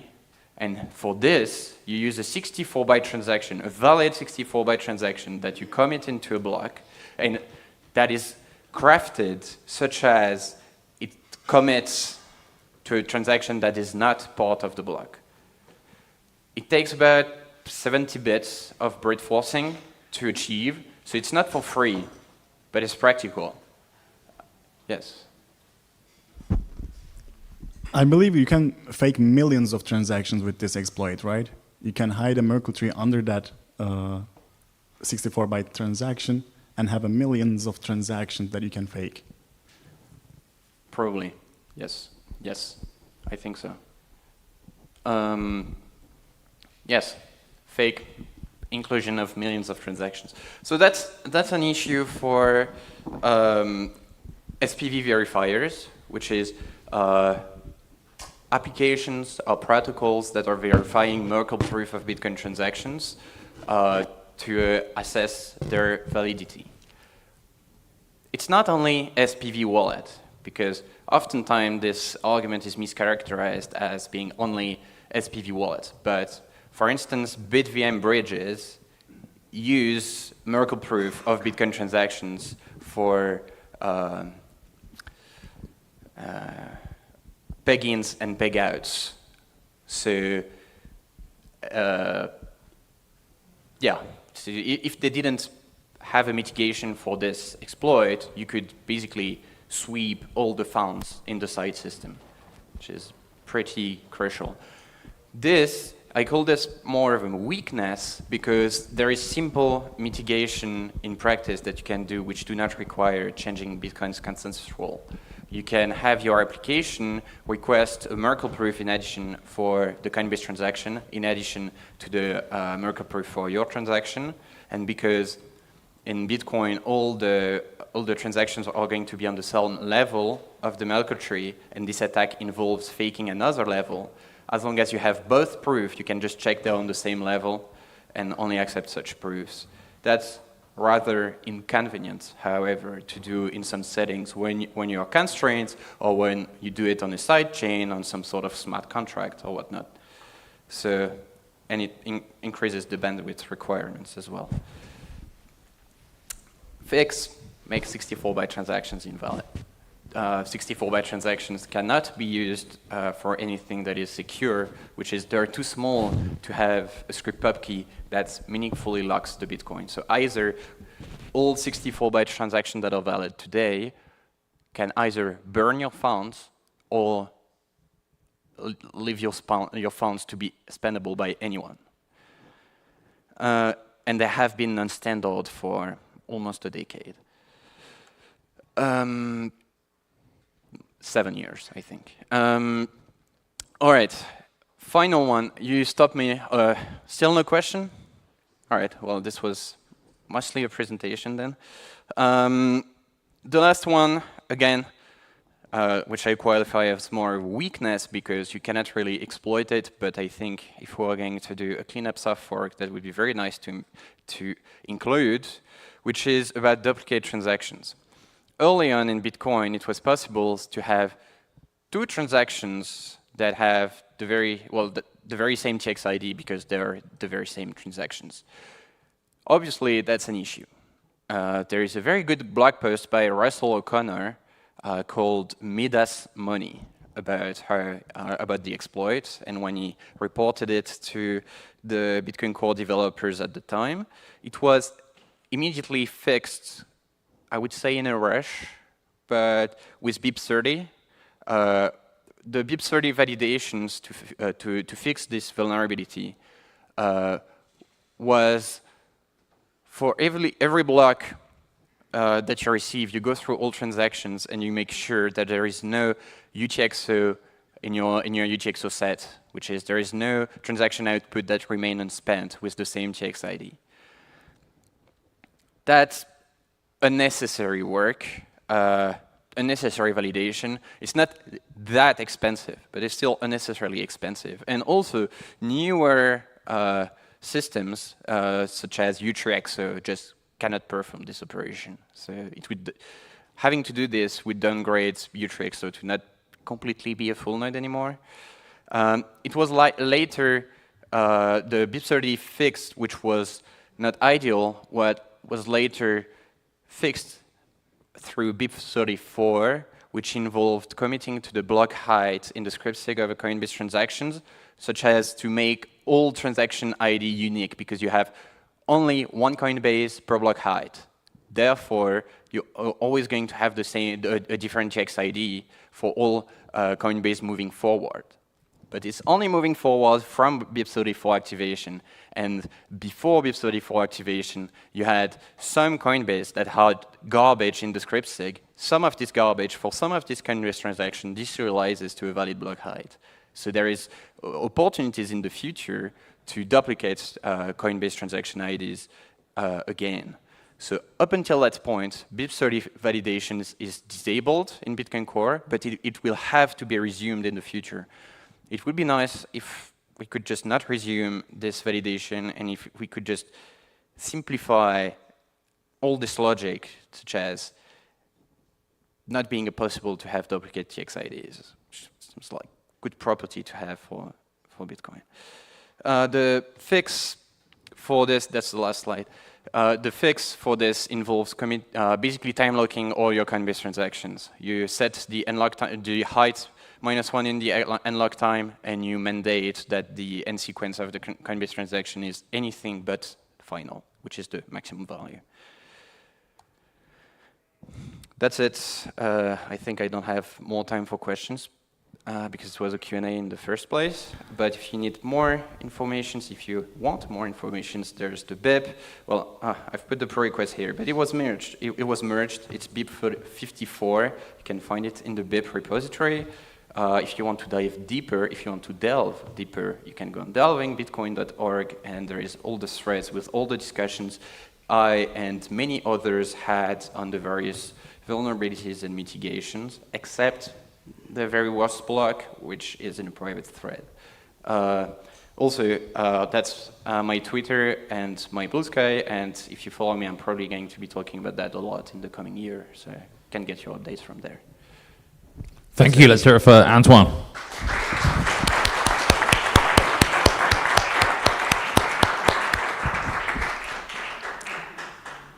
Up next, the final solo talk on the main stage before a very spicy panel. We have Hunter Beast. Please give a very warm welcome. Hunter Beast from Anduro.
Quite a full room. So, hey, I'm here to talk about Bitcoin's quantum security. It might seem like a really far-off problem, but we'll see.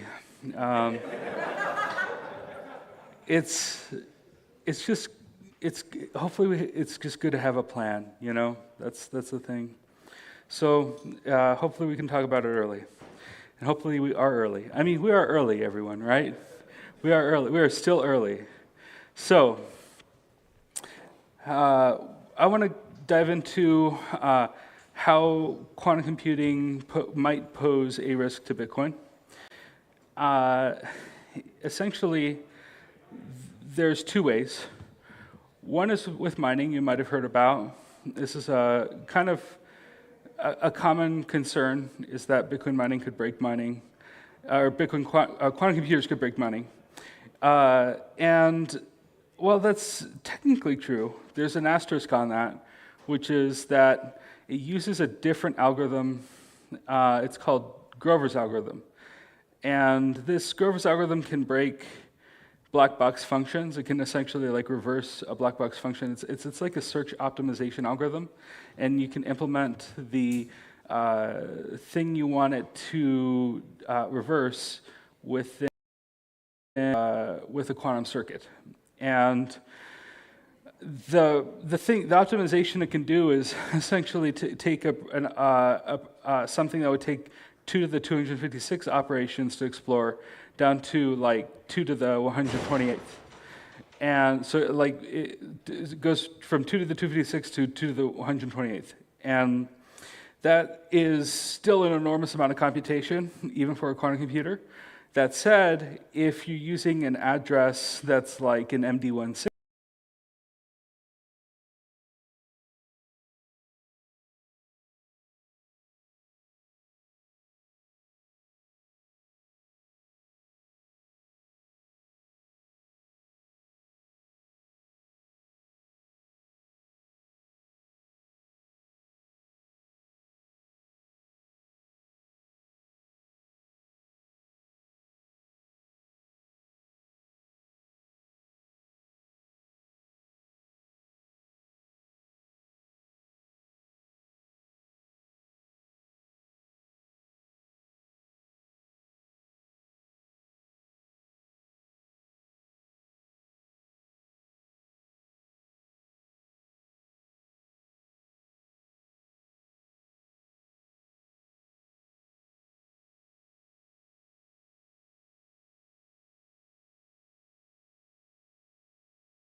and especially as you go through the quantum circuit.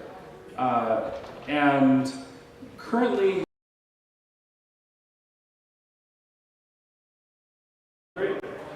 I'll go into that in a bit, but basically the takeaway from this slide is that Shor's algorithm can be used to replace or to break sec P56K1, which is Bitcoin's elliptic curve that it uses behind ECDSA and BIP240 Shor signatures. So the real, if there's one thing you take away from this talk, is just that exposed public keys are what leads to a potential quantum vulnerability. That's like you're giving them, like a potential attacker, the starting point that they need to get to your private keys, which is essentially, in a way, a key management problem, or it's essentially not your keys, not your coins kind of situation. And so When a public key is exposed, you might have heard about Satoshi's coins and how they're essentially public keys that are encoded on-chain. They're available to anyone to see. They're 04, 02, 03. 02 and 03 are 33-byte public keys. They are they omit the Y component, but they have kind of like a parity bit. And there's also 04, which is a full 65-byte X, Y, and X and Y coordinate public key. And so the earliest coins are 65-byte, have 65-byte addresses basically. And those are the actual public key on chain for anyone to see. And there are about 34,000 of these that are currently unspent. And there's about 1.7 million coins in those with an average balance of 50 Bitcoin each, which corresponds to the block reward for the first epoch. There are also, whenever you spend your coins, you have to reveal your public keys. And so if you were to then reuse that address, as in receiving funds to an address you've already used, then and spent from, it's fine if you receive to an address multiple times, but the moment you spend from that address, you do have to reveal your public key. And so for others to validate the signature that you include for that transaction. And that could be a big concern because there's the Binance cold wallet, the Kraken cold wallet, the Coinbase cold wallet. They all have somewhere between tens of thousands, if not hundreds of thousands of Bitcoin in them. There's also Taproot addresses. This is interesting because Taproot introduced an output type that encodes the X-only public key. So it's kind of ambiguous which parity they are, which causes a lot of headaches for people, but some people at least. And that is when you share a Taproot address with someone, also known as P2TR, you're essentially sharing a public key with them. And then if they deposit funds in that, they've just revealed a public key on chain. Fortunately, there aren't a lot of coins, like high balance addresses in Taproot, just because they came much later. So there's maybe about 1% of the coins out there are in Taproot addresses. A lot of it's dust and non-monetary stuff, so it might be more valuable than the dust, but it's not obvious just looking on chain. So, and finally, there's mempool transactions. So whenever you submit something, oh no, yeah, I do need a cord. So whenever you, as I said before with reused addresses, I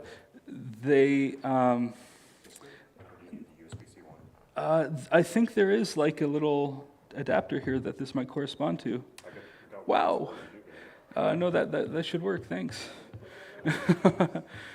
Yeah. There's a glowing orange LED on here, and the message went away. So that's great. I'm not too familiar with Macs. I use ThinkPads, but regardless, this is great. Cool. And the reason I'm not using my ThinkPad right now is because I run Garuda Linux, which does not have great driver support for HDMI. So I'm using Nifty's. Thank you, Nifty.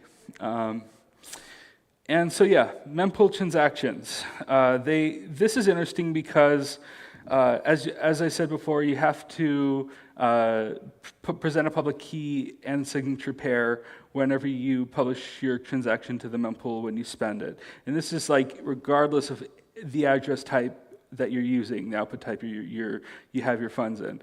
It's basically any Bitcoin transaction will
This is a opt-in soft fork, purely optional, sort of individual responsibility action for us to take. And this contrasts, by the way, with the Ethereum proposal, which is worth mentioning at a Bitcoin conference, because they essentially want to hard fork, of course, as is tradition, according to their bond-based monetary policy. And any Ethereans right here probably get that joke. And they also will implement Stark proofs that prove BIP32 secrets. And so if you didn't generate your keys using BIP32, like if you just generated a private key and a public key, instead of using like a mnemonic seed, like BIP39 and BIP32, if you didn't do that, then your keys will be frozen. And they also sort of want to, they're even prepared to roll back the chain to like an earlier state. They seem to not have learned that lesson. And yes, it could be another DAO hack situation, I guess. Of course, any quantum attacker would, of course, go through their bridges and store their coins or their money and or ill-gotten gains they'll just empty the bridges and then go on to Bitcoin where it's safe, hopefully. And I think there's one more thing about the Ethereum plan that came to mind. Yeah, it just breaks a ton of stuff.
essentially want to sunset elliptic curve cryptography. So within 10 years, the government wants to sunset elliptic curve cryptography. And it's interesting because, like, why is sense of urgency from the government? You know, like, what do they know that we aren't briefed on? Like, do they have some, I have to wonder if they have some sort of special access program and, what do they call that, being read in, you know, to like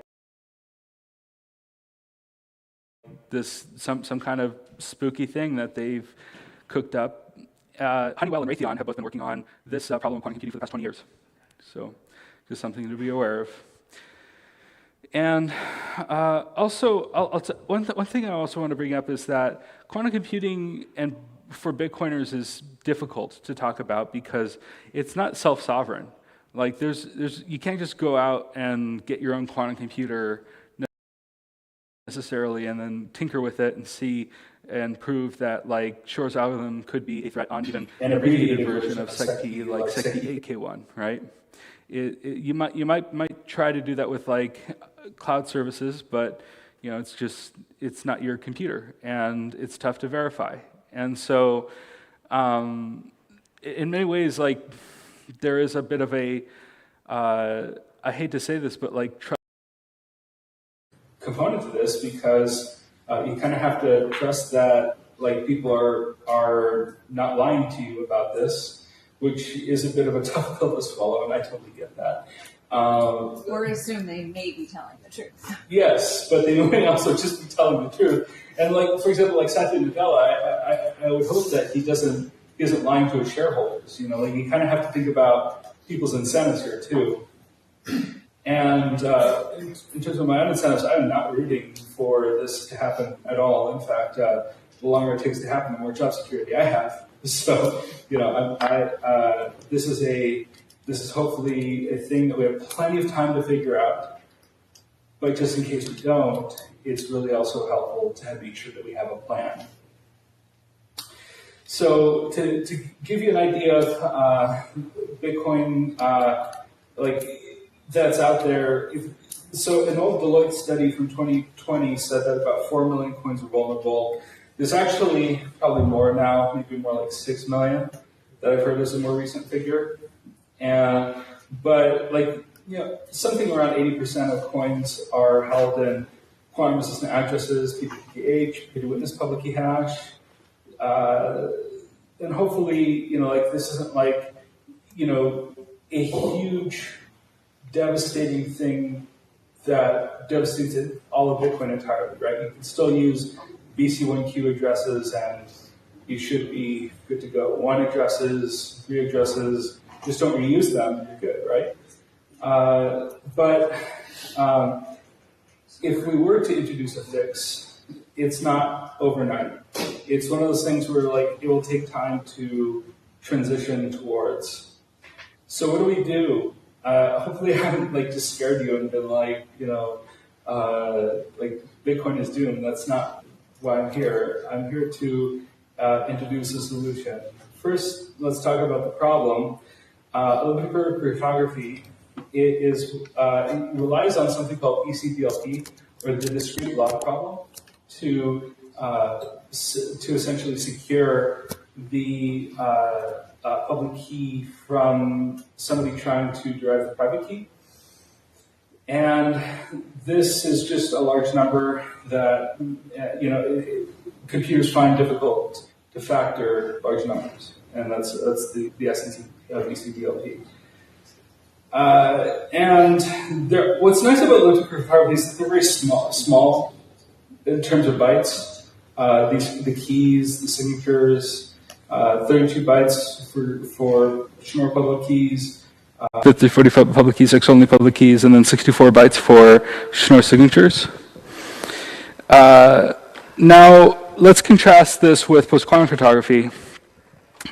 Post-quantum cryptography uses larger data structures to store and model different kinds of problems that we believe are more difficult for quantum computers to potentially solve in the future. This often involves putting numbers into lattice problems, which are essentially higher dimensional math problems. And hash-based signatures also. Hashes, as I said earlier, Grover's works against hashes, but it doesn't work well against them. And so we believe hashes are more quantum resistant certainly than public keys are. And so Sphinx, for example, it's hash-based. It's also known as SLH-DSA. And that is Daniel J. Bernstein cryptography. Does anybody know DJB? Really well-known, prolific cryptographer. He I think he works for Google still. He made Lipsodium. He also made the Edwards curve 25519, and he also made an encryption scheme called Poly 1305 Cha-Cha 20, which these are kind of like all kind of used by Signal and Monero. It's this like kind of parallel crypto system to Satoshi's in terms of like elliptic curves. And so his work I find to be highly trustworthy, especially if his work is already being used to secure Monero. And so that's one reason we selected Sphinx. The problem is it's quite large. And so we've also, and not only is it quite large, it's also not computationally performant. So I'll get into the metrics in a minute, but basically the thing to take away here is that it's about over 10 times larger for a signature. No, it's 100 times larger. Yeah, shouldn't do math when you're talking in public. But no, it's about 100 times larger than for a public-private key pair than it is for you to use elliptic curve cryptography. And also, of note, there was so the other two, Crystals of Lithium and Falcon, those are based on lattices. And SkiSign uses what's called supersingular isogeny. And so SkiSign, also known as short quaternion isogeny signatures, they're interesting because they produce really small signatures, but they take forever to verify. So in comparison to elliptic curve cryptography, they take about 15,000 times longer. And that could be a huge DDoS vector. And so that's why, although I originally considered it for inclusion in the solution for BIP360, that, in the spec at least, we had to take it out for those reasons. So, and just to be clear, BIP360 is a proposal for introducing post-quantum cryptography to Bitcoin. It's something I wrote. And it also specifies a couple other things, like a separate transaction field called an attestation, and also a new address output type called P2 quantum resistant hash, or P2QRH. I'll also go into libbitcoin PQC, which is a library I have been tinkering around with. It's just kind of like my playground for like coming up with a unified interface for working with post-quantum cryptography, and it allows me to benchmark it and test it and just get more familiar with it. It can be found on my GitHub, which is CryptoQuick. And the takeaways here are that there's a performance comparison, size comparison. I've already talked about size a little bit, which you can see on the bottom there. But the performance is interesting. So Falcon, although it's one of the smallest signature, public key signature pairs, at only about 16 times larger than elliptic curve cryptography. It will take 9 times longer to sign and 7 times longer to verify. And verification in particular is interesting because it's what takes place on like every node. You know, like you're basically multiplying your the computation that need to to compute these by tens of thousands for however many node runners out there. Maybe in the exclusion of knots, if knots doesn't, you know, we'll see. By the way, I would love to see BIP360 on knots, so maybe we should talk. But at some point, you never know. And also MLDSA, that it has the shortest signing period, and that's useful for, say, Lightning nodes, where you're constantly signing transactions as they are routed, as Lightning transactions are routed through the network. They have to essentially re-sign their settlement transactions, which would take presumably more time. And so you wouldn't use something like Sphinx or SLHDSA for Lightning. And also, it's worth noting that post-quantum cryptography is not perfect and still not 100% trustworthy, which is why we've included 3 algorithms instead of just saying, oh, this is the one that's perfect for all Bitcoin use cases. These all have different trade-offs, as you can see. There's also this other thing that I've been working on. It's not finished yet, but it's close.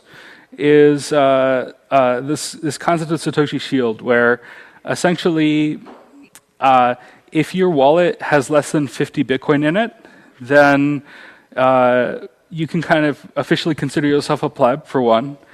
And plebs will be safe from quantum computing from a crypto economic perspective for a while, because there's all these P2PK coins with balances of 50 Bitcoin each that or P2PK addresses that have to be derived separately, and so that will take time.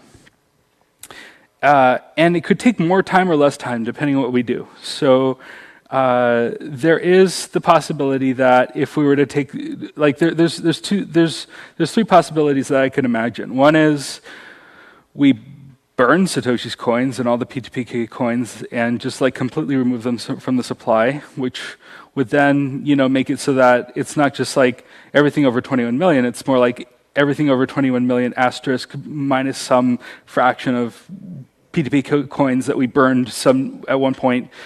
And so in some ways it alters Bitcoin's monetary properties. There's also the possibility that we just let quantum computers someday sweep all these coins. And if we do that, they could potentially hold out and just keep finding these keys until they found them all. And then once they've kind of like, if you think about the game theory of it, you might not necessarily want to reveal for immediately that you've broken Bitcoin. And so what they might do is just like keep accumulating these private keys until they found all of them, and then one day they'll consolidate all the coins within a couple hours. It'll only take about a couple hours worth of blocks to take all 34,000 outputs and just put them into another address, and or they could dump them on the market. Who knows? And the third alternative is Hourglass. So the idea is to limit pay-to-public key inputs to 1 per block. And that spreads that out over the course of 8 months, perhaps, maybe even longer. And we unfortunately cannot spread it for longer because miners would essentially relitigate any kind of block that had more of a reward in it or more of an incentive to mine. So It's in this form. It is incentive compatible with miners. We've also published a BIP to the mailing list for Hourglass. It's pretty recent, just a couple weeks ago. So I invite you all to check it out. Maybe provide your comments. There's also something that could address the signature size problem, which is signature aggregation. And there's a couple of the algorithms actually could support that. And this has been proposed by Ethan Heilman on the mailing list, though not under this name. But I like to call it BitZip because it's like a cross-transaction compression on a block-wide scale performed by miners using Stark proofs. And this could lead to TPS on the order of like 1 or 2 orders of magnitude higher than what Bitcoin currently supports. All right, well, that's basically it. We are looking for quantum maniacs and surmount systems. If you want to potentially contribute, definitely check out the BIP, send me an email, and you can also follow us on X, surmount systems. We don't have a Noster because Noster npubs are public keys, which I think would not be good. And actually, on our website, we accept donations, but only through Bolt 12 and silent payments because we do not reuse addresses. So anyway, that's all I've got. Does anybody have any questions? Yeah, go ahead. Yeah.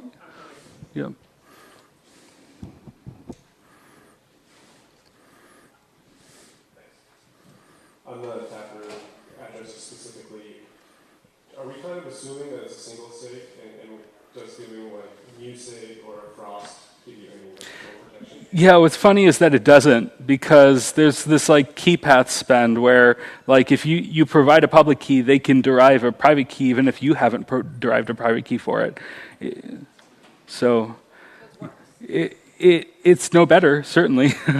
Now, that said, multisigs are in some ways a good defense because they make you a harder target if you're using something like a pay-to script hash or pay-to-witness script hash address where they'll need to derive more private keys to spend your coins.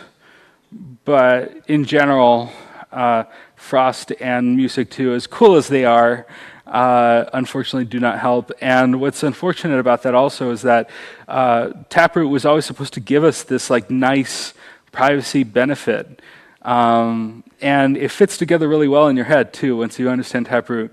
It's a beautiful thing, but unfortunately we can't have nice things in the quantum future, at least according to BIP360. Hopefully, maybe we have so much time, 10 years, that we develop special crypto systems specifically for Bitcoin that solve for things like XPubs and just address reuse and things like that. And key tweaking, that would be also kind of cool to have. But that said, what BIP360 does is it essentially, all it does is it adds on top of Taproot. So it supports Taproot, but it only includes, it specifies there's only one X-only public key that can be provided so that there's no ambiguity as to what the Taproot address is. And also that helps with JPEG resistance in a way because at some point in the future, Shor's algorithm will maybe be cheap enough to run that like people could essentially come up with private keys to sign for a public key that they just got from a portion of their JPEG. So they could just encode their JPEG in public keys and then derive private keys for them and then sign for them using their quantum computer. That is just like, it's thinking way further out, but that's just like the level that we're thinking in terms of JPEG resistance.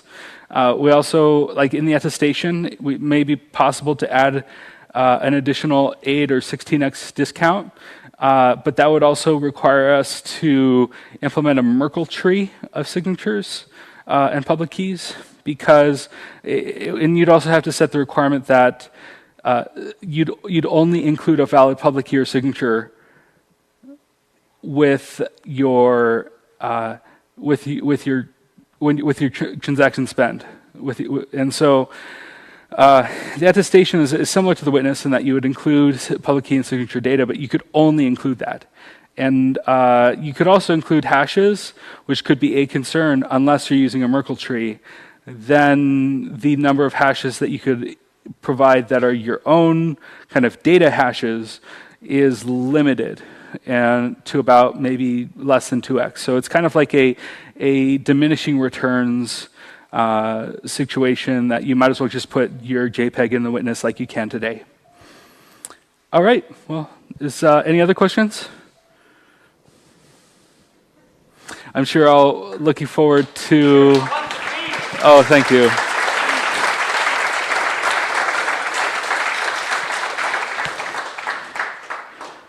Thank you, guys.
requested that I'd not let other members of this panel talk for too long, so I thought we'd set some rules. There will be a 2-minute timer for each panelist to make a point within one particular topic.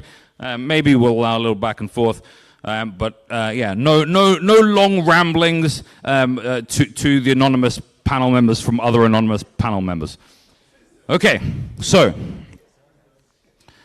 if I can invite Shinobi to join me first, yeah?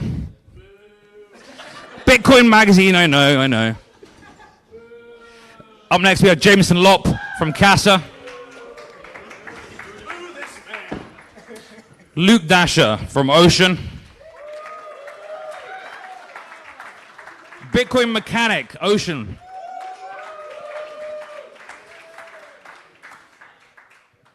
And in the far corner, the Blue Bat. Special request.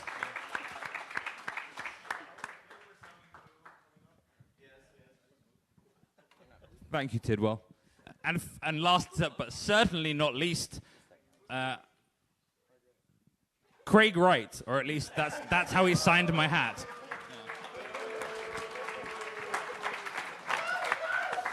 Okay, so many of you are on Twitter and other social media and are aware of there have been some contentious topics recently on Mempool and on stage. I'm joined by many of the people that have been in these fights. But I first want to start on some common ground.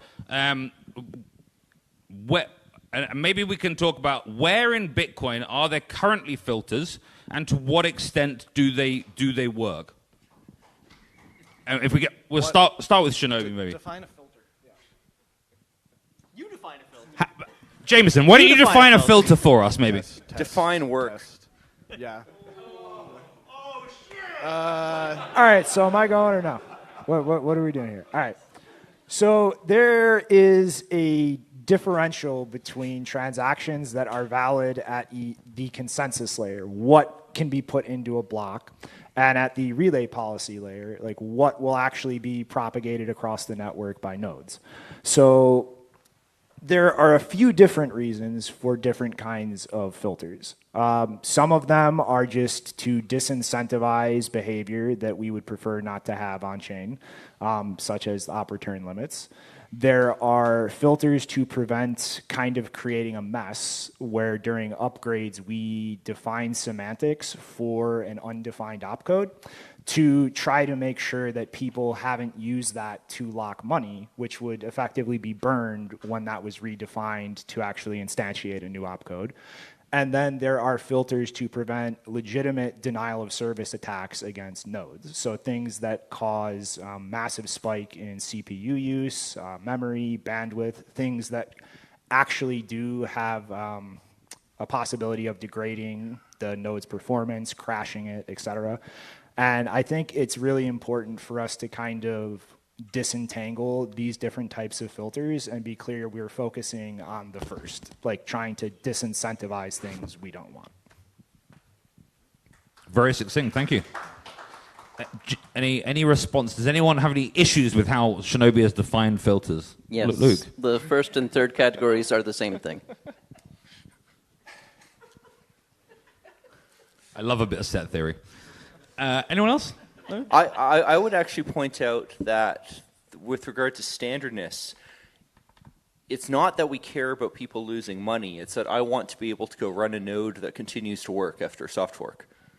And if I allow transactions that I don't know what they do, potentially I would get screwed over by that, especially if I happen to continue mining. And it's nice that people can continue mining on old nodes past soft forks.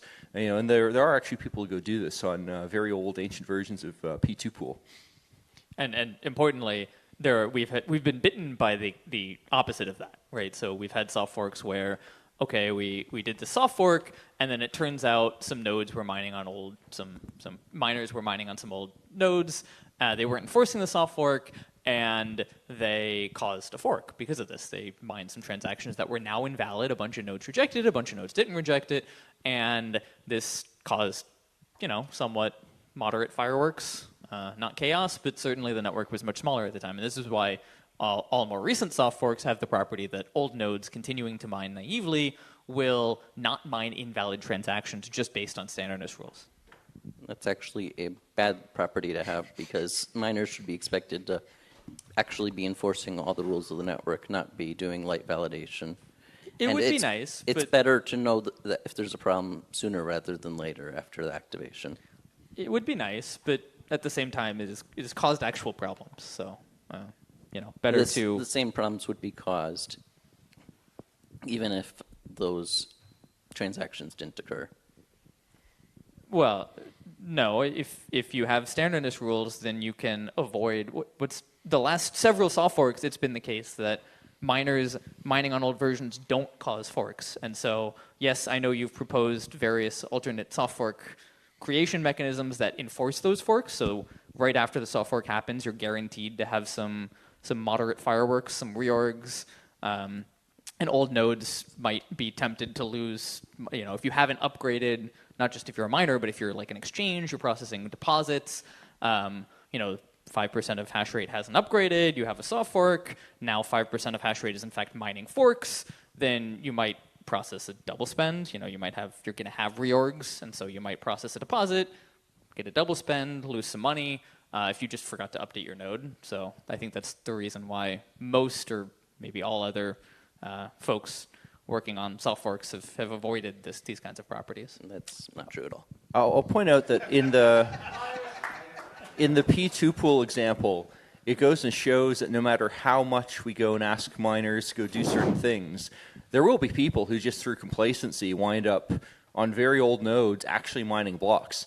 I mean, in the P2 pool example, you're going to earn a lot less money because these types of P2 pool nodes don't mine anywhere near to all transactions, but they still keep on chugging along and producing a couple blocks a year. This is all very boring. We should get to the meat of the debate. Please, Jameson, where's the meat of this debate? Well, I mean, we can argue about the sort of really edge case issues of forking and miner and stuff, but obviously the meat of the debate is about what is Bitcoin. I mean, that's the amazing thing of. Don't we all decide? Yeah, well, that's I think the coolest part about being really far down the Bitcoin rabbit hole is spending all of your time arguing with people about what is Bitcoin. And so, at this particular point in time, we're talking about, arbitrary, non-monetary data, and if it's a good thing, if it's a bad thing, what can we do about it, what should we do about it, so on. There's a famous meme of Yellow that says there are 3 rules of the bear market, but I think they apply to all markets for Bitcoin. The first rule is that you must buy Bitcoin. The second rule is that you must either build or talk about building, and the third is that you must fight. And it holds strong. I think a more core or important issue to get into is how does a node consent? Like, what does that process actually look like? Can I throw out It another gets a lot discussion harder topic? when you remove the options for them to choose what's in their mempool. I mean, that's probably what got glossed over in the topic of what the purpose of a filter is, and there's how they're implemented from the perspective of how do we want the overall network to look and what might the blockchain ideally contain, but that is very different from just more standard understandings of how and why protocols are used. And when you use any protocol in any context, you get to decide how you use it. And it's also not nodes that consent, but people that consent. Yes. Are there trade-offs to kind of personalization and interoperability? I think to round off my point, what I'm saying really is, I think if we can take it as a given, some people will refute this, of course, that arbitrary data being stored in Bitcoin, whether it's pictures of cats or whether it's Bible verses or, WikiLeaks content hashed or whatever, no matter how noble you think it is, there's not money. And Bitcoin is definitely money, and it's definitely the network on which that money moves around. But here's the extent. I think I can safely say that it's a bad thing. The extent to which Bitcoin can be used as not money is the extent to which it sucks as being money, because you're competing over the same resources.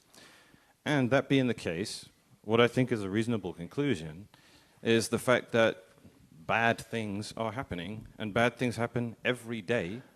and I don't want to participate in them, no matter how minimal my input might be. But they wind up... Can I finish my point? I have no interest in relaying trash around the Bitcoin network, and I do see a kind of contrived effort on the part of the people that obviously oppose my position to say, if you filter out stuff, which, by the way, you've been doing since Satoshi was around, you're going to have some adverse effects. So it's actually in your interest to filter around, monkey JPEGs and pictures of dicks and stuff like that.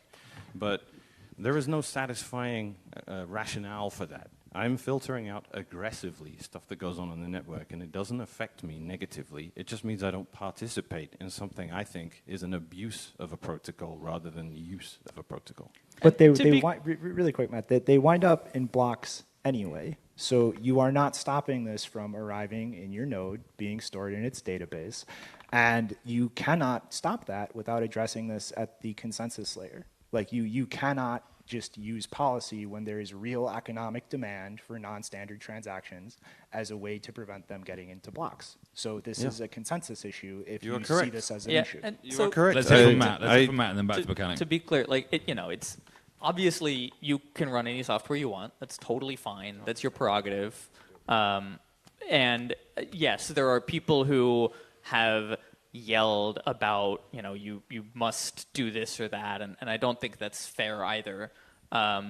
Nodes can totally filter. That's totally fine. I think the question is also, the question on the other side of that is it a requirement for software engineers to maintain a feature that is strictly harmful to your local node? It doesn't account, to Shinobi's point, it does not prevent you from storing the same data. It's going to end up on your disk. It's going to end up in your peer-to-peer connection one way or another, whether it's because it's in a block or whether it's before then. So it only harms the local node, and so people don't necessarily want to provide... Is harm objective? What? Is harm objective? It strictly increases your bandwidth usage, and that's about it. It's not a major change to your node. It's not a huge deal. Okay, you're going to use a little more bandwidth later. Your block propagation is going to be a little slower in your local neighborhood. You're going to marginally increase block propagation across the entire network. It's all marginal. It's all on the edges. It's not all that critical. But then there's a question of, should Bitcoin Core or any other node software, should developers be adding options that are marginally worse for your node, don't accomplish anything for your node, don't change anything on the network, and maintain the code for that and maintain the logic around these? Or should software, obviously default should be something that helps Bitcoin, right? So it is actually very, unlike, it doesn't really matter if there's an option or if people run other code, but it does very much matter that the default is to relay the types of transactions people make. Because otherwise, you get into effects with mining centralization. You can't have nodes. You can't just run a node and mine on it, or you lose out on money. You have to actually invest and hire engineers to build things like Slipstream and all of these technologies to get people to send you transactions out of band. In the long term, this isn't necessarily as big a deal in the short term, but you have to have that as the default. So then, okay, is it that important to have an option that hurts the local node but doesn't accomplish anything? Yeah, some people might want that option, but also, what's the point? I got to point out, Bitcoin knots exists. If you want the option, run knots. Well, my concern is that people are increasingly doing that. And why is that a concern? Well, for very good reason, because the way Bitcoin works is not traditional FOSS. It's not Linux where you can say, I don't like the latest Debian. I'm just going to run my own fork of it and make Ubuntu or something like that. Bitcoin is not the kind of system that can operate with that kind of divergence and different teams doing different things. That's not a fork of Core. And if I could just... Let him finish, please. Bitcoin is not fundamentally the kind of system we can approach with the old school FOSS mentality, where we can just have loads of different implementations out there running stuff. We've seen disasters before where half the Lightning Network went down because people were running something that wasn't Bitcoin Core or a close cousin of it, like Bitcoin Knots. Bitcoin is, if there's a consensus failure, Bitcoin needs 4 nines. It needs to be 99.9999 uptime. Anything less than that, and we're just dead. We're not going to be taken seriously with the project we're trying to come up with here. Our uptime is a testament to the quality of the people involved in the project. But just flippantly saying, it's open source, go and run something else if you don't like it, is unrealistic. Which means, if we're being honest with ourselves, Core can't afford to just ignore populace, admit we're the minority, admit we're the okay, dude, well, I admit we're the minority, but having 5% of the entire Bitcoin network switch from Core to Knots in a week in what looks like an authentic, I would say, no one's accused me of astroturfing. In the UASF days, I saw 500 UASF nodes turn on at once. Okay, come at me and tell me that's probably just an Amazon web server and someone trying to make things look a certain way. I haven't seen that with Knots adoption over the last week. I've just seen it creep up and up and up and up, and I've seen Core go down in step with it. So people are switching over, and I just want to finish off the point. I'm sorry to hog the stage. You got 19 seconds. I don't think that just telling people to run Knots is a good thing. I want people to trust Core, and I don't want that trust to be violated, because there's a very good chance Bitcoin gets in an incredibly like a mess, where we can't continue as we have with the reliability we've offered. There's 2 points to make. So you raised one point, and I think it really has 2 important subpoints, right? So there's this like, well, people are just going to run other nodes, and I think first of all, like, people can run other nodes, right? So yes, you're right that like consensus failure, if you have lots of different implementations of the consensus code, which luckily to my knowledge, Knots doesn't patch the consensus code, so it doesn't impact that there. But yes, if you have lots of different implementations of the consensus code, there is a problem there. If you have a number of nodes that aren't active transactors, which I think let's be honest, the vast majority of nodes on the network are not active transactors, it doesn't matter all that much. They just will fall off the network if there's disagreement, and it doesn't really affect anyone.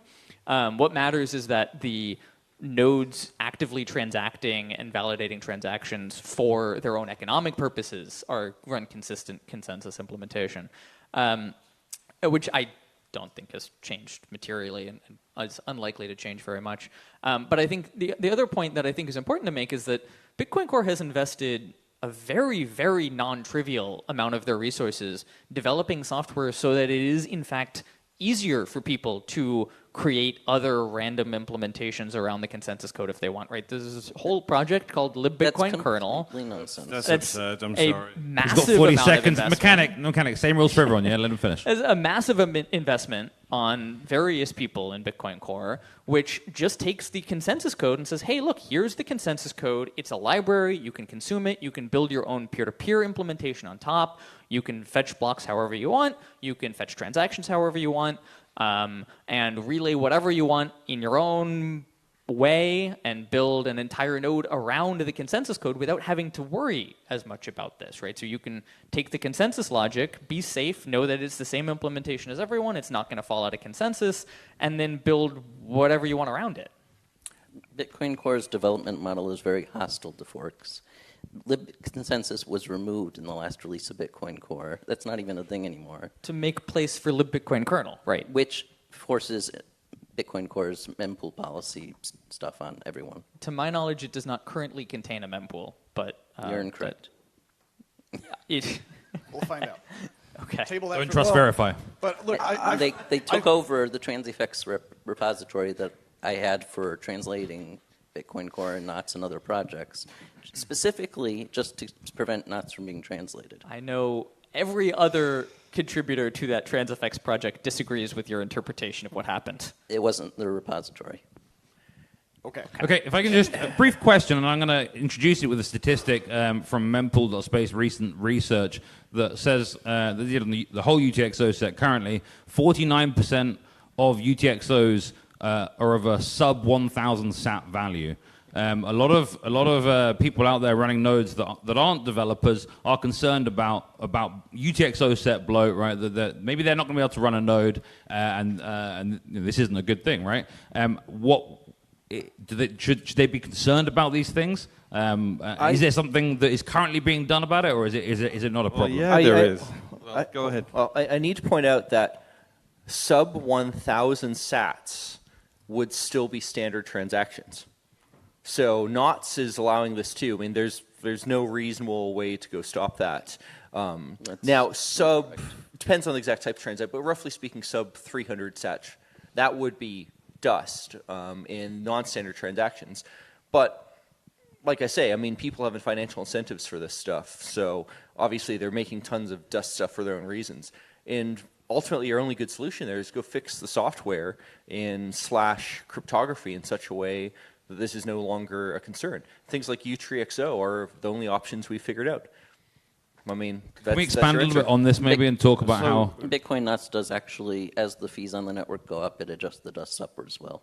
So it has been over 1,000 sats minimum. Well, currently though, it would still be like 1,000 sats because fees are like 1 sat per VByte roughly. Currently. But when the spam attacks are ongoing, Nuts is able to react to that. It's interesting that we talk about what's below 1,000 sats. What's the lower threshold on all this dust? Because go speak to Orange Surf. I don't know. Well, this is the point, right? Is that when you have an inscription mint or something like that with a transaction with thousands of outputs in it, they're not 1 sat. They're usually 546 sats. If you're doing 1,000 times 546 sats that you have to spend instead of 1, that adds up. And it's only because filters are preventing them from doing just 1 sat outputs because they're non-standard transactions. And they're respecting that fact. And miners and the spammers are just having to respect that there is this jurisdiction inside Bitcoin. They are the nodes. And we talk about incentives all the time when we just don't fight incentives. Bitcoin adheres to them. I understand that spammers want to get stuff inside Bitcoin's blockchain. And I understand that miners want to earn money doing it. But I have yet to have a sufficient explanation for why I, as a node runner, would ever want to facilitate that, have more competition for block space, make my own transactions more expensive, when it's completely a non-issue and a continuation of precedent for the last 15 years to say, no, I'm not going to do that. Well, really quick, like those transactions are not using dust limits because filters work. It's because of the structure of the economic incentive. It's cheaper to just add up to the dust limit in the output rather than pay like the 3x fee or whatever that you're going to get charged by a private mempool. And that in no way disproves any of the arguments we are making, which is when there is an economic incentive to do non-standard transactions. So is SegWit a mistake? I mean, it does. No. It does prove that's not quite fair, right? It does show that they raise the cost above 0, right? So like it is absolutely the case that like, okay, if you have some filter that is enforced broadly on the network, you're right that it means it does not work. It raises the cost to route around it to something. That's what called working is done. But you guys get to vote on it in a little bit, yeah. But there's a limit. And Shinobi's point is also true that, okay, you've raised the cost very marginally, a few hundred sats, but at not very much more cost than that, there exist solutions to route around it, and people will use it, right? All it takes is one miner, like, for example, Luke, who wanted to include Bible verses in the blockchain. All it takes is one miner who wants to include Bible verses, and they will do it, right? So all it takes is one miner to provide a private relay API, which historically has been F2Pool often.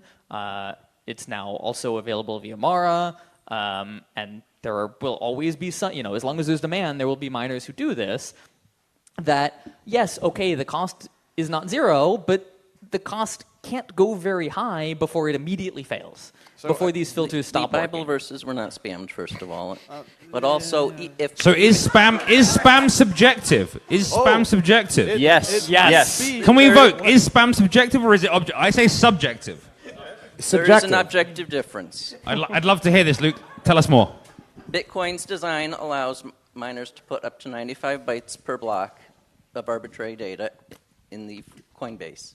That is completely different from spam, which is encoding this arbitrary data to look like something it is not, to deceive nodes into accepting it. Completely different. It's very different. We've never had a problem with people writing antpool in a Coinbase. It's fine. No one has a problem with... You said deceiving someone into them thinking it's what it's not. But surely then it's just a perception issue. It's not, and it's not really. That's not really a technical judgment, is it? If you submit a JPEG as a transaction, it will be rejected by every single node. You have to obfuscate it and make it look like something it's not to make it accepted. Sure. So, Is there an objective way to tell if someone's lying? Jameson's been waiting for a minute, Walton. Come on. Okay. Jameson. Look, this debate is fascinating because we have one side that is being the autistic technical people and the other side that is being more ideological. And each side will refuse to admit that the technicals will say which this side is is not an which? ideological debate. The ideologicals will refuse to admit this is a technical debate. I think it's fascinating, though, that there is overlap. Can we get a quick show of hands? Who on stage wants to see JPEGs in the blockchain? Are the JPEGs actually in the blockchain? I think there is consensus that we all agree that there is some absolutely ridiculous stuff being put in the blockchain. I couldn't care less. Let them pay the fees. I think Shinobi was right earlier. He said this is about economic incentives. You've got to let them pay the fees, and you have to. If you want to see certain kind of transactions in the mempool or in the blockchain, then you need to have economic incentives that drive those kinds of transactions to outprice other kinds of transactions. Am I wrong? I'd say actually kind of yes, because this idea of outpricing things doesn't actually go work in ways that necessarily we would want. Agreed. But we just have to accept that this is how Bitcoin works, and you might not like the fact that people can make a ton of money off ordinals with a bunch of bullshit hype, and all you can realistically do is design, for instance, better L2s so that fee spikes don't matter. I mean, I was affected with speeds going up because, of course, I run open timestamps calendars, which incidentally put data in the chain. Arbitrary data. Boo. And it cost me a lot of money in fees. Well, it meant that my timestamping was slower. Exactly. So you pay fees. Maybe you should fix it so that it doesn't add data. It doesn't need to add data. We've got Taproot. We've got pay-to-contract stuff. And I have made design choices in open timestamps to go and use additional data in the chain precisely because of various technical things that don't make sense in my trade-offs. Also, the fact I have a transaction that I need to make is adding data to the chain, even if it may not be obvious. I mean, I need to make these transactions. Like that, it doesn't matter how the hell I encoded it. That is adding quote-unquote spam. It's non-financial transactions. It also needs to be pointed out that even if 1% of bad actor miners are putting data in the chain that the nodes are rejecting, that's only 1 out of every 100 blocks. You still have 99 blocks of legitimate transactions that are not being impacted. So that is true, and that's how the market works today. The problem is it's the same block-based market, right? So that one block of JPEG trash, or whatever it is going to displace other transactions. And so if you have only 1 block's worth of JPEG trash every 100 blocks that people want to transact with, then of course it doesn't actually make a difference to the total transactions that get through. It doesn't make a difference to the fee market. It's all the same. If you have materially more JPEG trash that wants to pay fees, then of course this situation is not sustainable because more miners will of course then start mining the JPEG trash. In Not fact, necessarily. Well, if they want money, they rational will do it because they probably want money. Do they want money that will be worthless because they destroy Bitcoin? Most miners don't see it that way. We need to get miners up on stage to get their opinion on that. We're not really qualified. We know miners are willing to go change relay policy to make more money because they turned on full RBF in space of about a year after not that much money was made available to go mine those transactions. And it's probably what, 1 to 10%. RBF does not harm the network. Yeah, not very much.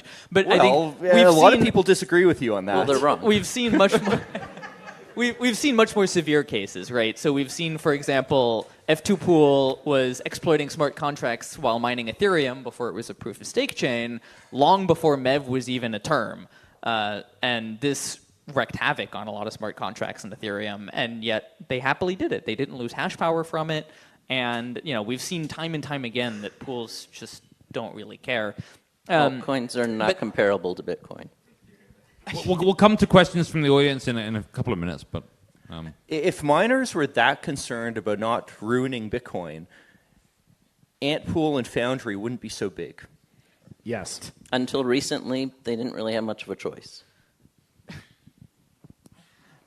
Not sure that that's quite true, but The are way in fact many Bitcoin pools. shakes out, there are so many incentives for pools to coagulate and just get bigger and bigger. There's not really, like Stratum V2 for 10 years is going to fix this. It didn't, and Datam exists, but it hasn't been around for long. So we need to wait and see. It's possible that Foundry or Antpool go, all right, we'll allow templates to be created on the miner side. But this is, I do think we've veered off topic a bit here. I really want to just come back to something you said like 10 minutes ago. The assertion keeps being made that if people are running filters, it's completely pointless because that thing you filtered might end up in a block anyway, so just stop. And this is a fallacy, and it needs to stop being uttered by you guys because it's disingenuous. Bad things happen. You can't prevent all of those bad things from happening. That doesn't mean you give up all countermeasures. That's not a bit how like it voting works. in elections.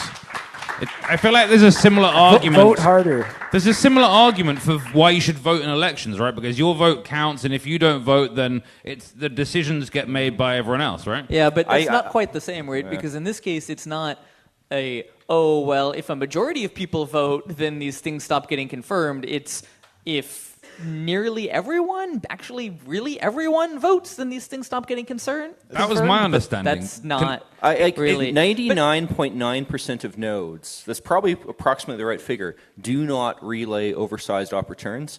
And meanwhile, op return bot seems to go publish everything said about how terrible op return is. It's gotten a little behind lately because there's too many op returns being submitted. Last I heard, I don't know what that is. It has bad wallet management because it's a serial chain. At the end of the day, you're not going to escape the fact that Citria and the people that want to store arbitrary data in Bitcoin are trying to leverage what they have to gain the benefit of the P2P network because it's useful to them. If it was that trivial to say, I can fill up the chain with what I want and your filters, I can just get around them, then why is there any controversy? Just leave them. Did get around the filters. That's the thing. Their design goes and makes unspendable outputs. Yep. Citria doesn't need any changes. It fits within what the filters allow. No, actually, currently. Citria has some... Citria did... So you're right. To be clear, it is absolutely the case that the filters... By default, the default filters that are true across the network have non-zero impact. They do raise the cost above absolutely zero to get a non-standard transaction confirmed. And the cost is about 3x the normal fee rate. That's what Mara charges. It's about 3x.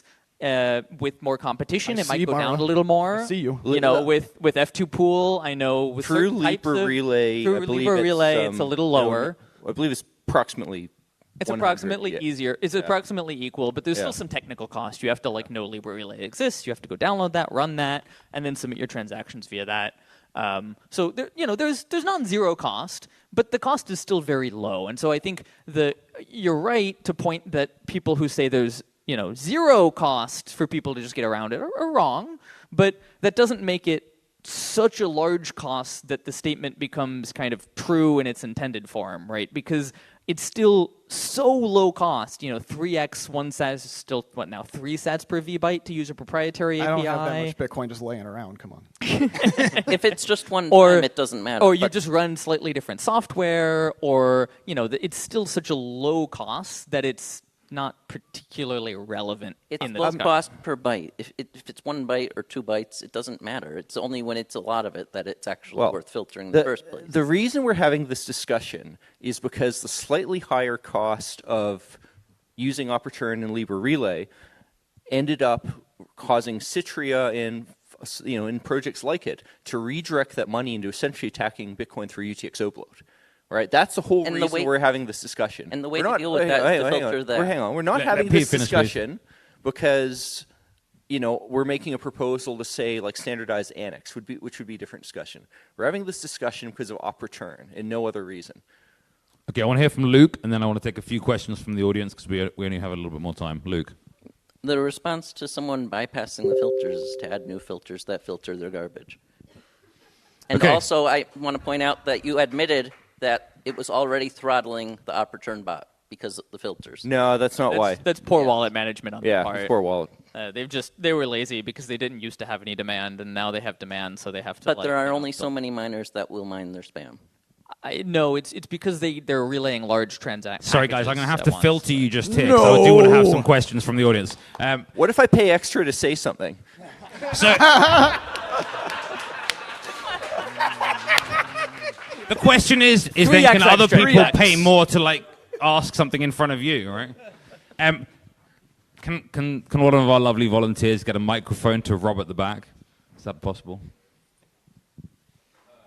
Do we need this one? All right, okay, I'm on a mission. Let me just jump in here and mention that, mining is highly institutionalized, and these are companies with shareholders, and the companies have fiduciary duties to maximize shareholder value. Yep. They're not doing a very good job at it. So have you seen what FPPS does? Hey, so I guess my question is, thinking like second, third order effects of this, if the inscription stuff has been around for like 2 years, there hasn't been a meaningful impact in the network on making that stuff go away. If op return ends up being merged and increasing the limit, like what's the second, third order recourse if you don't want this to happen for the network? Is it firing the miners? Is it doing what? Right? Because I think a lot of this is like a debate between mempool policy and consensus. And at some point you have to, like, if the miners are acting malicious and including all of this stuff, at some point don't you try and like push them out of the network because they're, from your point of view, they're attacking the network at that point? Isn't there like a certain point where you say you're hurting Bitcoin, you're attacking Bitcoin, you're all complicit in this, it's time to kick you out? I think the inscriptions filters have worked. There's very few people running it, but the number of blocks that do not include them has adjusted accordingly. If anything, the problem with filtering inscriptions is we've seen like the 4 megas, like the big inscriptions that take a whole block that are non-standard transactions are worth more because they're non-standard. And they had to spend a little bit more money to create them. They had to like integrate with this proprietary API. They had to do this more work, so they're more rare. And as a result, the price went up. Just creates more incentive to build these things. Sure, but it never creates an incentive for me to relay it. So why is Core removing those kinds of features? It's not a question of incentive. Like, you don't have to relay it. You can not run Bitcoin Core. You can run knots. You can do whatever you want. You don't have to relay anything you don't want. But Bitcoin Core, the software, should, and I do not contribute to Bitcoin Core anymore, lest anyone, I haven't in many years, lest anyone's confused, but Bitcoin Core should, in my view, do the thing that is optimal for both the user and the Bitcoin network. And the optimal thing for the user is to use a little less bandwidth to get the stuff that it's going to have to get anyway. And the optimal thing for the network is to make sure miners have access to the transactions that want to pay them. I want to try answering, though, this thing about like firing the miners, though. And I think the bigger challenge there is we just don't have a principled way of stopping these things from ending up in blocks. Like, if you want to fire miners, somehow you have to, at the consensus level, filter out things so you don't create these incentives. And I think Andrew Polster had a wonderful email to the Bitcoin dev list or something explaining in detail this. And so far, the only mechanism we know of that could in a principled way stop this is extremely heavyweight changes to the Bitcoin consensus, where you would actually have to go prove that every single byte of data in a transaction wasn't quote-unquote data. And even those things don't actually stop things people consider spam, because people can use outputs for things like RGB and other tokens that are still non-Bitcoin financial, yet they still wind up competing for transactions. Okay. Yeah, and to highlight the point you made earlier is like we've lost a lot to people working around filters by creating garbage and embedding extra data in outputs in public keys in the UTXO set that bloats the UTXO set and makes it much harder to run a Bitcoin node. And that's just worse for everyone. Okay, just hear you admitting that filters terrible. Okay. Sorry, Bob? All of these ideas are terrible. Bigger op returns, terrible. filtering, A, doesn't work. B, It does invites work. regulators to use the same mechanism. All of these ideas are terrible. In wartime, you want to create dilemmas for your opponent, not problems that have solutions. This is not a problem that has a good solution that we're going to find. These are dilemmas. All of these options are terrible. And in wartime, what you want to do is you want to create a dilemma such that your opponent has to make a move, and you don't care which move he makes. You're going to take advantage of any move he makes, right? So in such a situation, sometimes the best thing to do is nothing, because anything we do here, a regulator is going to take advantage of the fact that we said we can filter transactions, right? The monkey JPEG people are going to take advantage of bigger op-returns, right? All of these solutions are terrible. I'm not sure that they will. I would push back on the concept. I would push back a little bit on the concept that removing existing standardness rules that are setting us up, in the case of Citria, to cause damage to the UTXO set is problematic. I mean, I think it's definitely the case. You make a good point that if we start running around saying filters work and we're going to add these filters, then regulators are going to say, great, here's the OFAC list. Please make sure you filter the OFAC list. But highlighting that filters don't, in fact, work in an economic sense, in a large-scale sense, and removing filters that are actually setting us up for a problem, I'm a little skeptical that that's a shorter-term problem. You made the statement that filters don't work, and you made the statement that they create a tiny little hurdle that we get around. Guys, 99% of what's in the blockchain fits within not just consensus, but what is restricted by nodes at the mempool level. Why are we flipping this on its head and acting like that's a no big deal thing that has no impact on anything? That's a point about the types of transactions people want to make, not a point about how well the filters work. But the only valid point you can make about filters is that they're not 100% effective. Everything else is actually I'm being told to ask my question. I want to cut you off. All right. Pretending. He gave me permission. Matt asserted earlier that miners have economic incentive to mine non-standard transactions. To which Luke, I'm paraphrasing here. Don't kill me. Luke paraphrased responded, well, then Bitcoin would be worthless, essentially alluding to the underlying economic incentive that miners would purposely not mine non-standard transactions for the sake of Bitcoin and the project itself. So avoiding the short-term profitability for the long-term health of the network, essentially. I mean, to me, this sort of seems like this sort of relies on good actors. So that, and Bitcoin then the relies follow on up, good actors. and then the mini follow up is I feel like Shinobi got unfair pushback when he if relay policy is this important, I feel like Shinobi saying that, well, then consensus needs to match relay on these points, or especially the contentious points. I don't understand why he got so much pushback on that.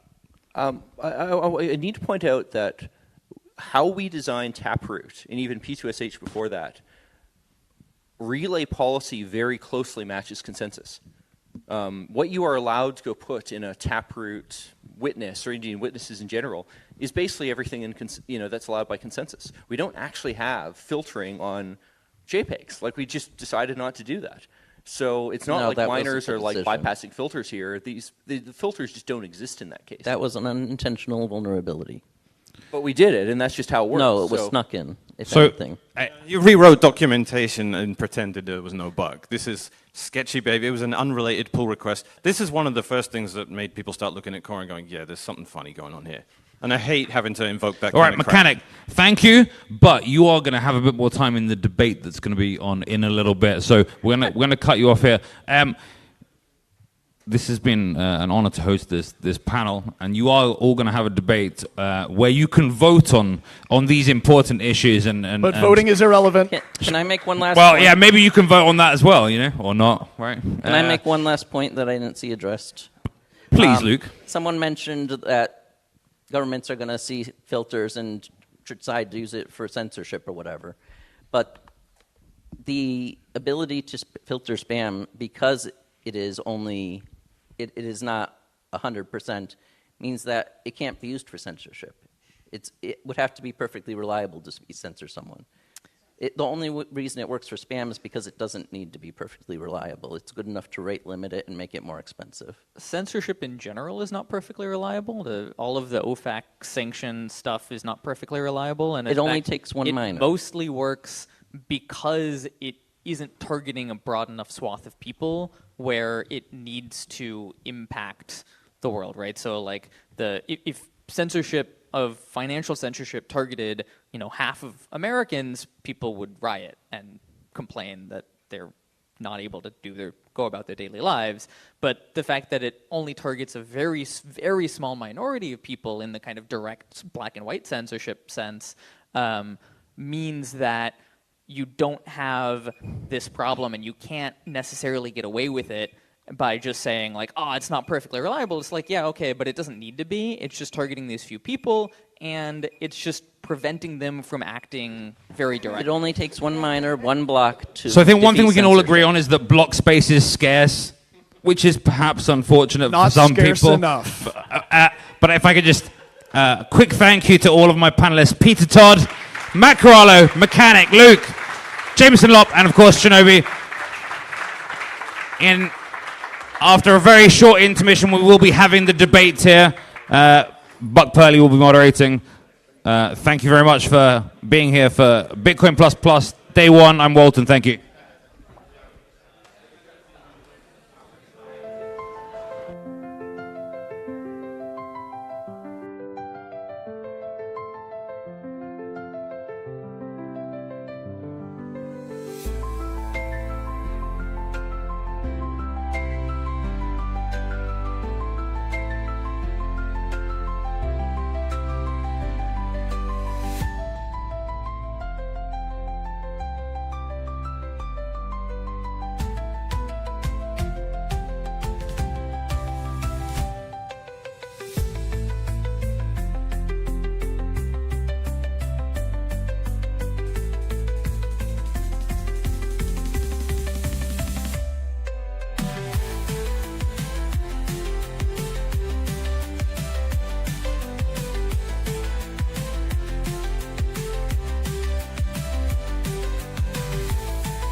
I'm assuming yes.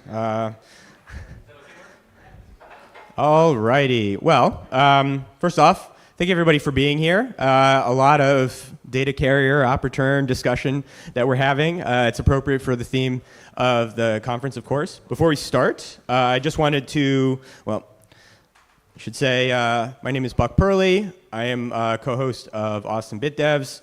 And I'm an engineer at Unchained, one of the sponsors. And I'm also really sick right now, so we'll see how that goes. But cut me some slack. Yeah, before we start, I'm also just going to read a lot more than I otherwise normally would have because my brain is off, I think. I just wanted to start by thanking Nifty and the whole team for hosting another great edition of Bitcoin++ here in Austin. Everyone, a round of applause. Day one, well done. And I'd also like to give a special thanks to Nifty and Alex as well for helping bring this particular event together. So I wanted to, on that note, just first try and dispel any rumors that the most recent op-return wars were manufactured to sell more tickets. They were. The timing was fortuitous, but Oxford-style debates are actually something that we've been talking about doing for quite a while. So this might be surprising to some, but it turns out that the Bitcoin ecosystem does not need much help in creating controversy on its own. So for my opening remarks, just a little explanation of what Oxford-style debates are and why I believe that we should care. I think there's a lot to be said for the importance of democratizing social technologies like Twitter, Nostr, GitHub, Delving Bitcoin, and what these mostly uncensored public forums can bring to a debate and the general anti-fragility of the system. But I do think that there's something to be said for when signal gets drowned out by the noise. And that's one of the things that I love so much about Bitcoin++.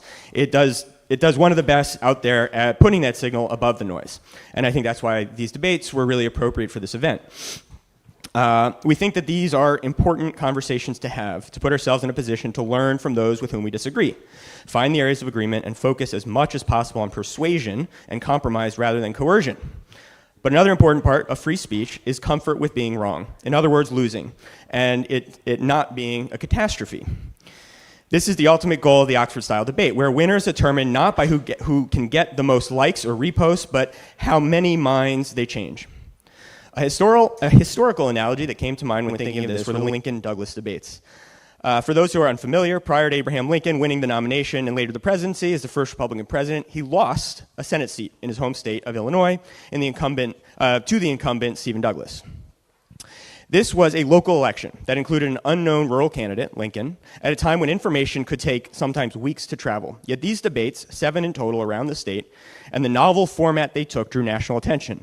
Newspapers all around the country reported on it, some reprinting the hours-long speeches word for word. At a time when there were no AV technological aids, the debates ended up drawing crowds of anywhere from a couple thousand to 15 to 20,000 people. They were so popular and impactful that people would follow the candidates around the state to catch subsequent events. They became a form of communal entertainment, cerebral and long form. They lasted up to 3 hours, where the opening speaker spoke for 60 minutes, the response took 90, and then the first speaker, again, got to give a closing rebuttal for another 30 minutes. Don't worry, we're not going to be doing that precise format here tonight. But it mirrors it in a way. Why is this important? As I said, Lincoln ultimately lost that election to Stephen Douglas, but these debates were hugely important in American history. It launched Lincoln to a national figure and the Republican Party itself to a position of legitimacy. Prior to this, political debates were rare compared to partisan rallies. Free speech was constantly under threat when it came to the subject of debating slavery, even to the halls of Congress. These debates added an intellectual rigor and legitimacy to the idea of open dialogue itself. It allowed the anti-slavery side to sharpen its arguments and create the foundation for what would later become known as the second founding of the United States. I personally believe that discomfort with disagreement threatens this system's long-term resiliency. So in that same spirit of intellectual rigor and open dialogue, I am really excited to have the opportunity to moderate 2 debates this week on very important topics and involving some very serious people who ultimately all just want to see Bitcoin win. The way each debate will work is we will have a section for opening statements, and I'll give the times for those again. It's not going to be an hour long. The whole event will, but a segment for Q&A, or opening statements, section for rebuttals, a segment for Q&A, where I reserve the right to ask some clarifying questions, but we will open up to some audience questions as well, and finally, closing remarks. My hope is there's as little room as possible for me to be an unbiased observer, and it's really a conversation between the participants on stage here. The winner, as I said earlier, is the side which changes the most minds, and we will share the voting site shortly. Obviously, for this to work, we ask for you to vote honestly. We also ask to stay civil throughout. There will be plenty of time to discuss these topics over the course of the coming days, including at the pool party after this event. And as I mentioned earlier, if you weren't in the room, we have this bingo card that we have for each debate today and tomorrow. So if you don't have one, pick one up. This is blackout bingo, so you have to get everything on the page. There's only going to be one winner, and that's the only thing that you're allowed to yell out of turn without, being part of the Q&A session. Yes? So does that mean I'm pretty much in sole control of whether anyone can win bingo? Well, you are one node. Drive right. chains.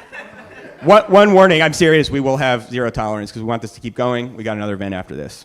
Love you, Tidwell, but them's the, whatever. Wasn't on my phone. Okay, so the motion is uncapping data carrier op return by default in Bitcoin Core will benefit the Bitcoin network. When I share the link to the site, you will have this reproduced. Note, it does not say JPEGs are bad for the network. That is not what we're debating. We're also not, there have been 2 PRs that have recently been put up. We are not debating the first PR. It was put up by yours truly, Peter Todd. But we're debating really the second one, the nature of it. So uncapping data carrier op return by default in Bitcoin Core will benefit the Bitcoin network. That is the motion.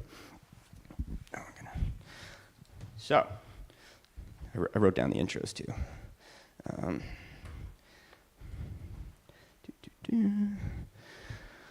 All right. Arguing in the affirmative, we have Peter Todd, crypto chronomancer, Bitcoin Core contributor, and creator of Open Timestamps. He's also best known for speaking at a ton of conferences because he's a masochist who doesn't get bothered by jet lag. I'm going to go in order of who we have speaking. So in the opposition, we have Chris Guida, Lightning ecosystem developer, an educator, and evangelizer for the importance of relay filters. Again, back to the affirmative, we have Shinobi, contributor to Bitcoin Magazine. He has written extensively on topics covering Bitcoin Core, mempool policy, covenant proposals, and much, much more. And then finally, Bitcoin Mechanic, who's the chief boiling officer at Ocean Mining. All right. So here's the debate structure. Opening statements are going to be 5 minutes each for each participant. And just following the Oxford-style rules, the affirmative side will get to start. We have someone who's going to be managing the timer, so just keep an eye on that. Rebuttals then will be 3 minutes each. Again, we're trying to go for structured kind of responses, so hopefully a lot of your questions might be covered. For some reason, the next thing was a Q&A session. A moderated Q&A session got missing from this list, but that will be, I will probably start, hopefully my voice recovers, to ask kind of clarifying questions about some of the statements made, but we'd also like to leave it up to some of the audience as well. And then finally, closing statements, 3 minutes each for a total of 12 minutes. Okay. After this slide, we're going to be putting up the QR code to get to the voting site. The way that the competition works, also thank you for Alex again for putting this together in just a couple days with the help of Coding Agent. The audience will vote before and after the debate. This logs both of your debates and it tracks sessions. We will also be having a parallel voting happening online for anybody watching the live stream, but we will be separating those debates. The one online will not determine the winner. It'll just be the people here. And the greater percentage change between the first and second votes determines the debate winner. Please don't let the previous panel impact that too much. Like if you started changing your mind over there, please take that into account. Yeah, I will move it on to the, not yet. Good? All right, this is just so the people online can't get the link. Cast your vote in person to decide the winner.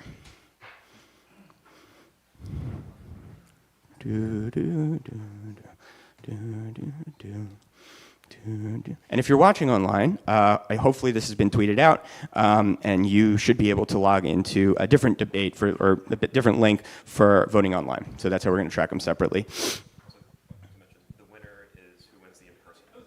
Yeah, the winner is the one who wins the in-person vote again. And also, just to clarify, the affirmative is voting for the PR that lifts the default for the data carrier limits, okay?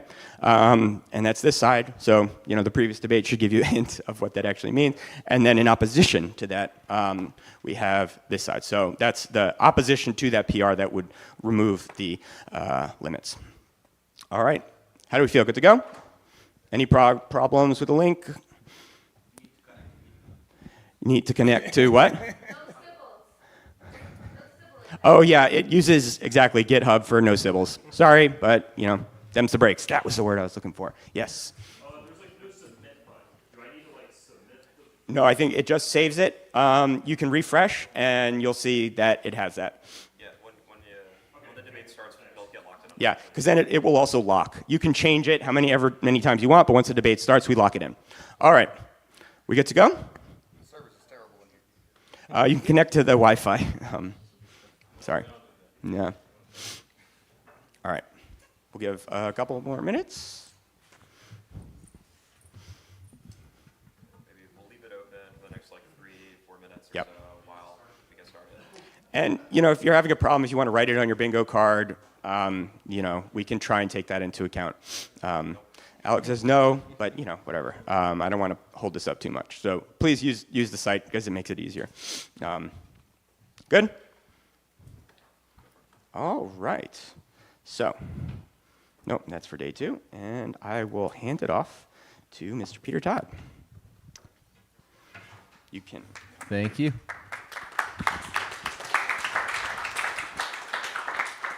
So, that was a good intro, and I'll start by just saying this is a very simple question. This is not a debate about data in general, about filter rules in general. This is purely, should Bitcoin Core uncap the limit on op return? And the argument there is fairly simple.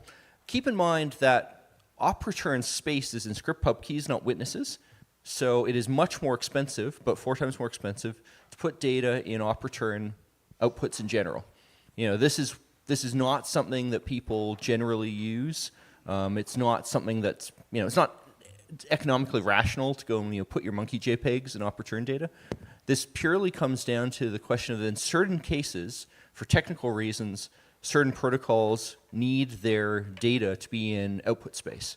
It can't be in witness space. My own open timestamps protocol has this property. And for that, 80 bytes is not always enough. There are protocols that need more, Citria being one of the motivating examples that created, this causes pull requests to be created in the first place. And what those protocols wind up doing is they just put the data in other outputs, and since only 80 bytes in total is allowed, not just 80 bytes per output, they go create unspendable outputs, they get added to the UTXO set, and over time, this causes issues because your UTXO set just gets bigger, and we'd rather have a small UTXO set so people can have fast prune nodes, and so that the act of looking up outputs in the UTXO set can be faster because it's easier to fit in RAM. That really is all there is to it. And the only question there is, well, why do we say we're just going to uncap it? Why not increase it to 150 bytes or something? Well, the answer is really simple, that all these things devote a ton of dev time to arguing about stuff, and we'd rather not do that. We'd rather just go and change this once. It's a clear benefit. We'd rather change it once. Realistically, going from 150 to whatever the theory is not actually going to make a difference because it's not like op return space is a valuable thing. It's expensive. We don't actually expect people to go use it this much. We'd just rather people not use unspendable UTXOs instead. And really, that's all I need to say about this. Thank you. All right. That's good because I took up a lot of time at the beginning anyway. All right. Chris, opening remark in the opposition to to the motion.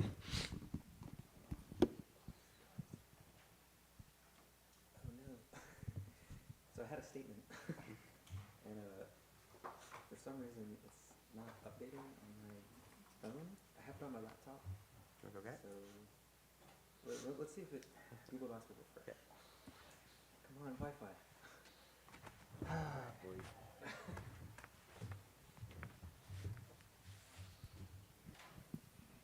Okay, can I grab my laptop? Do you need a network connection? Here. You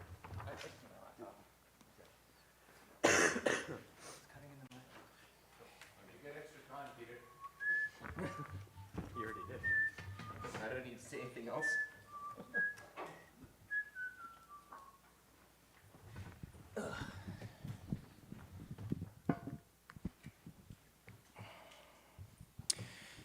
Good afternoon, Bitcoin developers, node runners, and plebs. Today we find ourselves at a crossroads. There have been several moments like this in Bitcoin's past, where Bitcoiners had to choose one path over the other in order to determine what Bitcoin is and what it should become. Satoshi designed a protocol that was so flexible and extensible that even today we're still fighting to figure out what it's really for and how it can best reach its potential. A rift has recently come to the surface in Bitcoin between what have become known as the monetary maximalists and the platform maximalists. Monetary maximalists, in my view, want Bitcoin to be the best money ever invented, eventually replacing the dollar as the dominant global reserve asset and medium of exchange. Platform maximalists, as far as I can tell, want Bitcoin to be more expressive like Ethereum so that Bitcoin can do more things that are not necessarily related to money.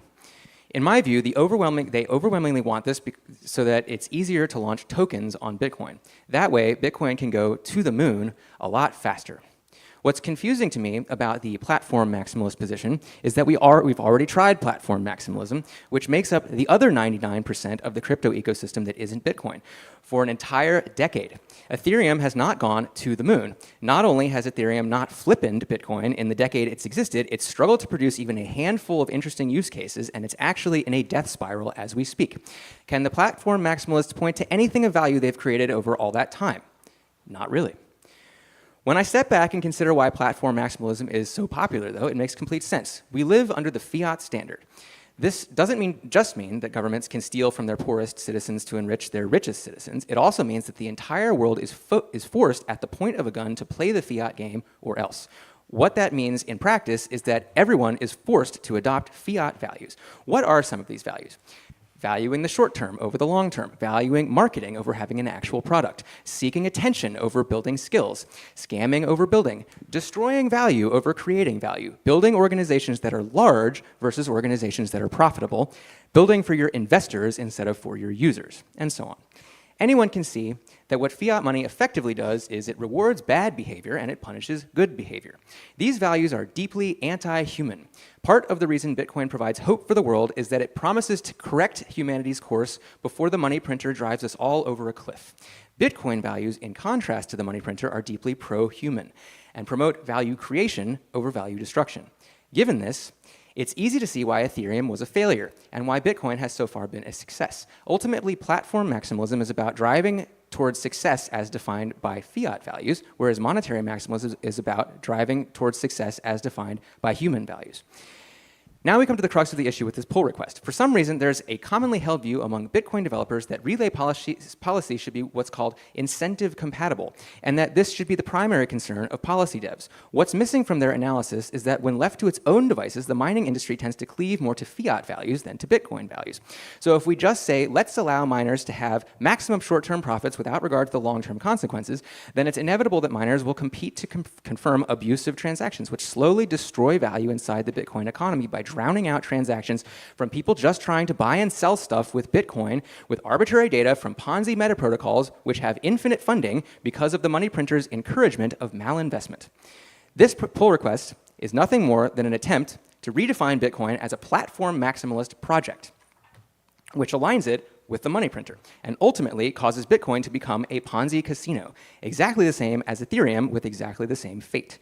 The mining industry should not be placed in charge of Bitcoin, because miners are the part of Bitcoin that is most sensitive to short-term incentives. This is like putting your basest urges in charge of all your decisions. Without support from the user community or a majority of hash rate, miners cannot be good citizens cannot be good citizens and caretake Bitcoin's long-term survival without extreme risk to their businesses. Thus, we cannot expect them to just volunteer to start filtering abusive transactions unless the user community is demanding that they do so by filtering them by default in the supermajority node implementation, which at the moment is Bitcoin Core. Side note, Ocean is doing this anyway. 45 seconds. Good job, Ocean. Luckily, it's been shown again and again throughout history that the users control Bitcoin, not the miners, specifically the capital holders and the merchant node runners. Never was the subordinate role of the mining industry more starkly highlighted than in the 2017 block size war, when the users triumphantly defeated a large mining racket and a bunch of large influential corporations. It was at that moment that we learned that the miners have to listen to us, not the other way around. Today's Bitcoin Core developers seem to be under the impression that the mining industry is hostile and would refuse to filter abusive transactions if we asked them to in our defaults. I think this is absurd, and there is no evidence of this. If it's true, and miners are majority hostile, then Bitcoin is already dead because Nakamoto consensus only works if at least 51% of the hash rate is honest. If the mining industry is working against us, we need to know right now so we can fight back. If it's not true and miners aren't hostile, then there's no harm in asking their help in rate limiting abusive transactions. This proposal Thank you very much, Chris. We'll have another time for rebuttal. I was like almost done. I have like 30 more seconds. I know. What? Come on. Hand it off to Shinobi. He's got a mic. You want to take your computer, and we will get to the next round. All right, so I'm going to tackle the technical issue at hand first. Like Peter said, there is no real economic incentive for massive amounts of data beyond a few hundred bytes to ever be put in op-return outputs. This is just a matter of getting rid of the potential for future byte shedding. But the simple reality is that any op-return containing transaction that exceeds this limit, that is paying fees, that has a reason to pay the top rate of fees, will wind up in a block. Your node will have to download it in that block. It will store that information. It will parse it. And there are just no two ways around that at all without changing things at a consensus level to make invalid at a consensus level whatever you are trying to restrict. So there is no reason to not raise this limit other than to delay block validation, distort fee estimations, to waste peers' bandwidth. It accomplishes nothing. So we should just do this purely on the matter of mitigating harm right now and future-proofing these types of... We're future-proofing these debates. Like, be done with it. And at the end of the day, it's just that simple. Let's deal with the policy issue the logical way. Let's mitigate harm. Let's remove potential for mining centralization risks. Let's get rid of things that just waste nodes' resources for no logical reason. And if people still want to continue this conversation at the consensus level, where it can actually, you can actually attempt, at least, to prevent these types of things, then fine. But just wasting time kind of dancing around a policy issue that accomplishes nothing is just silly. And ultimately, at the end of the day, this is an incentive question. Are people doing things to make money? The answer is yes. Bitcoin's entire nature as a system is predicated on the motivation of every actor being their self-interest, making profit. Like, it's that simple. So in what world can you have a functional Bitcoin that assumes miners are going to act contrary to that they are going to make moral judgments or base the actions of businesses who have to make money to continue to function and exist to choose to lose money? Like, that is an indictment to me of the entire design, architecture, and security model of Bitcoin.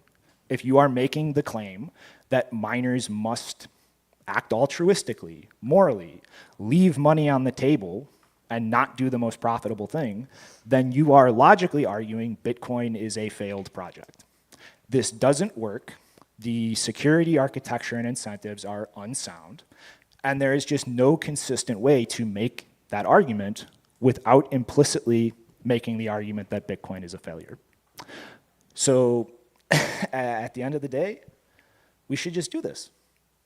Like if this wants to continue in the next appropriate space at the consensus layer, we can move on and have that debate there. But this serves no functional purpose. It accomplishes nothing but wasting time of developers, actors in this space. It is not accomplishing the goal of stopping something, not even making it prohibitively expensive. It's making it marginally more expensive, which is irrelevant if there is any serious economic driver behind something. So it's just silly. There's nothing else to say.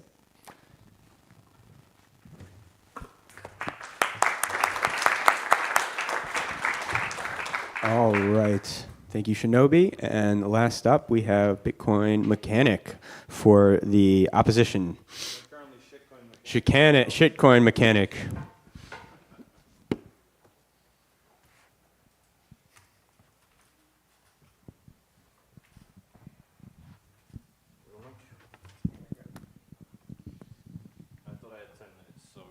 I'm not going to get anywhere near the end, but it is what it is. You got the 3-minute rebuttal after, so. All right, thank you. Yeah.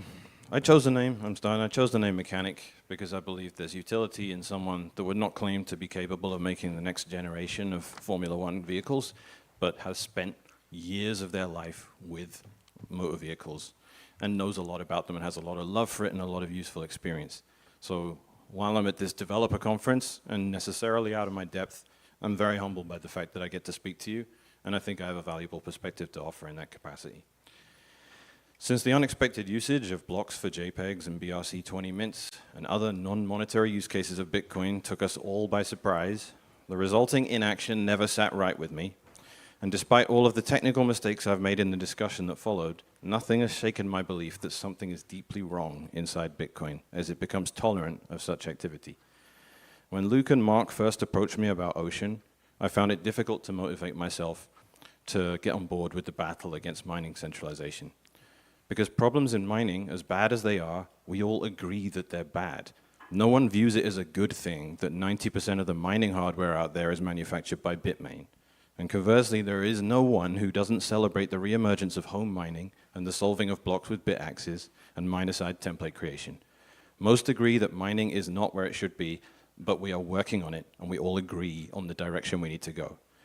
What does motivate me is when issues arise within Bitcoin that get misunderstood or misrepresented as good things that can surely only lead us to failure.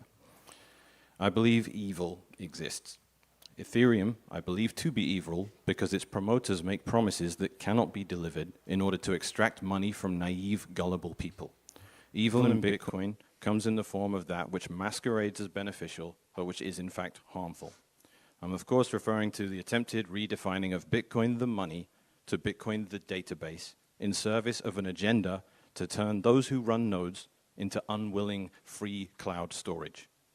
Bitcoin is no more a database than a Christmas tree is just a plant. A Christmas tree is obviously more than just a plant, and trying to explain this to a brilliant horticulturalist from a culture unfamiliar with Christmas is difficult to do. They cannot trivially understand why you would not instead put a cactus in your living room for a few weeks every December. This is akin to how it feels explaining Bitcoin's purpose as money to someone that can only view it as a database. Bitcoin is accidentally a database as a byproduct of people wishing to use it as money. They no more desire the storage of an enormous database on their devices than someone buying a car does in order to spend their time driving to and from gas stations. Storing arbitrary data on nodes diminishes the motivation for people to run them by making their participation with Bitcoin less efficient and more costly. Unlike mining centralization, however, we are led to believe the usage of Bitcoin for non-monetary applications is a good and positive development with which we might enthusiastically participate, or at least resign ourselves to. A laundry list of reasons, both ideological and practical, are offered up as justification, and finally, should those fail in convincing us to relay this stuff, we are told that there is nothing we can do to prevent it anyway, and that attempts to do so will actually hurt us. The assumptions all presented are presented as undeniable facts. The problem is that those claims are false. Not just false, but a complete inversion of reality in which Bitcoin has throughout its history successfully treated any attempt to use it for purposes other than money as a tax that must be thwarted. rather than as curiosities or inevitabilities. The pushback against hostile takeovers of Bitcoin comes from users, by which I mean people running nodes. Nodes are what make Bitcoin unique. If you are looking for what makes Bitcoin distinct from Ethereum and other scams, then that is it. You cannot use Ethereum in any practical sense without the use of a trusted third party. In Bitcoin, you can. The ability to run a node is what we point to when we claim superiority over crypto, as it remains something we as a culture kept as the priority to which all other priorities must yield. We fought a war to that effect, and it was won on that premise. This is being forgotten. I'm going to have to skip a lot of this and go towards the end. 35 seconds. Yeah. The indication that a growing number of Bitcoiners are losing trust in Bitcoin Core is lamentable and something that should be taken extremely seriously. My sincerity, I hope, resonates with everyone in here. I believe that it is possible for nodes to remain the focus of our efforts. This should result in the continuation of treating non-monetary uses of Bitcoin with hostility on both cultural and a technical basis. I believe this is justified and congruent with Bitcoin's history, as turning Bitcoin's blockchain into a dumpster fire that contains a historical record of crypto scams, last sentence, is self-evidently not a project that can seriously replace fiat and central banking. Well done. Thank you. All right. Thank you all for those fantastic opening remarks in the first round of Bitcoin technical Oxford-style debate. So we're going to go back up to the top. We got 3 minutes for each side to do rebuttals. They can choose to address anything that was said or dig deeper into something that they themselves said. If they don't use all their time, I will use up some of that time to ask a follow-up question that I wrote. So if you don't want me to ask, just take up all the time. All right. So a lot of this discussion here on the other side has really come down to like morals. And this actually reminds me of the Tor project. Because, of course, a lot of people would go to say to the Tor project, well, you know, why don't you go stop evil being done on Tor? You know, why don't you go stop the drug markets or the assassination markets or child porn or whatever variant of evil you care about? And, of course, their answer is, well, Tor is a technical project with certain goals. And the nature of these goals mean that we're not able to go do filtering of evil. Now, if the Tor project was a different project, absolutely we could. I mean, certainly if Bitcoin was a centralized system, absolutely we could go stop inscriptions and all kinds of stuff. But it isn't. So we have to go back what is technically possible. And until I see someone propose a genuine consensus change to filter out data, well, I just have to go with what's possible. You know, and I personally, to go prove a point, wrote a tool like a decade ago to publish arbitrary text in the Bitcoin blockchain. Why arbitrary text? Because you can go and easily extract it and go see it with the strings command on Unix. That tool worked fine. This is like pre-SegWit. It's P2SH based. And we made the technical decisions that we're just not going to try to go and fight this with filter rules because that's incompatible with our technical goals. This discussion about op return is a very simple technical discussion. Do we create incentives for people to go use Bitcoin in a way that harms us through UTXO set growth? Or do we accept that we don't have a principled way to go stop that and we just rather people use op return instead? I mean, it's why I proposed op return about a decade ago to begin with, because we knew people would go put data and outputs and we'd rather them do it in that way than this way. That's really all this stuff comes down to. I mean, you may have your views on whether this is fiat or other economics or what does, inscriptions mean. I mean, I think putting JPEGs is probably pretty worthless, but it's not my job to go police that in any way but technical. And I just don't see a valid, principled, technical way to stop these things. And I would rather people do what they're doing with op return than by creating unspendable outputs. All right, thanks. That's close enough that I won't ask a question. Chris, rebuttal? Yeah, so I guess I'll address your point about the Tor project first. So Tor isn't a monetary system. There's this notion in Bitcoin circles that there's such a thing as neutral money. I think what people mean when they say neutral money is what I said earlier, which is money that adheres as closely as possible to human values. But this doesn't make it neutral. It just makes it it's still a system of values, right? Money is a system of values. There's no way to escape that. It rewards certain things and it punishes other things. And so, we have to bias towards good things if we want Bitcoin to succeed as money. And obviously, as we've mentioned before, Ethereum has biased towards bad things, and that's why it's falling in value. and Bitcoin has succeeded at biasing towards good things because of, largely because of filters, but mostly because of, Bitcoin's culture, which has rejected shitcoiners. I want to address the motivation of the PR, which is to protect the UTXO set. I can't help but think this is totally not serious. Bitcoin Core has not lifted a finger to prevent the inscriptions that raised the UTXO set in size from 4 gigabytes to 12 gigabytes over the last few years. A tripling in the UTXO set. That is permanent damage that will never be fixed. And Citria's protocol will in contrast, will add about 500 to 1,000 bytes. I don't know, like at most. Like I think they're planning for it to just never happen. Like this is not serious. The Bitcoin Core project is making that up. They don't care about the UTXO set growth. If they did, they would close the hole that allows people to create BRC20s and inscriptions. So I'm just not buying that. I'm sorry. The thing that was said about how miners are profit driven, and so everybody's just a race to the bottom. Everybody's just trying to get the most fees that they can. Again, yeah, that's true. But I think you can solve that problem with a coordination mechanism, and Bitcoin Core was that coordination mechanism for the entirety of Bitcoin's history up until just recently, when it suddenly, confusingly, decided to stop being a coordination mechanism, and so now it's leaving everything up to the miners. Let's see. There are proposals for hard forking in signing everything and making sure that it's not arbitrary data. In an extreme case, I think that we could do that. But I think that we should just not assume that miners are hostile, and we should just talk to them like adults and say, hey, as users, we've decided that these transactions are abusive, and so it would be great if you could help us rate limit them. All right. Thank you, Chris. Fantastic. All right.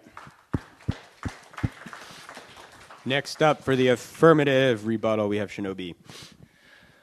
All right, so Chris said that nodes should, as those in control of the network and protocol, communicate to miners that they do not wish these transactions to be mined by filtering them.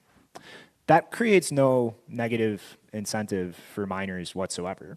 And even when you call back to the block size wars in 2017, that required exactly what I've been saying this whole time, to go to the consensus level. The only communication with miners in terms of preference of what you will or will not accept that matters in any way is what is in a block. Are you willing to actually invalidate a block and cause an economic penalty for that miner to show that yes, you actually will reject this at the protocol level? Without doing that, it is meaningless. They will get the transaction somewhere else. Like, you are doing nothing to communicate anything material to miners. Mechanic as well kind of called to how important it is to run a node, and that is where Bitcoin derives its decentralization. And he's correct. But the simple fact of the matter is none of this arbitrary data does anything whatsoever to make it more expensive to run a node, to make a node less performant, to make that node unavailable to users when they need to validate transactions. It actually, in most cases, makes it cheaper because there is less validation checks, less verification checks that node has to run on the blocks it receives. It's in no way whatsoever adds some cost that is a harm to the decentralization of nodes in the network. And lastly, Mechanic said that Bitcoin is not a database on purpose. It's accidentally a database. That's just not a coherent argument. It is a database by design. It's a database that tracks the block history, that tracks all of the unspent outputs. Every part of Bitcoin as a technology that we would call or refer to or use as money are database entries. That is what they are. And when you have a database that you can encode unknown or arbitrary information, which is necessary for Bitcoin to function, you do not know ahead of time what somebody's address is when you send them money. You do not know ahead of time the pre-image to a hash lock in an HTLC. It is absolutely, unequivocally required to accept arbitrary information. That must be something you can put in the blockchain for this to work as a protocol. And when you have that database, when you can put arbitrary information in it, you can put anything in it. That is just the laws of information theory. Thank you very much, Shinobi. All right, and finally, for the rebuttals, we have Mechanic, Shitcoin Mechanic. Thank you. Yeah, to respond to the points made, you say there is no principled way to prevent this from happening, Peter. And one of the most fundamental principles of all, in fact, has been very effective at preventing it. You respect people's property. It's my node, and if I don't want your stuff in my mempool, that's completely my prerogative. And saying, hey, you excluding that, it might still get in a block anyway, so you might as well include it, is a complete non-argument. I don't have to do it, and no one has been able to demonstrate a reasonable incentive why I would do that. Again, as I've stated before, I understand that Jameson Lopp wants to store a picture of a cat inside the blockchain, and I understand that Mara wants to charge him money to do it. But I don't understand why I would facilitate that, because to get into one of Shinobi's points, saying it doesn't make running a node more expensive if you do, that ignores why I run a node. I run a node because I want to participate in Bitcoin, the monetary network. And when other use cases come along that aren't monetary, I have to compete for block space, and it makes my transactions more expensive. There betrays an incentive against relaying arbitrary data because it's making my life harder and undermining the whole purpose of why I run a node in the first place. You say it's a database by design, but again, I invoke my opening argument. It's not a database to anyone that wants to use it. It's a money app that you want to download with as little friction as possible and be able to use it without third-party permission. Again, the technical way to implement that, yes, there necessarily has to be a database, but that is not why I'm interested in downloading it. I don't want to have a database on my laptop. I want to be able to use money. And I understand that we implement that and there are trade-offs and concerns all over the place about how we can optimize and prioritize for certain things, but fundamentally just calling it a database is asinine because you can't upload massive MP4 files of multiple gigabytes into it in any practical way because it's not a database that was designed to be conducive to that kind of activity. There are different kinds of databases, and having Bitcoin has been designed to be conducive as a database to monetary activity, which uses tiny amounts of data, and it's being hijacked and hacked by people that want to trick your node into thinking they are transacting when they're not. What they're actually doing, if anyone with any sort of, when you're accessing a system, I mean, hacking is fun and all that, but when you're having to butcher pieces of data and shoehorn and wedge them into a kind of thing that they just don't want to be, in order to trick nodes that this is a transaction when it isn't, something should just be telling you, and I will get more into the moral arguments and how we're not allowed to talk about that stuff later, but there's something, anyone with a conscience will look at that and just say, I'm using this system in a way it doesn't want to be used. Why? All right. Thank you, everybody. That was great.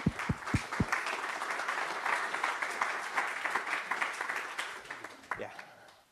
Okay, I'm going to try and ask a few questions. We're going to time it at 1.5 minutes for responses. And I'll just separately keep an eye on my clock for when we get to around 6:30. Sorry. That's 30 seconds. All right, I'm going to start with a question for the affirmative here. It was mentioned, there's a bit of this question of morality, and I think one thing that I've seen that concerns a lot of people is this loss in faith in core itself. And I think it's reasonable to say whether or not this is maybe desirable, that a loss in faith in core would be detrimental to the network. So I would ask either one of you if you want to answer if you believe that would be a problem hypothetically, if that is happening, and if it is, like how to address it. Well, I don't think there is in any meaningful size whatsoever. Like some more active power users online being vocal or switching is not meaningful economic activity. It's not exchanges.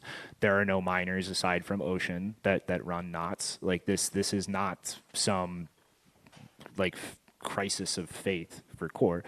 This is a small minority of users being upset over a single decision.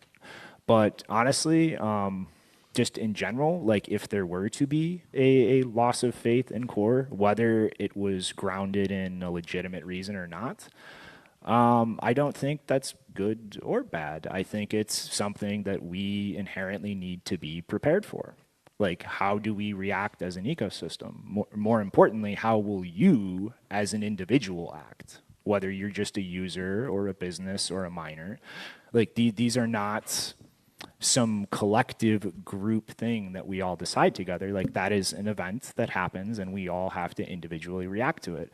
And if Bitcoin can't get through the single group of developers that have maintained it thus far,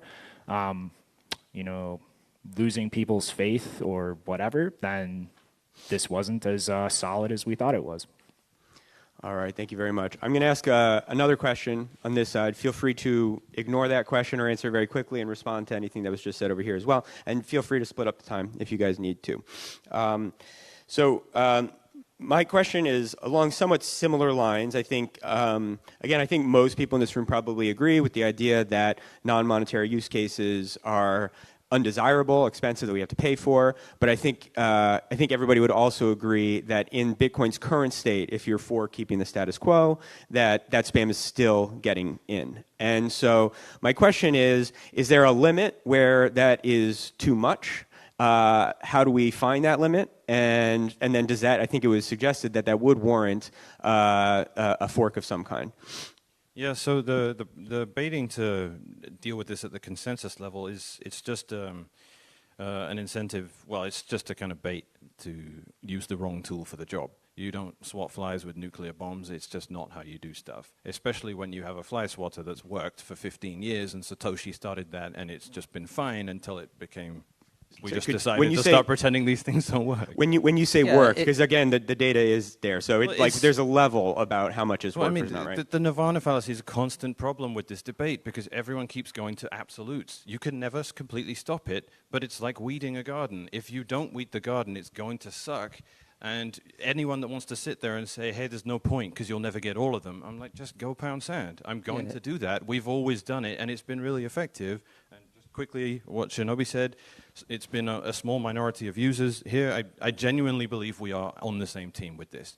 I don't want to see core have the kind of distrust develop. It's been a week and 7% of the network has switched over. Again, no one has told me that that's an AstroTurf It's a hockey stick. That's a lot. And it's genuine. Everyone that's messaging me about switching over, these are people that run, okay, Foundry hasn't switched over and Antpool hasn't switched over. Fair enough. But these are still people that are using things like Umbrals and Start9, and those are actually real nodes because they run Lightning nodes and their own instance of Mempool and all that stuff on top. So they're genuine nodes. It's not just virtue signaling, and I don't want to see core have people just have a crisis of faith because I don't know what comes with that. Okay, we're going to come back. I'm going to ask two more questions, one of each side, and then we'll also have Q&A, and you can see. Yeah, I just want to respond to something that Shinobi said, so I don't know. We can do that now or later. Yeah, if later, that's okay. So my question over on this side is, what do you say to the argument that, basically what Mechanic just said, which is if it ain't broke, don't fix it, and it does filter out some, and so might as well just keep it in, and it also signals that this is not something that we overall like as an ecosystem. So I want to be clear that this discussion is specifically about op return. This is not actually supposed to be a discussion about inscriptions. It's not supposed to be a discussion about people, creating lots of tiny little UTXOs for ordinals. In particular, I got to point out, like, a lot of people have split ordinals into literally thousands and thousands of like 1-sat UTXOs, and we just don't have a principled way to go stop that. But filter inscriptions. Luke made a PR. Hang on. 2 years ago. Op return is the discussion, and the question is a very simple one, which is, do we go make doing something a little better more expensive? That's really all it comes down to.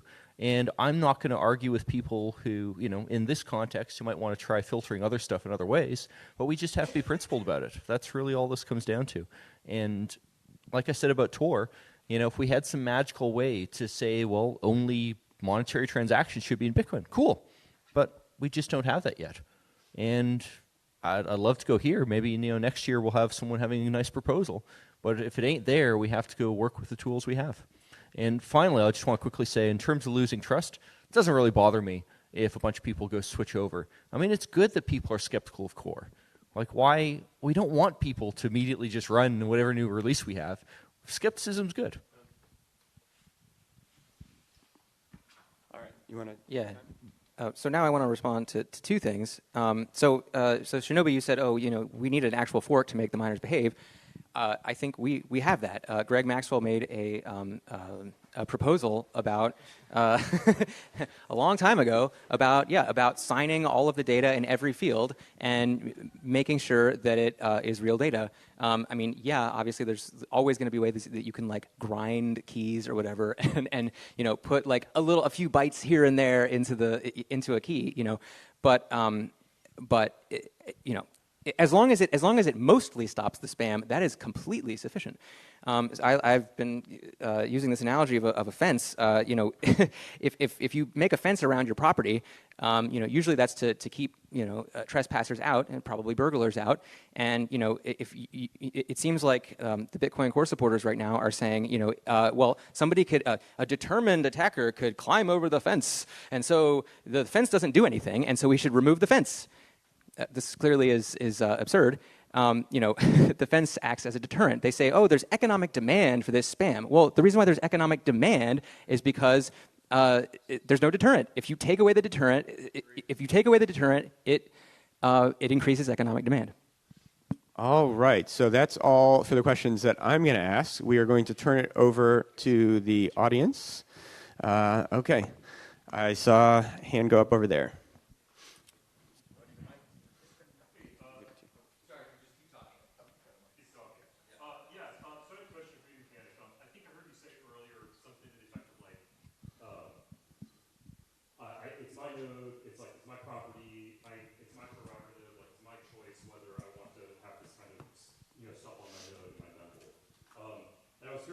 Like the op return limit is like a standardness check, and we have like many kinds of standardness checks, in Bitcoin already. And to my knowledge, I don't think all of them are exposed as like options that are configurable to the node operator. So I guess I was curious: is it this standardness check specifically that you only want to control over, or like would you desire control over every single standardness check? No, I think there's a nuance to what you're doing when you're configuring your node, because again, like, we get lost in ideology here. Core is an unbelievably important thing, and the default values they set are basically the network. Let's be honest about that. So when they move things and say, there's no consequence to doing this, it's not doing anything anyway, creating a massive controversy that is self-contradictory, because if it does nothing, why are we changing anything? I think this is why, look, Peter Todd pointed out just now, this is supposed to just be about specifically op return.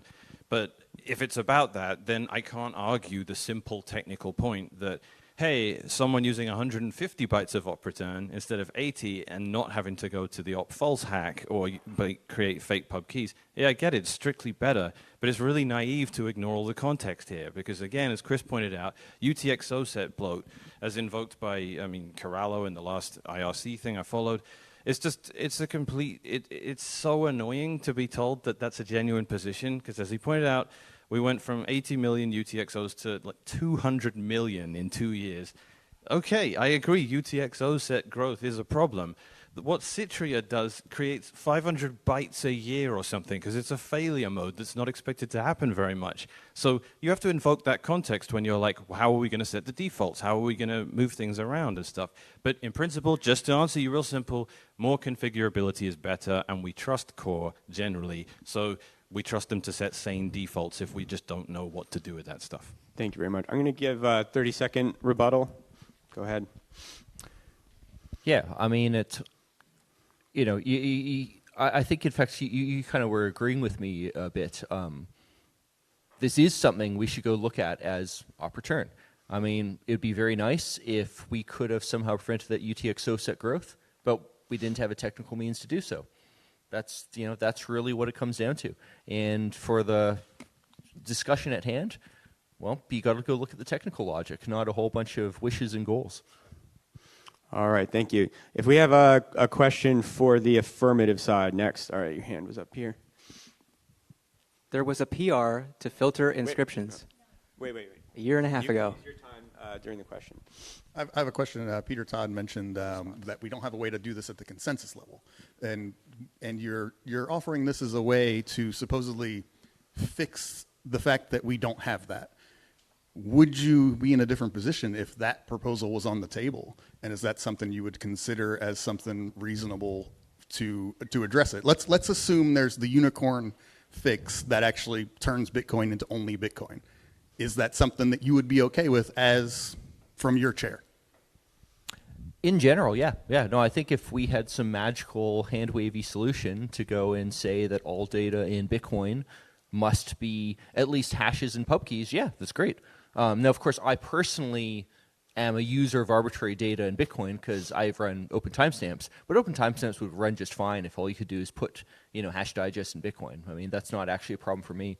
Equally, interestingly enough, other projects I've worked on, like RGB, which try to do token trading, they would actually work just fine if you couldn't put arbitrary data in Bitcoin.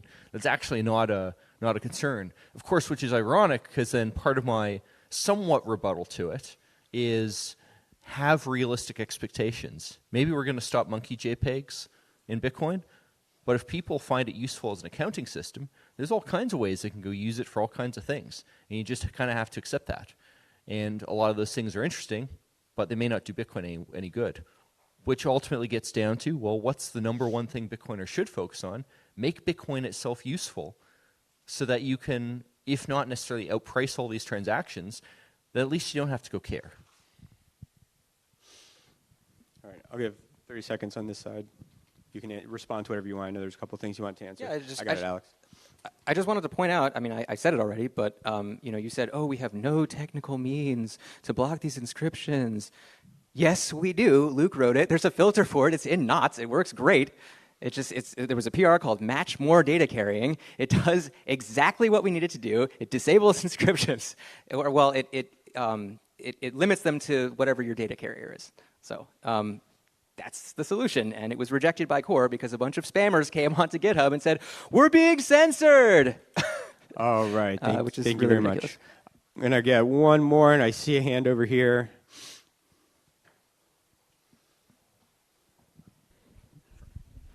So you've kind of the opposition side has outlined some goals that you seem to want to push toward. Even under the circumstance where the op return limit were reduced to, say, 0, it's been pretty clearly delineated that you can put a lot of data into a transaction via, say, unspendable tap leaves to bloat the UTXO set. So there's one extreme proposal that would not necessarily solve the problem toward your goals. Can you identify if you don't like this proposal, what's an alternative? What should we do? What are you proposing? Well, at this moment, initially we were proposing to fix the filters. Now we're begging Core not to break a working filter. So we are sliding backwards and trying desperately to white knuckle it and remain with something semi-respectable. Unfortunately, we do have this sort of happenstance where the designer Citrus product provides this perfect excuse where you can be like, look, technically it is better if they have a bit more op return. Just ignore the fact that that's an admission of the fact that the filters that prevent it from being that big work. Let's just pretend the last 2 years of gaslighting didn't fucking happen. But, okay, sure, this is slightly better. Sorry? Solve the tap leaf problem. I don't know. I shouldn't comment on such things because I am, as I said at the beginning, out of my depth when it comes down into the real weeds of it. But I do believe that generally it's not that important to discuss on the technical level. I think raising money to do something like what the Taproot Wizards did or what Runes did or anything like that, It requires raising a lot of money and getting momentum for something that's ultimately a grift. And that's difficult to do, and venture capitalists are nervous people. And when Luke said, Ocean plans to filter inscriptions, 2 shitcoins tanked to 0 immediately, and he started getting death threats. That's because they know this stuff works, and that's what ultimately what all the fuss is about, and I really don't want to be told otherwise. If it was that trivial to just get around filters and they were irrelevant and they were just technical debt, we wouldn't even be having this conversation. They would just leave it. Did you guys want to respond, or are you good going to closing remarks? I would actually go ask a question for the opposing side, which is, do you think we should reduce the op return standardist limit?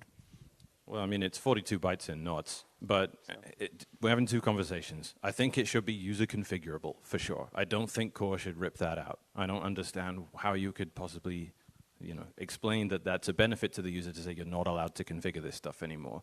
I get that it's a pain to maintain it in Core because you had to delete like 8 lines of code or something, like boohoo, but 40 bytes is plenty. All right, thank you very much. We're going to go hash. to closing remarks now. We're going to start at the top again. Thank you, everybody, for that, and thank you for the questions. Peter, you're up. 3 minutes. Yeah, I mean, I think I've said over and over again, I look at this as mainly a technical discussion, precisely because we have to look at what technical options we have. Like I said in answer to the gentleman's question earlier, yeah, if we had a technical solution to say that only data in Bitcoin could be, signatures, pub keys, and hashes, I'd say great. We should do that if we have a viable technical solution. I know we don't at this moment. Maybe we will in the future. Maybe ZK proofs will allow us to do this in a reasonable way, but we're not there yet, and we have to go accept that. And for an entity like Bitcoin Core, it makes a ton of sense for them to say, look, op return, the logic is what it is. We would rather people go use it than other mechanisms, so please do that instead. Now, and I'm going to give some advice to the opposing side. The better argument here would actually be to go say, well, maybe we should kind of set that standard and try to go and position it that way. But that's not how I'm hearing it. I'm hearing a whole lot of fluff around, what Bitcoin is, but what fiat is, and so on. And that's just not the role of Core. We're not here to go and tell people exactly how they should use Bitcoin in every detail. And it's a sketchy thing to do. I mean, I don't want to go and give regulators the impression that we kind of are going down that road. I'd rather keep these technical discussions and, try to keep it to that. And yeah, I can see why people would hate their, JPEGs in the chain, but we got to go look at what the technical reality is. And notably, I mean, I just heard someone saying, well, we had filters that worked. But I mean, the discussion wasn't even that. UTXO set growth isn't due to inscriptions. It's due to people splitting up things due to ordinals. And we don't have a way to go stop them from doing that in a principled way. Obviously, yeah, we could add a blacklist to Bitcoin and try to track what ordinals did what.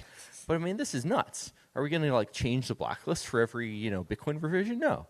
We're not going to do that kind of thing. That's the kind of thing you do in centralized projects that can reasonably do that type of spam control. We have to do spam control in ways that technically make sense. The number one being, of course, we have incentives. It's called fees. You pay fees, you get your transaction in. This is why we have a block size limit.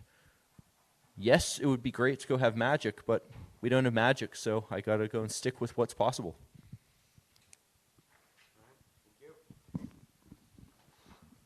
Chris, you're up.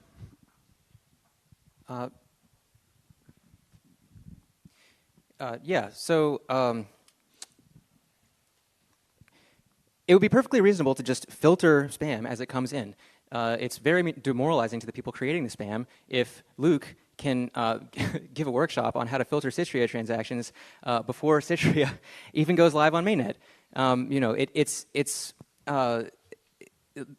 The problem, and you said that the UTXO set growth before was not caused by inscriptions. It absolutely was. The reason why the damage was so terrible on inscriptions is because, well, first it started off as this innocent JPEG thing, but then it became this fungible tokens thing. And then once that happened, the longer you let it go, the more popular it became, and the worse the spam got. So the biggest offenders are the only ones that make a real impact. And BRC20 has tripled Bitcoin's UTXO set. And if we had just filtered inscriptions a year and a half ago, that wouldn't have happened. So there was absolutely a technical solution to that. Bitcoin belongs to Bitcoiners. Bitcoin is permissionless, but it's not completely permissionless. Yes, if you want to use Bitcoin in standard ways that don't harm other Bitcoiners, then you can do whatever you want. But you need the consent of Bitcoiners to use it in non-standard ways. If we sell out Bitcoin to the highest bidder, those who control the money printer will buy it and subvert it to their own ends. This is what they've done to every other truly disruptive movement in the world except Bitcoin. We cannot let this fate befall Bitcoin. In a fork war between the monetary maximalist fork and the platform maximalist fork, the fork of Bitcoin that focuses on being money will mop the floor with the fork of Bitcoin that focuses on being a platform. How do I know this? Just look at Ethereum versus Bitcoin after 10 years of competition. Let's not give up halfway. We can actually succeed beyond our wildest dreams. I mean, this is, it may sound like I'm complaining, but I think I'm actually more optimistic about Bitcoin than most of the people in this room. I think we can win. I think we can replace central banking with Bitcoin and fix the incentive structure of the world. That's why I'm here. Nice. Make Bitcoin money again. Yes.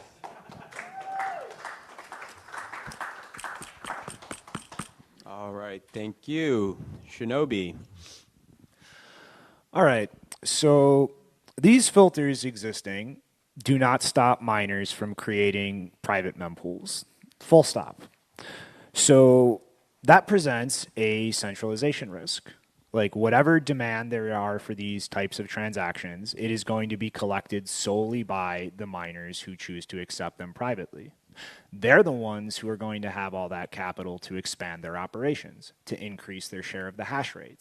And so even from your guys' point of view, if you see miners doing this as malicious, then trying to keep these filters around is actively empowering these malicious miners that you see as bad actors on the network. Like leaving these filters is empowering the person you see as a threat.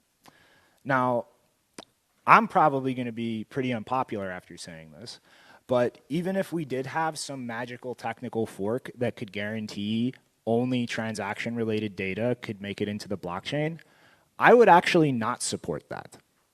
I don't like bloating uses of arbitrary data, meaning something that's just going to consume entire blocks and displace all financial transactions. But I think that uses of arbitrary data on Bitcoin, non-financial use cases, can be just as powerful, if not more powerful in some cases, than the financial use of Bitcoin. And I don't think it's our place to dictate for all of the future, for all of the people who might come to Bitcoin later on, to say, all of that is not allowed. You're not allowed to do that. Like the only risk we should be considering is actual node failure. Like your node will crash. It will get kicked off the network. It will not be able to monitor things that you need monitored to secure your own coins. And lastly, I kind of want to call back to your analogy about a fence and a house.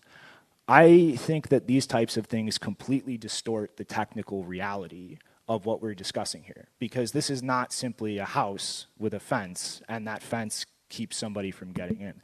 It's more like everybody has a house that is magically linked together.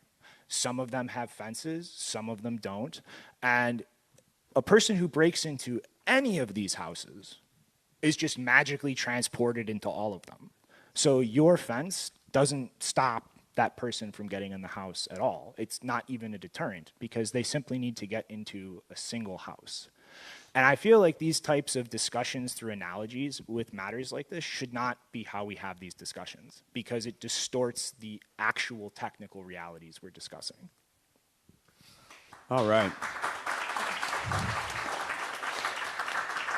And now, Mr. Mechanic, take us home. Yeah, so, I mean, I feel like I'm taking crazy pills still a little bit.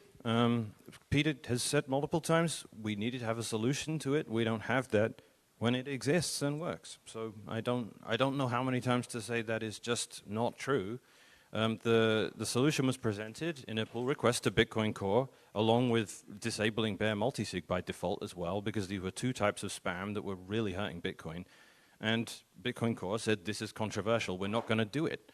And we tolerated that and said, okay, I understand that Bitcoin Core can't be merging controversial PRs, even if it is a bit suspicious that all the people brigading this GitHub, you know, seem associated or affiliated with the people benefiting from this spam, all at the expense of nodes.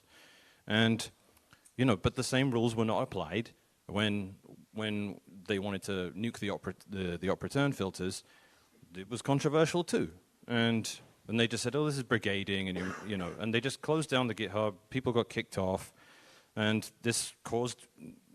I don't want to be up here crying about getting banned off GitHub. I know I'm not a developer and I've never contributed to Bitcoin Core, but my argument was absolutely valid. I have no incentive to be forced by this software to no longer have any control over my mempool. And what Shinobi's constantly doing is equating mempools with the blockchain. Yes, it can end up in the blockchain. That doesn't mean I want it in my mempool. And if many people come to the same conclusion around what they want in their mempools, that influences what ends up in the blockchain. Like, you have to send signals out in some manner about what it is you want the miners to do. Because the miners ultimately, when we flip the dynamic upside down and say, let's worry about miners' incentives and twist ourselves in knots, no pun intended, to placate them, you end up butchering the dynamic of the network. And like the same situation, get your bingo card ready, activating SegWit, the same thing. The miners were put in charge of whether we have SegWit or not, and it just ruined everything because they're supposed to be employees. They're not supposed to be the boss. And it puts them in an uncomfortable position. So you need to signal to these people, look, we're generally not putting this stuff in our mempools, and then they generally follow suit and don't put this stuff in the chain. And that's been historically the case. And we don't have a perfect solution, but that doesn't mean we get to pretend that there's no solution, because there is. And an interesting point you made about it's not the role of Bitcoin Core. Well, that's a very interesting discussion to have, because Core have decisions to make, and it needs to reflect certain contingents of the community. And that's difficult, because if you have multiple use cases for the blockchain, some people that want perfect money, other people that want to store arbitrary data, how do they cater to both of them? Core's decisions are downstream for what Bitcoin is philosophically figured out to be a problem that it wants to, you know, there's a problem Bitcoin wants to solve, and it can't solve all of them. So it can't be a Swiss Army knife protocol, right? So we got to optimize for something, and Core have to respect whatever that is. Thank you very much.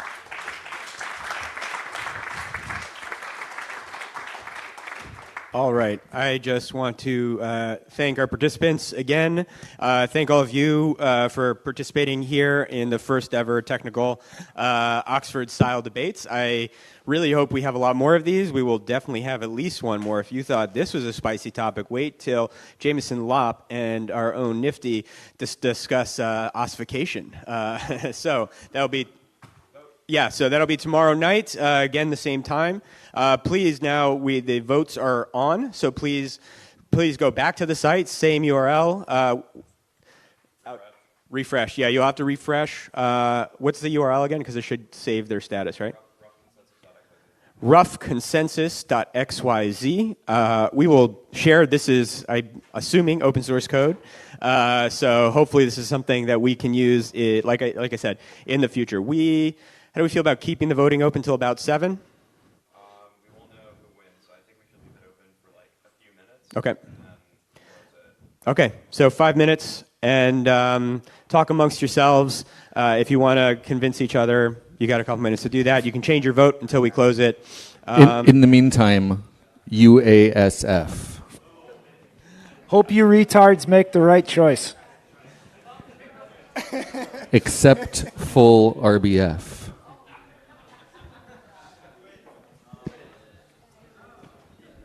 Satoshi's Dice.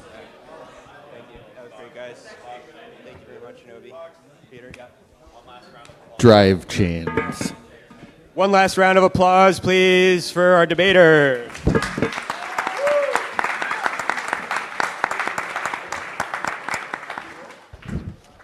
Layer 1. Tragedy of the Commons.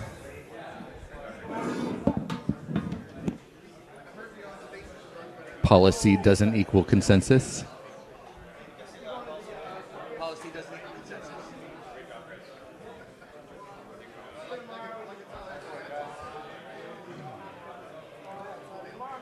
Remove the discount.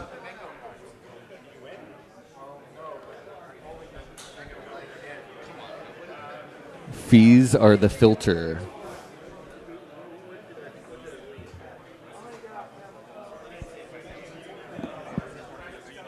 I didn't I didn't hear anybody yell bingo, but if you won, come up front.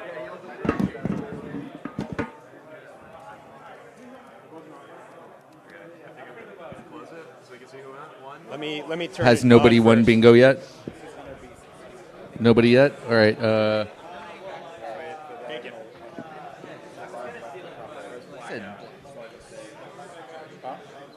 Bypassing the mempool. Block size decrease. All right, Oh, voting is closed. You are going to have to plug yours in because I don't have. Everybody should be able to see who wins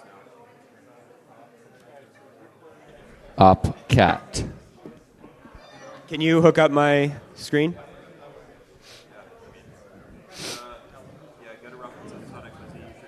Yeah, I see it now.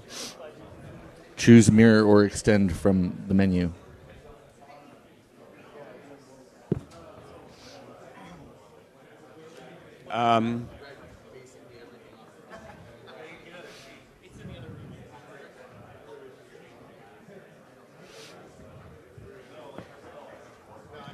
Okay, so pre-debate again. The motion was uncapping data carrier op return by default in Bitcoin Core will benefit the Bitcoin network. So the affirmative side is in favor of the PR that's been put up to remove the data carrier by default, and the con side, which was sitting on this side, is for basically leaving it as is. Pre-debate, we had 26 votes for, 25 votes against, pretty close, 13 votes undecided. That's 41, 39, and 20%. Post-debate, we had some people that left, and we moved from 27 votes for, 21 votes against, 5 votes still undecided. Opinion shift, we had 10% that moved in the for, and 1% that moved against. So the winner is the affirmative side, Peter and Shinobi, in favor of removing size limits on the data included in an op return. Thank you, everybody.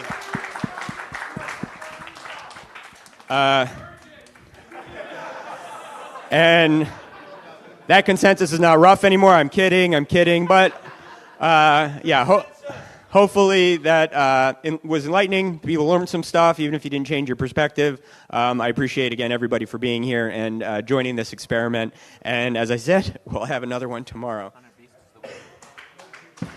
Did you use a quantum computer? Hunter Beast might have access to a quantum computer because I think he was our one winner of the bingo. So get your coins out of bare public key addresses because the man himself might already be collecting your private keys. Just kidding.